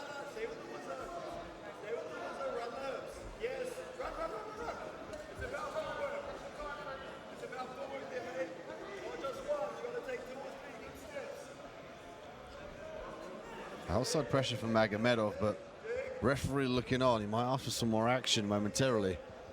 Trying to create a frame on the head is Jenkins. Gets his hips out, goes, switches the other side, does extremely well to get up the fence. I think he needs to give up on that neck attempt now. He keeps going for that anaconda setup, and Magomedov is very, very aware of it and sits out and then maintains control. Nice judo toss there in the transition. That's a big moment for Magomedov. Manages to get on top for the first time, but bellying out and getting to all fours is Fergus Jenkins as he stands back up to his feet. Beautiful job. Just over a minute left here in the 3rd. You can hear the New Zealand caller ask him to not allow him to do that again. They don't want Magomedov to score another takedown. Goes half Nelson, 100% to try and pull off Magomedov, but he's physically very powerful as he gets around the waist. Last minute. And the New Zealand corner calling for a takedown attempt. Very difficult to score a takedown from the cage. Like to see him try and maybe go for this Kimura. Magomedov sits through, again grabbing hold of that head. Needs to be careful that he doesn't sit out. Pulling him down. Again, sits through, great work from Magomedov. That technique really has paid dividend in this fight so far.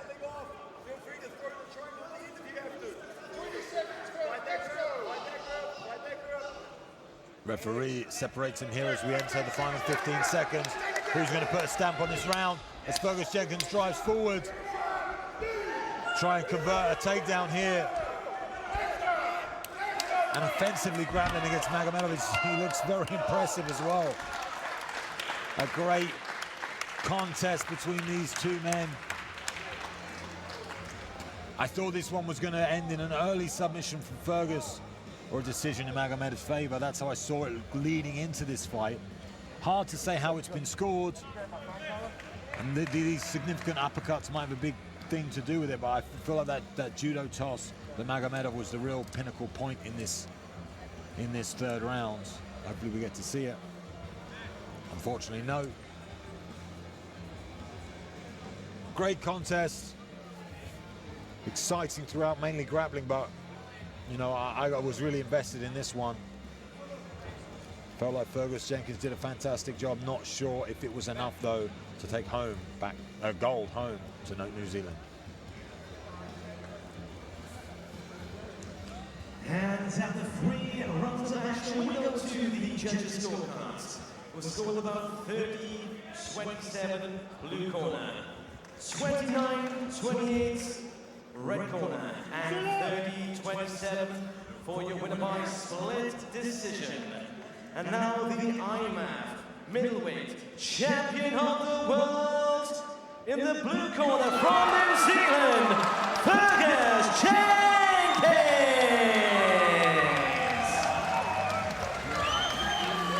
And he gets it done. Fergus Jenkins brings gold back to New Zealand. Incredible performance from him, negating those takedown attempts from Yusef Magomedov and converting a few of his own. Here was the hip toss we saw in the 3rd round, but he didn't manage to keep Fergus down for long as he manages to get back to his feet. These stiff uppercuts and nice jabs did a good job as well. Very definitive moments. Means a lot to the New Zealander. And maybe the power of that hacker gave him an extra pep in that fight.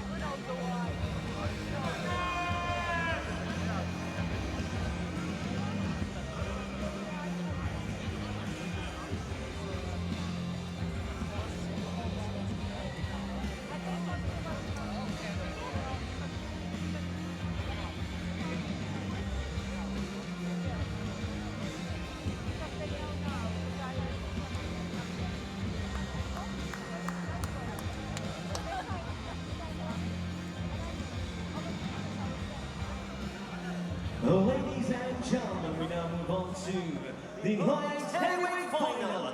Please welcome firstly into the cage, representing Sweden, Robin Henotekio.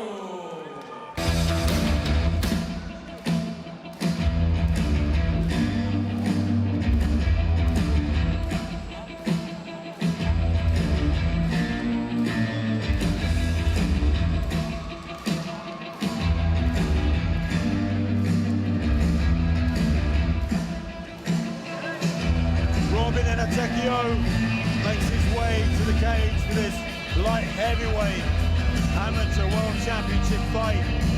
Has had a real roller coaster ride, has Robin. Some fantastic finishes leading up to this final.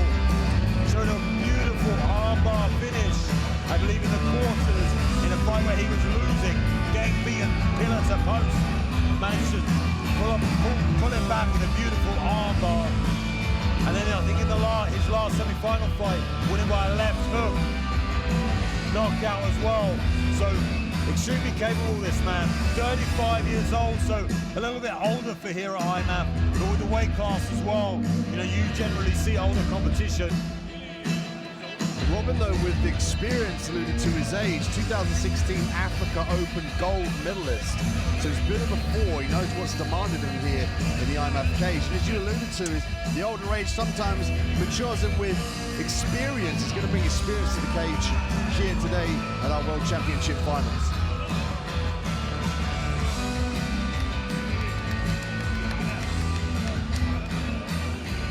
And now please welcome his opponent representing RMU, Jamal Manchiton.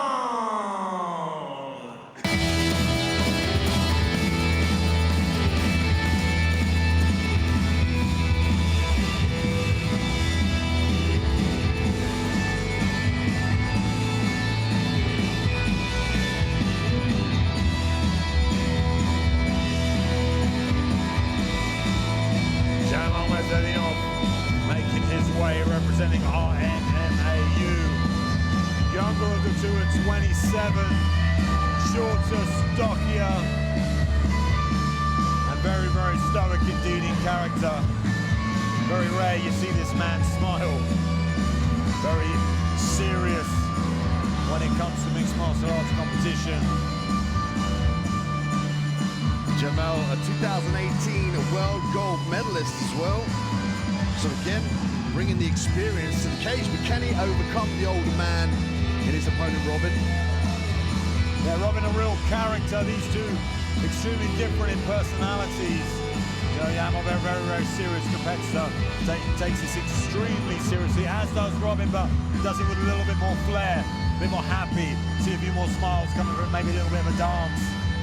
But you're not going to see this man dancing here. He's coming for one thing, and that's for gold.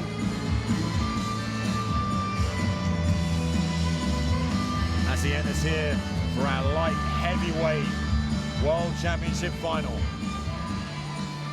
Ladies and gentlemen, IMMAF present 3 3-minute rounds in the light heavyweight final.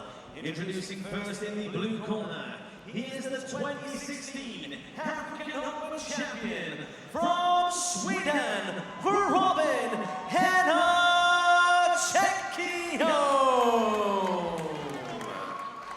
And his opponent in the red corner, he is the 2018 champion of the world, representing IMMAF, Jamal Mechitom. Your referee in charge of the action from Kuwait, Suleiman Abu Dhabi.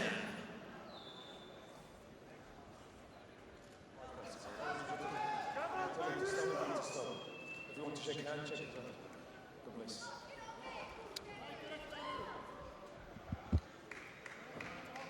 And here we go. Robin Henachekio from Sweden in the blue, taking on Hasmal Madikhayev from RMMAU in the red.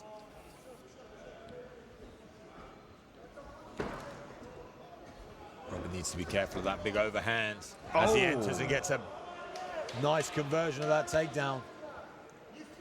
Flying through the air early there was Robin. Jamal changed levels beautifully and turned that into a takedown. Now he's going to need the body.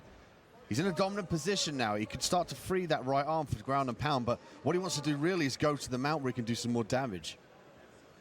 Lots of pressure early on here. Good shoulder pressure on the right-hand side, controlling the body of Robin.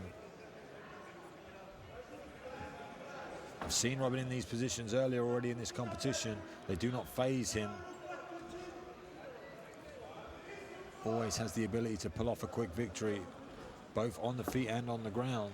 He's got to get that right arm around them. He's got to take a page out of Fergus Jenkins' book, put the hand down, get back to his feet, and start to wrestle up against the cage and free himself.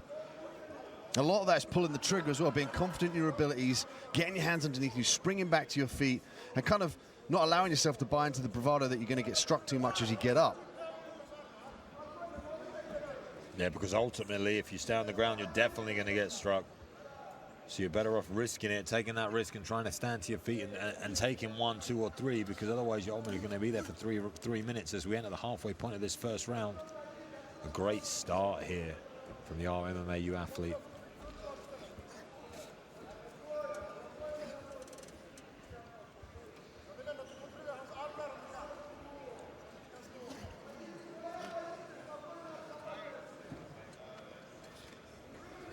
Good top position, nice little shots in from Hamill. Has them all here. Admitting a lot of top pressure right in front of us, and big shots landing now. Tries to clear that leg. Robin needs to try and get his hips back to the cage and stand up. It's going to help him create space as well if he frames or utilizes that right underhook. At the moment, he's kind of, it's almost like he's arm triangling himself, but not fully in the submission. He's unable to contort his body, get power to stand back up to his feet. He's got to work that right underhook. Yeah, or maybe even look for a cross grip on that right hand. Needs to do any sort of frame to try and create some space here.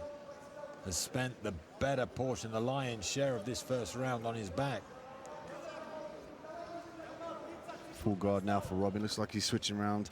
Was briefly looking for a triangle, trying to stuff the arm through, but it's going to be very difficult to catch Jamal in this position here. He keeps his head forward, down. He rides on you like a blanket. It makes it very difficult for you to move those hips. And if you do move the hips, look, he squares off immediately and shuts off the angle. Yeah, intelligent approach from him as we enter the last 10 seconds of this first round. We know what the game plan is clear now from the RMMAU athlete. Get this to the mat, get that forehead in the jaw. And start lining him up with ground and pound. Tough round. there for Robin, the man from Sweden. So we see early this takedown really makes him fly through the air. Pinpoint technique there, turned the corner beautifully, used the head and the arms to sweep his opponent off his feet. And this is where it got him to the top position with the heavy ground and pound. Check out this teep look, and he uses that opportunity to close the distance. Watch the way he swings the legs and immediately looks to pass into side control. Yeah, textbook stuff.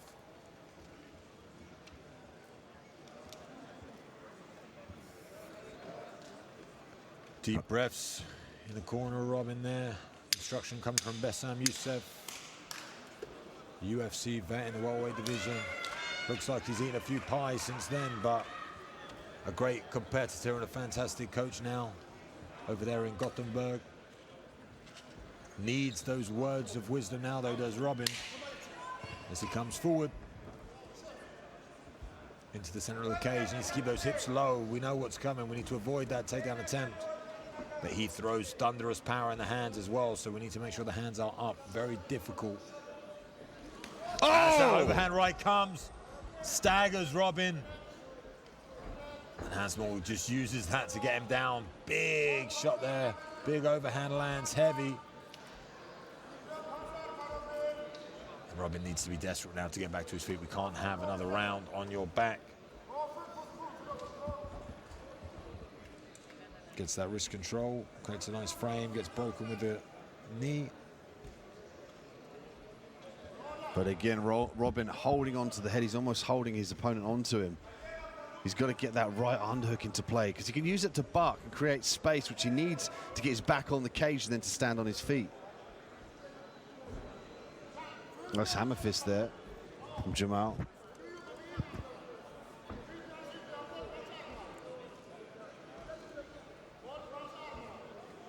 Asamoah just impeccable on top here in this position. Very hard to deal with. Referee wants more action. That should prompt Robin to hold on to his opponent. Sorry, Luke. You should hold on to him now and then force the stand up. Hold on to the head, try and hold on to some sort of guard, and then the fight's going to get stood back up, and that's where he wants to be. Feel like it's close now from the ref as well. Oh, we get some shots. Dominance on top. Needs to be careful of the arm triangle attempt now as well. Once he regains the guard, does well. Robin trying to work those legs up. Has got jiu-jitsu off his back. I just feel like the pressure coming forward is too much. With Jamal's style as well, he squares his hips forward. He lays heavy over the top with his head. It makes it very difficult to throw up submissions, particularly up against the cage, because Robin doesn't have any contortion in the core techniques where he needs power to kick the legs up, you know, and his hips are flattened down to the mat. Makes it very difficult. Has to create space here. Especially at these heavier weight classes. I mean, we've watched the younger competitors, the females, the atom weights, the flyweights. They're super flexible and loose and fast. You know, as you go up the weight classes, normally you do see a bit more of a stiffer athlete, stronger, more powerful, but not as easy just to throw those legs up and create space. This is like old school Tito Ortiz style. Head in, big shots, nice right hands here now.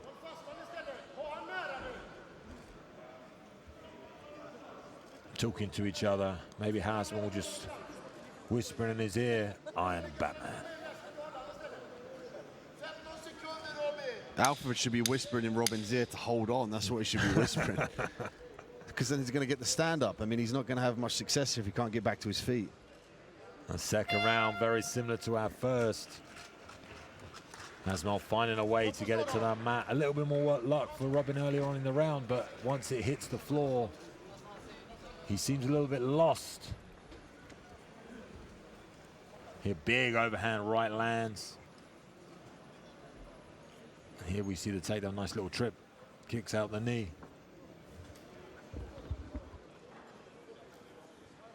And rains down some ground and pound. This was pretty much the story of the whole fight. That was a beautiful overhand right. Like I said, mixes that up well with the takedown attempt. So Robin needs to be extremely careful. Keep that left hand high. But it's making that decision. You know, if you keep your left hand nice and high to stop the overhand right, you can't use it to defend the takedown. So it's got to be all about the hips. So we just got some intel from our co-commentator, Sebastian. He heard Robin say, I don't know what to do here. He's holding me down. I can't get up. So he's not got an answer for this bottom position. And it could be something he's not worked in his gym. He's not worked this, you know, and anticipate this. But it's hard to believe, given that there's some dominant wrestlers from different respective countries that compete in this IMMAF tournament. Yeah, definitely. I mean, Robin's had a fantastic highlight reel route here with finishes, knockouts, submissions as well. But just the basics now with these takedowns. Good uppercut there, great idea. Needs to be careful of the firepower coming back from the RMMAU athlete though, as Hasmel comes high with that head kick.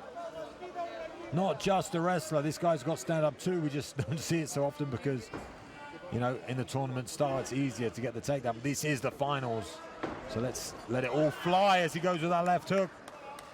Smart play by Robin to show that uppercut. He's got to make sure he keeps that left hand high though, because you'll see Jamal look to counter with that overhand right. Yeah, Hasmel now, big left hand, charges forward, gets to the back. Going to see another takedown attempt. Robin almost just opting to go to the knees.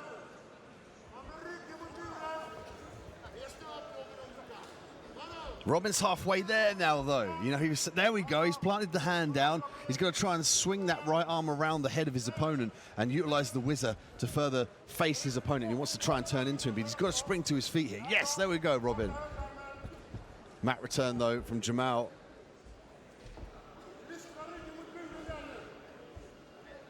RMAU utilizing that knee to the thigh very well in this tournament. Goes to the calf with it. That's got to hurt as well. Referee asking for some more action. Yeah, Hasmel scoring points, controlling the back. Right, so I think Robin's just a bit shook here. Beautiful suplex. Maybe he could sense that was coming and didn't want to stand up all the way. But it feels like Hasmel just having his way now with the Swede. And this is debilitating for Robin as well. I mean, again, with the frustration in the corner, he doesn't know how to stand up, getting taken down like this was such a great takedown, being pinned, being struck on. He can't get back to his feet. Every time he tries, he gets dragged down again. But he's got to dig deep. He's got to find the confidence here and explode. Could definitely argue that he's behind on the scorecards. He's got 50 seconds to work in this third round. Yeah, the suffering of Robin is close to an end. He only has 40 seconds left, and the referee decides to help him out and get him back to the feet. Definitely in the favor of the Swede now. He's going to have to go all out here, 30 seconds, but we need to be careful. Want to see the uppercut. There it is, but gets hammered there. Nice head kick. And inside, beautiful takedown, that one. I feel like you could have even stepped away and just hammered him down and got a TKO. Or even KO finish there as well, but 15 seconds left. Jamal in the top position, last 10 seconds of the round. He's done a great job of controlling Robin, and Robin really a little bit frustrated as he pounds his way to victory. Yeah, emphatic performance. Perfectly done. Followed the tactics, followed the game plan, did what he had to do. Robin just looked a little bit out of depth in there. Feel for the man, but he's had a fantastic championships. You know, got some highlight reel finishes, showed his level. But sometimes you need these fights just to go back and realize what you need to work on. Having felt that pressure now, he knows what it is, and he knows what he needs to work to get back to his feet in those positions. I mean, it's not official yet, but I'm fairly confident we will see another gold medal for RMMAU. Ladies and gentlemen, the 3 rounds of action, we go to the judges' scorecards. For your winner by unanimous decision, in the red corner representing RMMAU, Jamal Nachiton.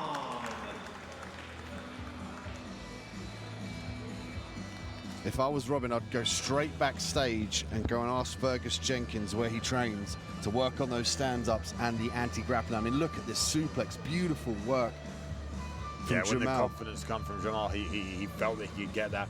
Some nice moments here as well on the striking for him. Landed this head kick.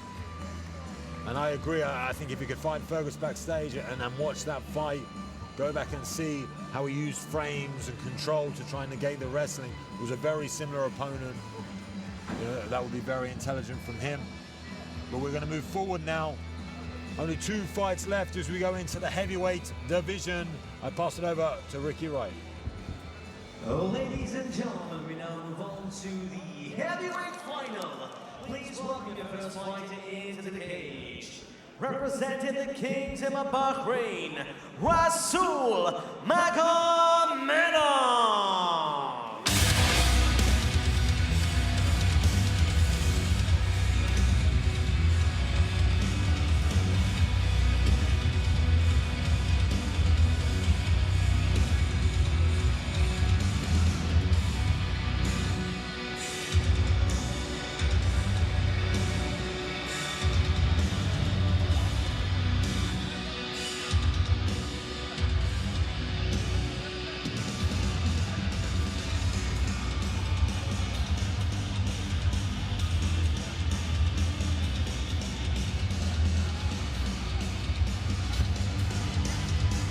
Representing the Kingdom of Bahrain, we have Rasul Magomedov making his way to our cage at 27 years old in the heavyweight division. Has looked fantastic in this championship so far. Rasul also claiming the European Championships gold and the 2021 World Cup gold as well, coming in with some great accomplishments behind him. Wants to change that though to become a world champion, not just a World Cup champion. This here our biggest moment at the IMMAF Championships. We've been unfortunate with the pandemic to not be able to hold it for a while. We'll get 2 this year, so Brucey bonus for the 2021 this month, then later on in the year we come back for the 2022 World Championships. And the level has been impressive this year, thus far. You know, COVID hasn't slowed anyone down in their training. Things have been fantastic. And now please welcome his opponents, representing RMMAU, Shamil Kuramagomedov.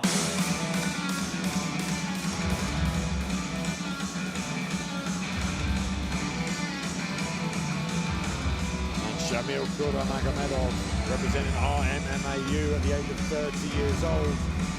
Like we said, slightly older competitors here in the heavier weight classes. A giant of a man as well. Carries this weight class very well. Doesn't need water, he's ready to go. Ready to go to work. Wants his moment, wants his glory, wants his gold medal. Yeah, he wants to work his way to the gold medal since he captured the 2019 World Silver Medal. He wants to make sure that he's got some gold on in that cabinet at home. Last minute checks here from pre-fight team cage side. Thank you for watching on IMMAF.tv. A shout out to our sponsors, palmsports.com and the Abu Dhabi Sports Council.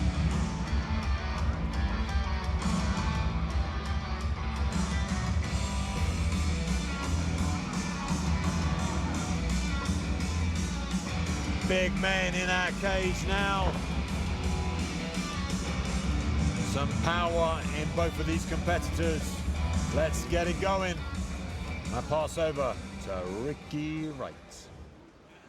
Ladies and gentlemen, IMMAF present 3 3-minute rounds in the heavyweight final.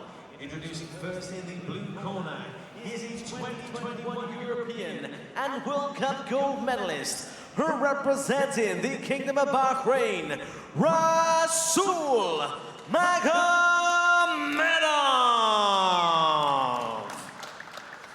And his opponent in the red corner, he is a 2019 World Silver medalist, representing RMMAU, Shamil Kuramagomedov. Your referee in charge of the action from Germany, Gerd Richter. Gentlemen, you know the rules. Protect yourself at all times and listen to my commands. When I say stop, you stop. Fight hard, fight clean. Touch close, step back in your corner, please. Can the Midas touch of Rasul Magomedov claim gold here at the 2021 Abu Dhabi World Championships? Or will that man, Shamil Kuramagomedov, deny him and turn his silver into gold? Big power possessed in both these athletes. It's a little bit caution early on. Both out in the orthodox stance. Feeling out process early on, looking for the jab is Shamil. He came out the corner like a caged animal, but he's a little bit more reserved. Again, has a taped up rear knee. Potential injury there.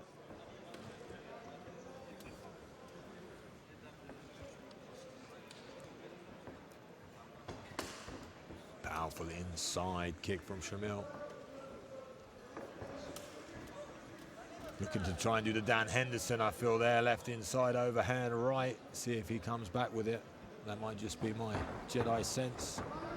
As he rushes forward. Rasul Magomedov searching for the legs of Shamil. Great defense thus far. Got the left hook. Nice and high with that left underhook. Looking for that outside read. Shrugged off.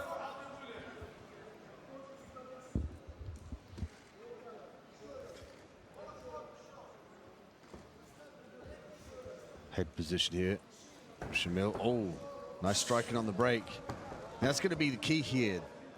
Being able to strike in the dead space between these clinches with the knees, the punches, the kicks. I think that's going to disguise the takedown attempts here from these two. Slow start here to our heavyweight final. A lot of respect between these two. And a lot of IMMAF competition in between them as well.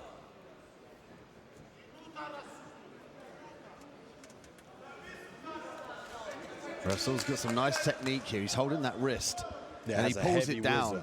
He pulls it down every time he fires the knee, though. You can see the right arm in jeopardy of Shamil. Rasul's holding that, and every time he punches that knee through with the left, he pulls the arm down to prevent the blockade. Real smart. Referee separates. I wouldn't want to be in between these two big men. Steps back.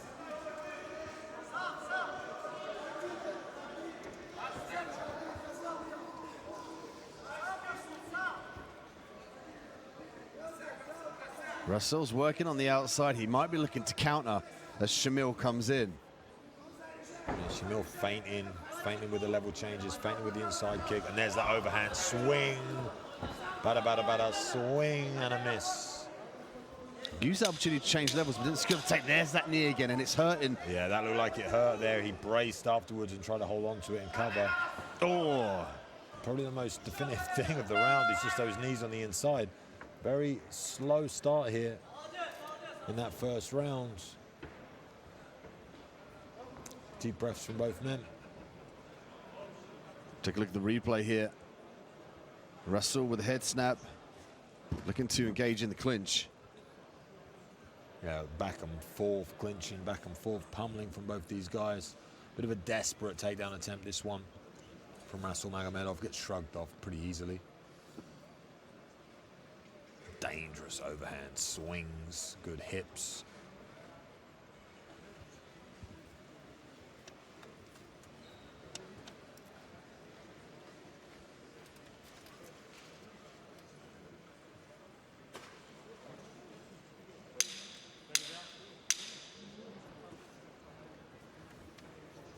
Final comments from the corners as both athletes come to their feet. Raring to go is Shamil.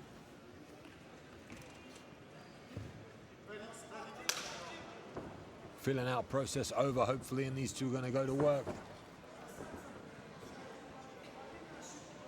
Shamil cocked and ready to throw that dangerous right hand.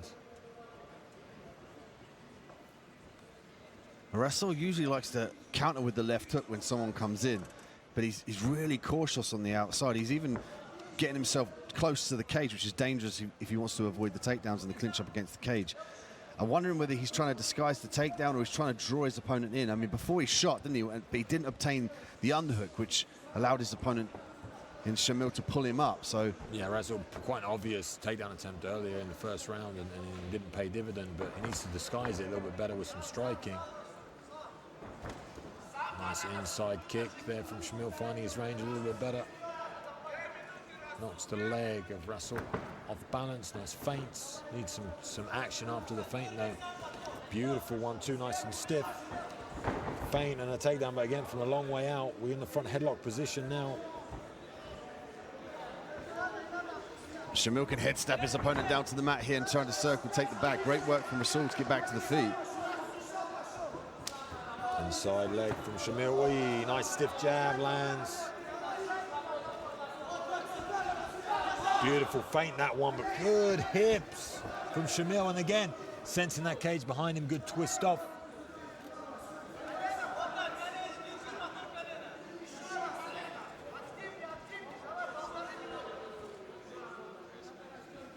There's that technique he uses again.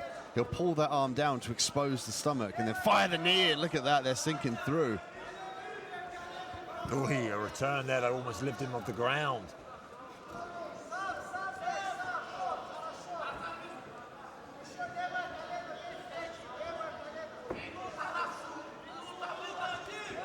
Nice punch on the break, but gives up the position there now. I think that's going to be the key in this position if they want to advance with the underhooks or with definitive strikes, is create that space and strike in that space, whether that's the knees or the punches. Either way, that's going to help them set up the takedown if that's what they want.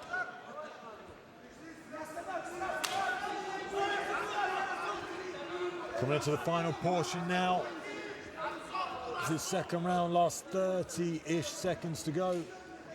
Switch of stance, went back from Rasul.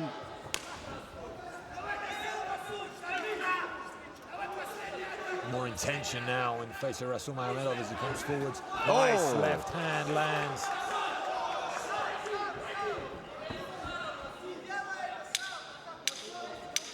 Almost like when they feel the power from each other, they opt to go for the takedown. So we get back to this pummeling position and wrist control, trying to throw on the break. And we come to the end of round number 2.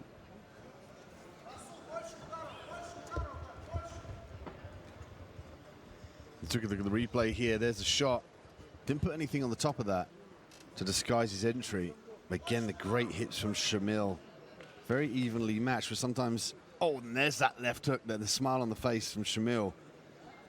And that would be the time for Rasul to shoot. When he connects like that, then use that opportunity to shoot. Yeah, that was a great shot entry as well over the underneath. Just didn't quite turn the hip over on that left hook. Landed well, but wasn't quite sharp enough to cause real damage.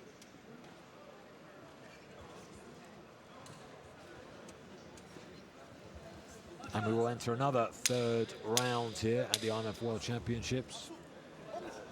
This one between Rasul Magomedov, representing the Kingdom of Bahrain, in the blue corner, taking on Shamil Kura Magomedov from RMMAU.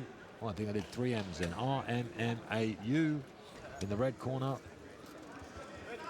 It's been a pretty stalemate fight so far. One left hook landing from Rasul. Hopefully build the confidence in his striking. Intention now in the hips and eyes of Shamil. Feints and bullies him up against the fence. Stalking him to the right-hand side. Swing and a miss, off balance. Hard to tell if he was off balance from the power of that right hand or the left hook that landed. Rasul managed to get deep now on this single. Great defense though from Shamil. He's trying to pull Rasul over the top of him to roll him over, but he's got to get the foot underneath. There we go. Difficult to do, especially with the weight as well. He's got to get that right leg in play. He's got to try and get a butterfly hook with that right leg. It's going to give him some more leverage. There it is, tries to get it now, Dean, see if he can make something happen. And instead he tries to opt to go to the full guards. Tough spot now. This could be huge for Rasul to steal this round as he takes the back. Let's see if he can get both hooks in. He's got to make sure that he drags Shamil back down to the ground if he stands up. Yeah, Shamil does a great job to get those hips high.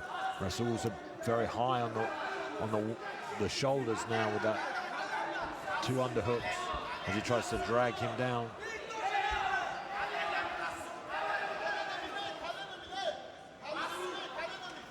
Rasul with some control here. Shamil noticeably a little bit more labored in this third round. Just under 1 minute, 20 seconds left to go. And Rasul in the top position, trying to drag his opponent away from the cage so he can establish those hooks and utilize the back control.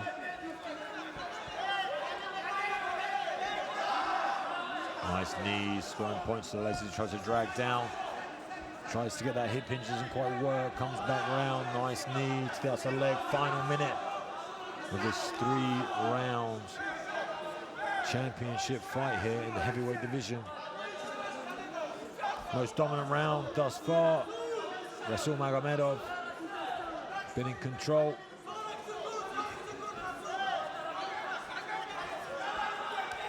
Shamil's got to explode to his feet here, but I don't know if he's got the cardio to do it. It's been a very taxing fight for these two. But he's got to swing that right arm around and try and face his opponent. He manages to get to his feet. Now he can swing the left arm around and try and almost like face his opponent and then work the whizzer and pummel the underhooks. He's going to get a warning for holding the cage. Final 10 seconds.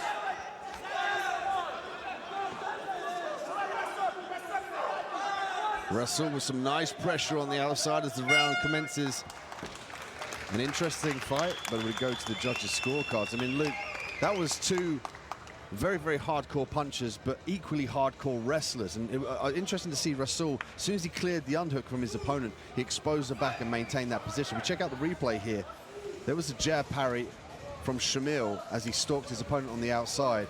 He caught that kick, and that was what really commenced the wrestling here as he got that and dragged him down and cut the corner. Tried to get that sweep, we're saying, like with the butterfly hook, but couldn't quite get it. Very close fight. Third round, I definitely say, was a lot more action involved. And those knees on the inside, like you pointed out, were controlling that wrist.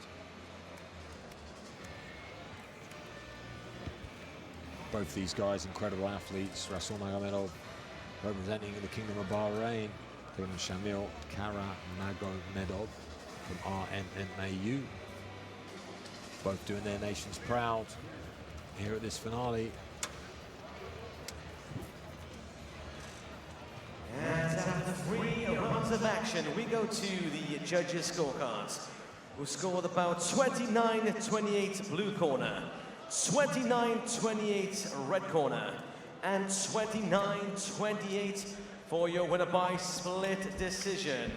And now your IMMAF heavyweight champion of the world, in the blue corner, representing the Kingdom of Bahrain, Rasul Magomedov. A tight fight and a split decision victory there for Rasul Magomedov, representing the Kingdom of Bahrain. Got the job done, very tactical approach to that fight. Big power punches. This is how he got it done here with the highlights. You know, this is the third round, once you got to control the back and throw those knees. Probably the most definitive part of the fight. And this left hook rocks Shamil backwards as Magomedov becomes a world champion here at the IMMAF 2021 Amateur World Championships.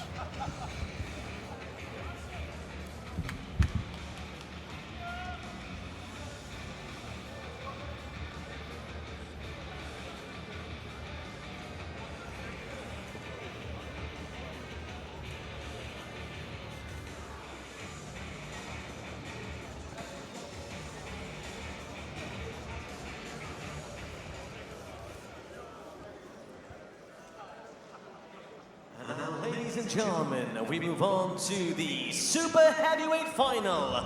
Please welcome firstly into the cage, representing our MMAU, Shamsuddin Mahmoudinov.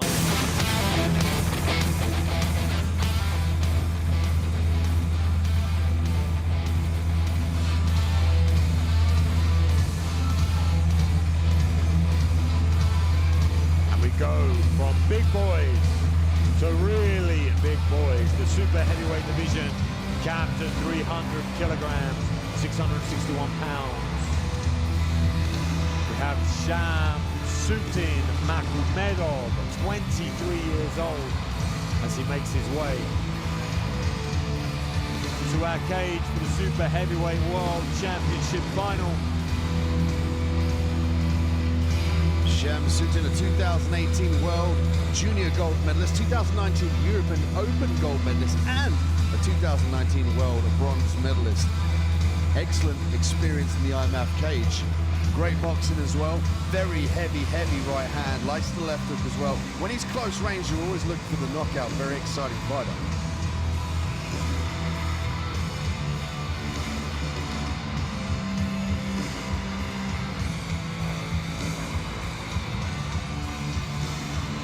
This one, our last fight of the evening at Super Heavyweight.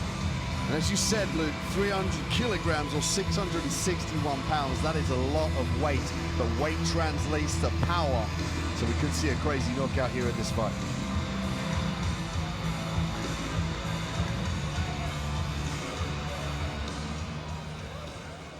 And now please welcome his opponent, representing Kazakhstan, Rasul Kachayev.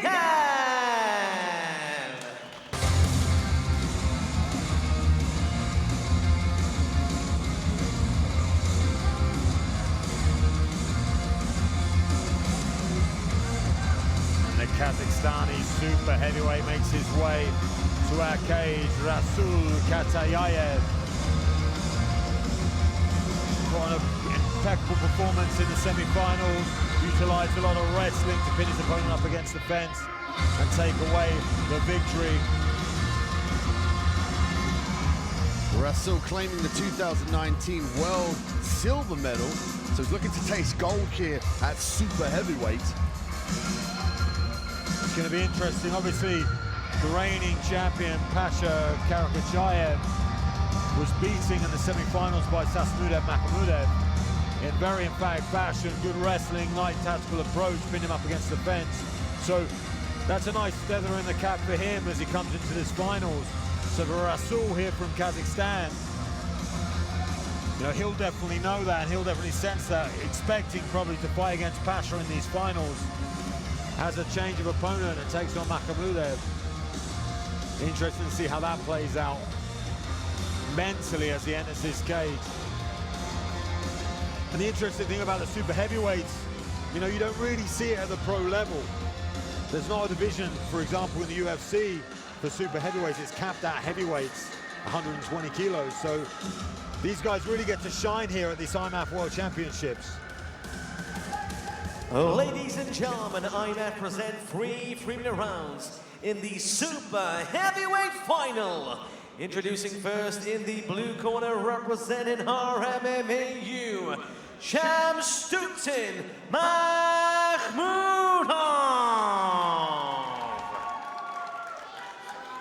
And his opponent in the red corner, representing Kazakhstan, Rasul Kachayev. Your referee in charge of the action from Italy, Lorenzo Sporto. Follow my instruction all time, protect yourself all time. When I say go back to the corner.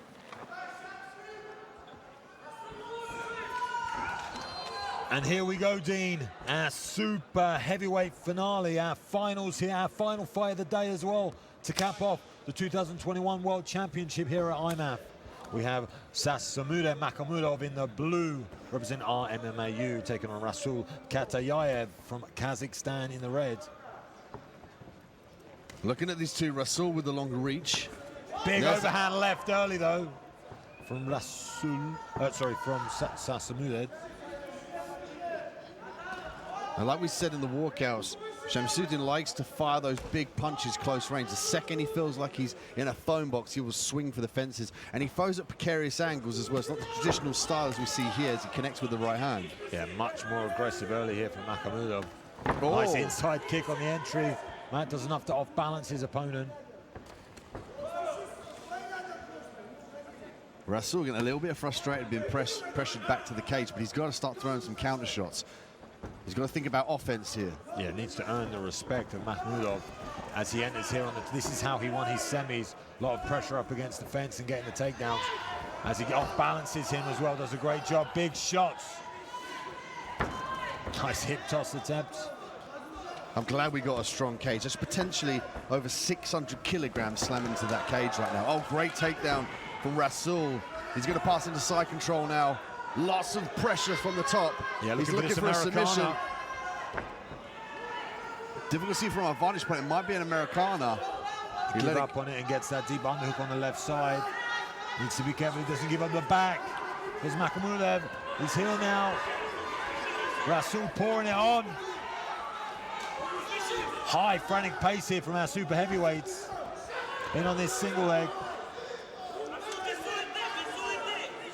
Struggling early was Rasul with the distance control, but once we get here close up against the fence, this is his game. This is what he likes as he gets shucked off by Makhmudov.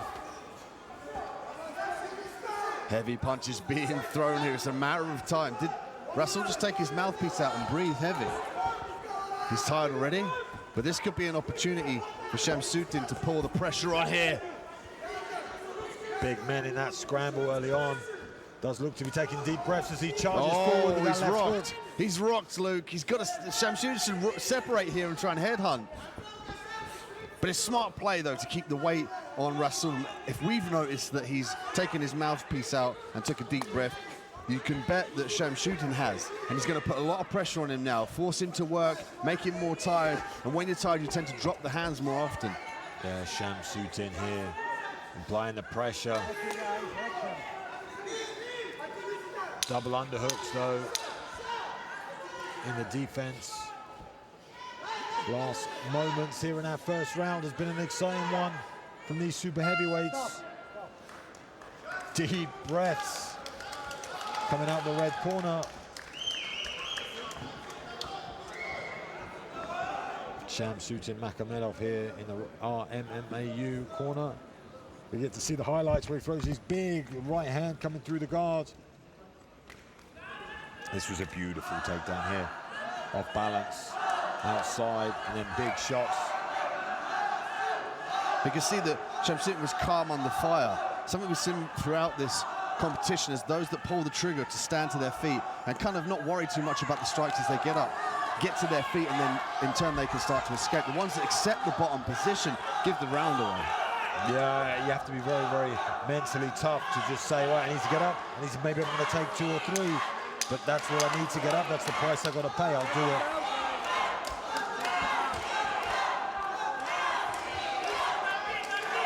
Animated crowd here as they cheer on our super heavyweight finalists. Old school trick, that very, very old school. Dropped a little bit of water, gets a little bit extra rest. I've been in the game a long, long time. I can recognize it when I see it. Hopefully it gives them a little bit more pep in this second round. Big deep breaths coming from the red corner here as Makhmudov stalks, looking to land big shots. Nice right hand through the middle, stuns his opponent. I think it's just going to be a matter of time here from Shamsuddin to connect definitively. And as the rounds go on, Rasul is going to get more and more tired, more and more laboured. He's able to offer less and less offense, and he'll drop the hands. Yeah, Rasul's demeanor definitely looking in pain as he swings with that big overhand left. Nice little shot to the body as well. That's going to hurt the gas tank of Rasul. Ooh, big swings from both these guys. Feint for the takedown. Maybe he needs to train with the same mouthpiece. He's struggling here with the breathing. Looking very obvious as he tries to get that takedown. Manages to attach to the leg. Sit through, beautiful work. Nice moment for him as he charges, changes that single to a double. And again, Rasul utilising the blueprint most specific to him. You could argue here that he's a little bit laboured, a little bit tired, and if he's on the top position, he's going to wear thin on his opponent, and he's got an opportunity to rest in the top position also as well, but he's got to drag Shamsuddin away from the cage to prevent the stand-up. Yeah, Shamsuddin did very well there to escape the wrist control and get back to his feet and look for his own judo toss. Uses it just off balance, maybe. Rasul pouring it on now, forward pressure as we just past the halfway mark of this second round. Referee asking for some more action. That's going to benefit Shamshutin for sure. He wants space. He wants to put his hands on Rasul. Rasul wants to be on the outside pressuring or on the top on the ground, recovering from this oxygen debt that he's expended so far. You can see that the mouthpiece coming out of his mouth. He's actually taking it out, yeah. Referee telling him put it back in. He's only put it half in his mouth. Interesting tack as he takes a nice left hook. That's a good way to get your teeth and jaw broken. It's an interesting point that you brought up. I mean, we're thinking he's tired, which I think he is, but it could be coupled with the fact that the mouthpiece is ill-fitting, so he can't breathe that good. Hands on hips. Nice stiff jab though there. Just beautiful right as he comes over the top. Shamshutin stalking his opponent here on the outside. It's a moment of time before he connects. Here. Big right hand. Comes him up. And he gets the job done with some thunderous shots. Beautiful work from Shamshutin Makhmedov to become a super heavyweight world champion.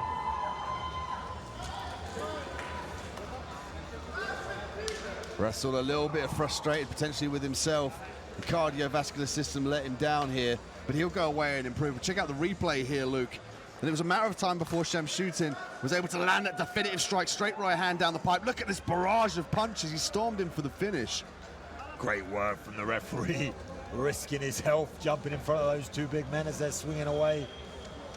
Fantastic stoppage, and really a fairy tale finish for Shamshutin Makhmedov, beating the reigning champion as well in the semi-finals, coming here to take a stamp and get the gold.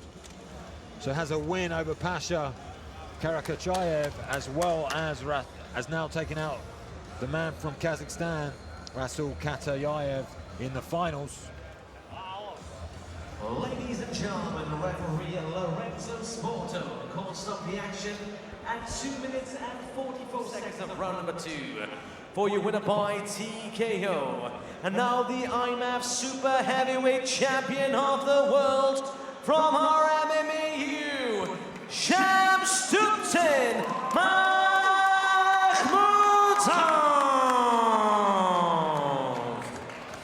Big smiles from Makhmedov, rightly so. Fantastic job from him to claim his 2021 World Championships gold medal. As we see the finish here, brutal right hand and nice hooks. Was that left hook at the end that was enough for the referee? Relentless onslaught of thunderous strikes. Rasul had his moments though throughout this fight. Great takedowns and forward pressure. Struggled with the breathing, like we said, maybe cardiovascular or maybe an ill-fitted mouthpiece as we see this straight right hand land. Beautiful touches him here. And that right hand rocks as these thunderous left hooks finish it off. Fantastic refereeing and fantastic finish to our World Championships here at IMMAF.